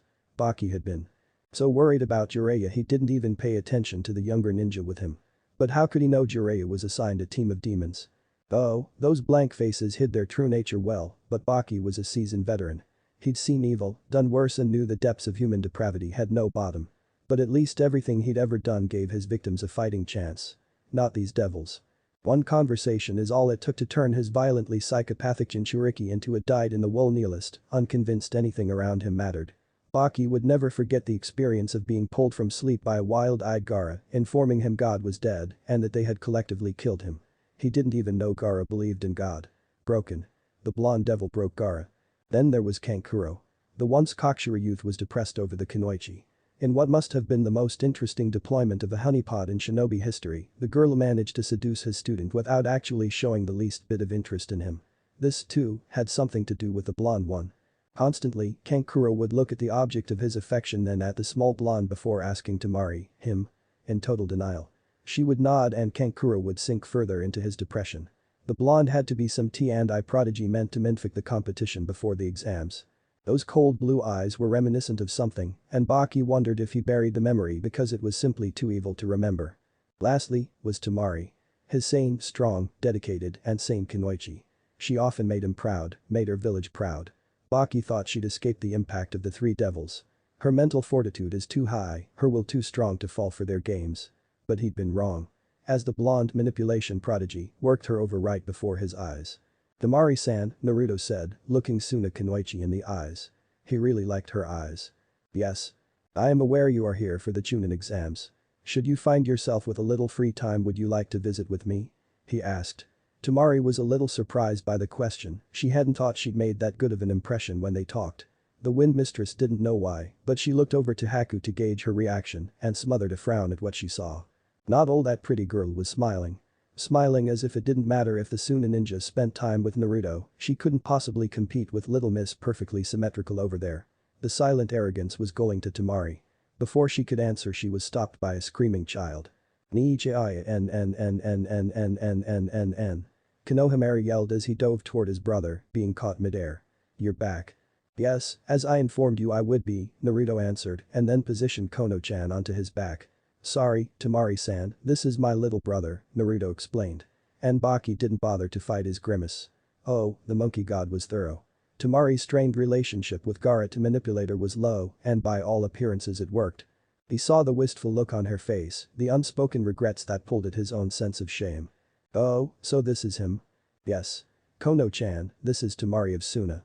Hi, Temari-san. I'm Konohamaru. Your eyes are really pretty, core. Baki didn't see how the interaction concluded, having to follow Jiraiya to the Hokage's tower, but he didn't need to. He hadn't prepared his team for this kind of combat, he didn't think he had to. Not yet. He'd been wrong. Baki wouldn't know how correct he was until hours later in their hotel room when Gaara, waving around an infamous orange book, demanded they have the talk. He really needed that vacation. Chapter 16. Baki stood over his students. The past 7 days had been trying. He hadn't been prepared for the mind games Konoha employed and he took full responsibility just as he was responsible for minimizing the effects. The results had been minimal. The easiest. Tamari. The girl had some lingering insecurities around her forced isolation. In another context, she would be quite popular and highly sought after, but she barely had any friends and no boy had ever expressed interest. While, objectively, she understood she was not to blame for her situation, there were still those quiet whispers in her mind telling her she simply wasn't pretty enough, good enough to garner attention. When the little, blonde demon gave her a taste and a rival Tamari leapt without realizing she'd even done so. He explained as much and was confident she understood until he saw her leave their hotel room twice, each time wearing the faintest hint of makeup and dressed for an evening out. There was also her asking him if he thought her eyes were enchanting. Baki explained he was old enough to be her father and in no way wanted to answer that question. Next was Kankuro. The boy had taken to stalking the little, blonde demon. Baki advised him it was a waste of time, that he wasn't in love with the honeypot he was exposed to. It was a distraction and if he were going to gather intel, he should try to find out information about the competition, not some Chunin brat. Kankuro disregarded him, needing to uncover the mystery of the boy that vexed him. After several days of following the boy, Kankuro concluded that there was something about that kid and hot broads. While most of Kankuro's information was useless, the one relevant bit of information sent Baki into a full-on panic attack. Tsunade Senju was back in the village. 2 of the 3 Sannin resided in the village. And whereas Jiraiya could be reasoned with, Tsunade was a calamity made flesh. He truly considered turning missing Nin. Only for an instance but he had to at least ponder the option. He didn't want to be exploded by a punch. Was that so unreasonable? Knowing both her and Jiraiya were in the village caused Baki to start smoking again after 10 years of abstaining. Lastly, was Gaara. In truth, Baki didn't even know where to begin. Jinchuriki didn't behave like a psychotic all the time. But he also felt all of reality was a meaningless void you endured until death claimed you. What was the Tsunaman supposed to work toward here? The only thing that did interest Gaara was supple, ripe fruit as they were the path to something real, even if it was fleeting. Baki told the boy that killing his enemies was akin, an experience shared between individuals. Gaara said mother agreed and Baki left it at that. So, here he was. Top man of Suna. Proud Jounin. The supposed leader of the invasion's vanguard and his team is Minfic 2 ways from Sunday, well his nerves are so frayed he's not sure he cares anymore. The actual invasion might be less stressful, Baki reasoned. He sent his team off, knowing they were going to do what they were going to do, and he reported to the sensei lounge to watch the first exam. Several moments later, it was Kakashi standing over his team. His team. It was as if he were seeing them with clear eyes. I for the first time. His Kunoichi, a great amount of talent if she'd only find her path. He sometimes feels bad for Sakura, cursed to be normal on a team of unusuals. Their problematic C ranks had given her a false impression of her skills. She was better than she realized and he hoped the exams would show her that so she could move forward confidently. Next was Uchiha Sasuke. What many would consider the talent, the future leader, the one meant to stand above his other teammates due to his natural genius. While Kakashi never bothered to call him out, he knew even Sasuke, deep down, believed this too. He didn't fault the Sharingan wielder. So many of the shinobi arts came easily to him. Smart, strong, fast with an admirable work ethic. Slowly, Sasuke was being moved from his singular obsession with killing Itachi. Their last mission had him backslide, but progress was still being made. It would take time. As more and more events humbled and matured the Uchiha Saiyan, he would come to see the value of his teammates. These exams would hopefully be a step in the right direction. Lastly, the chosen one. Chibi. Uzumaki Naruto. Kakashi knew he had to keep Naruto on his team as the fun was just about to begin. Once Chunin, Kakashi could teach the Uzumaki so much cool stuff. Like how to drop a target in a crowded room and be gone before the body's temperature falls. Or how to remove a bra with just your teeth, the same way Minato-sensei taught him. In truth, Kakashi should not train genin. His time in Anbu had warped his sense of everything. But Chibi got him and Kakashi didn't want to miss out on all the great things they could do. But if this were their last then Kakashi was glad he suggested an alteration to Naruto's uniform. Everyone would know he was the student of Hada Kakashi. As his trio of students looked at him expectantly, Kakashi cleared his mind and decided to give them a pep talk. "Don't embarrass me," he said with an eye smile. Two of his students looked put out at his shitty speech, but Chibi chuckled. Kakashi rubbed the blonde's hair in a show of appreciation and sunshine away. Chibi got him because Chibi was cool. Naruto trailed behind his teammates as they entered the classroom. It was common for genin teams to have a leader from the trio of lone ninja, and while Kakashi-sensei never designated who that would be on their team, Sasuke-sen was easier to manage if he were treated as such. Walking ahead of them, even as he seemed indifferent, was one of those things. As the Uzumaki walked through the door, he was instantly hit with something he knew to be killing intent. He didn't really feel threatened. After having a similar experience when he was little while watching a mother bear protect her cub, Naruto asked his Oji-san what that sensation was. His Oji-san went on to explain killing intent, and Naruto simply didn't understand the point. It gave your location away and marked you as a threat. His Oji-san said it was a way to demoralize lesser ninja, to weaken their resolve as they became overwhelmed. To Naruto, it just felt like someone decided to scream in his face. Hardly a thing to be demoralized over, but a good way to receive a punch on the nose. His Oji-san had to explain annoyance that day. Naruto quickly dismissed the sensation and the poor attempt at intimidation.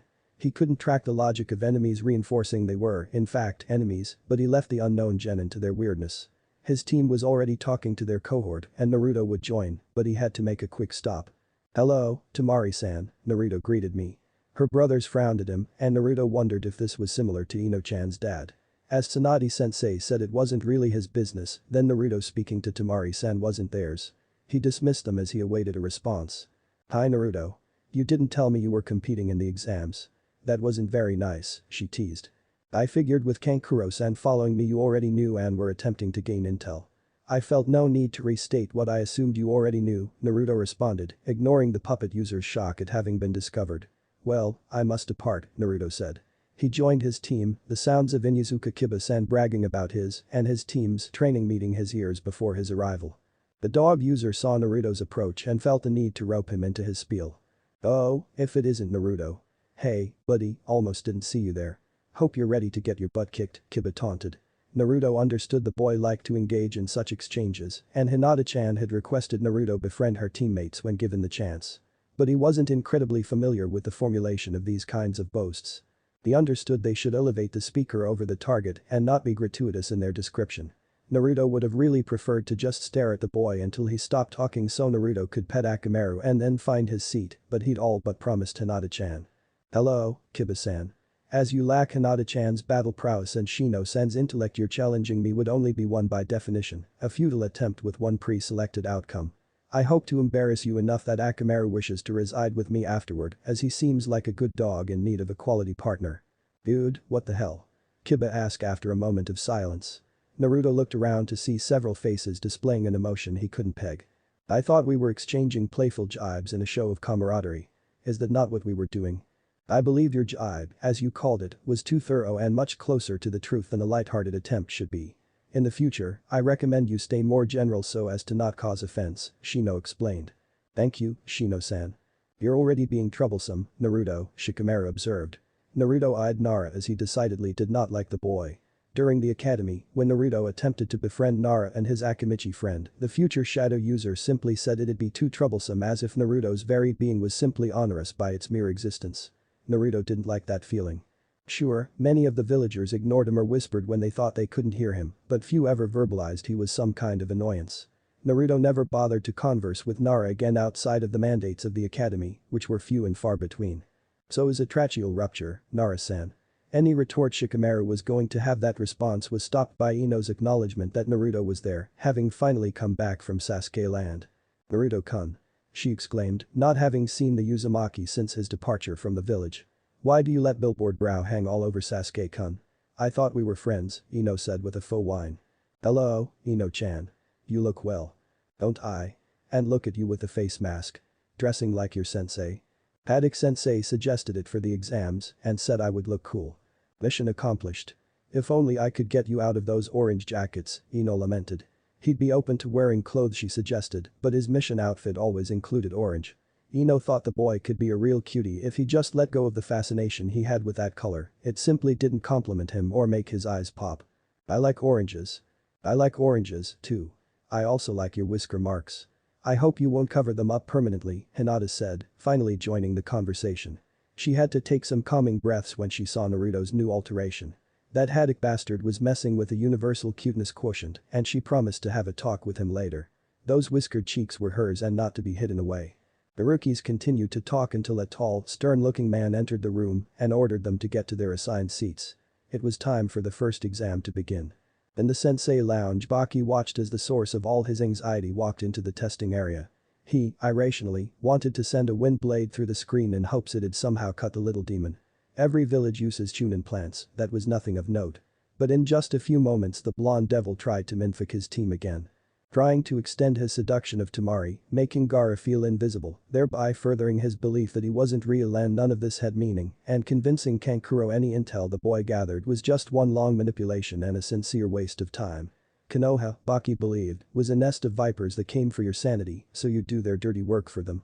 As he watched Hibiki Marino, the demon's likely sensei, enter the room, he quickly realized this exam was going to be about mental fortitude. Ninja life was cruel, but no other village exposed genin to their chief torturer.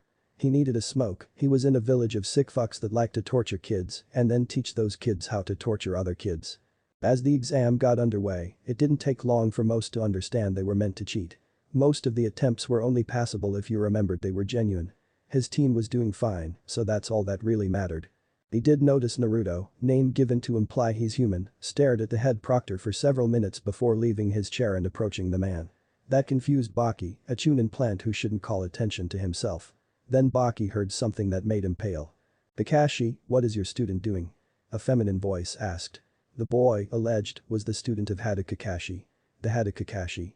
Last living student of the kill-happy Yondaime Hokage. The boy, or so he appeared, was an actual genin. And this village fixed him on his competition like an assassin's blade. Baki really needed a smoke. "Something cool, Kurenai." Something cool was Kakashi's response, but Baki was long past caring about the conversation. The genin, because Baki didn't believe a lone ninja would be assigned to a sannin for any reason, began an exchange with Hibiki. He started by placing down an envelope, which Hibiki picked up and inspected the contents. After that, the exchange continued as for several minutes the two talked about something. At one point, Hibiki held up 3 fingers. The blonde shook his head in the negative and held up 2. The large man relented and the blonde put down another fatter envelope and 2 baggies of what appeared to be some kind of snack mix. Hibiki handed over a slip of paper, shook the blonde's hand, and then ordered no one to leave their seats unless expelled or otherwise given permission. Did he just bribe Hibiki for the answers? The son of the monkey god asked. Baki turned to the Konoha Jounin now, needing confirmation for what he just saw. He watched as Kakashi favored the entire room with an eye smile and said, yes, he did. "That is pretty cool," the blonde Kumo Jounin responded before really looking at the objection of discussion.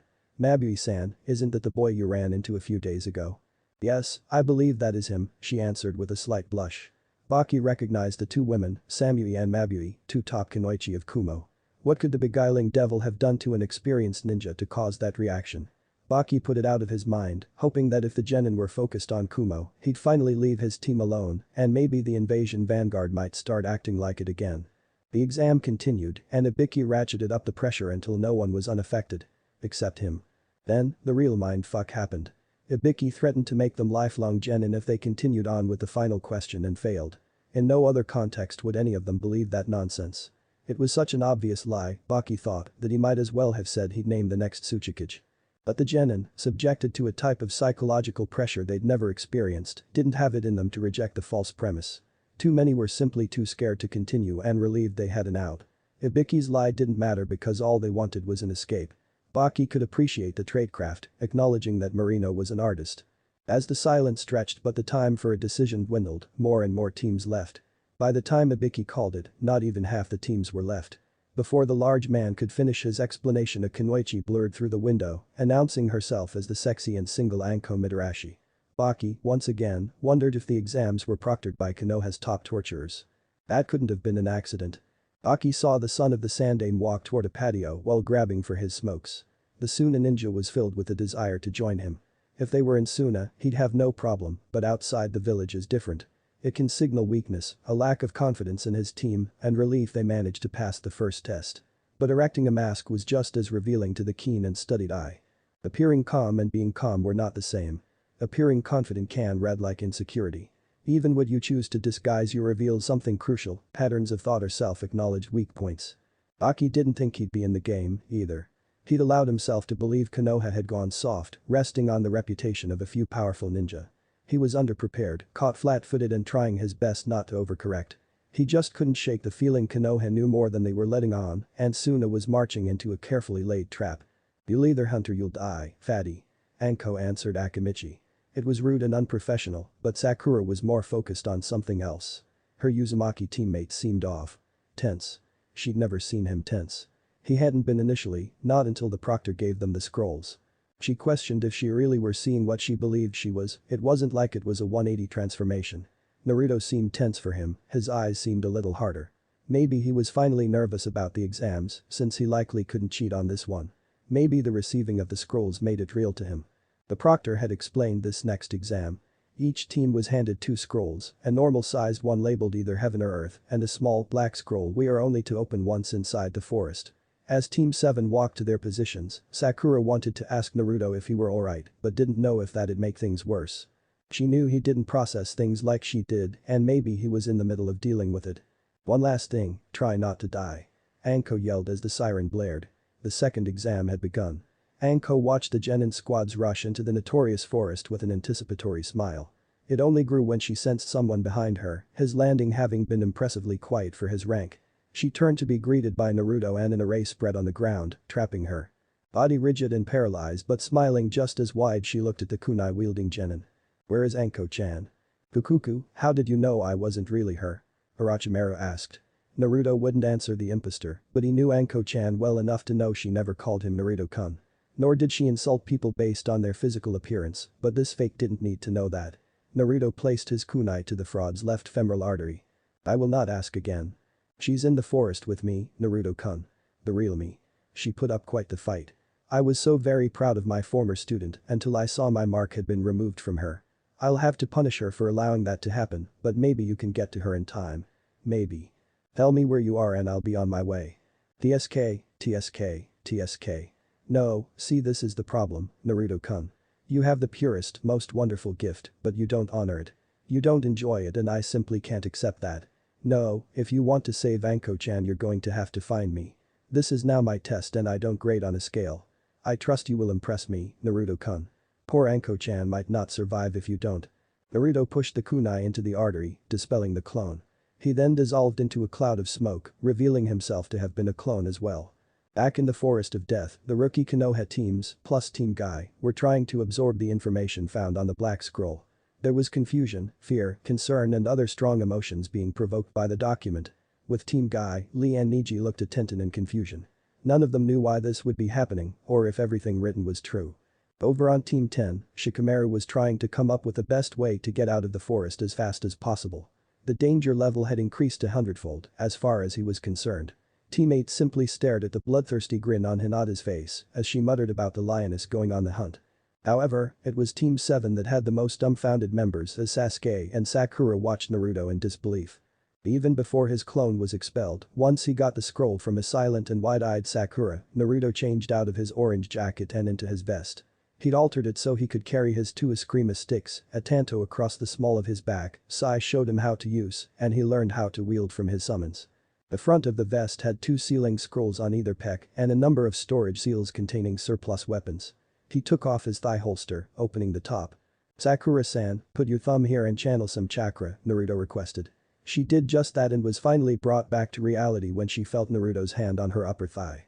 Sakura blushed but fought back the scream, not wanting to alert anyone to their location. Naruto had his holster strapped to her in no time. "Sakura-san, that holster contains my emitter discs and they've been primed to your chakra signature. Tiger seal causes an explosion. Rat, paralysis.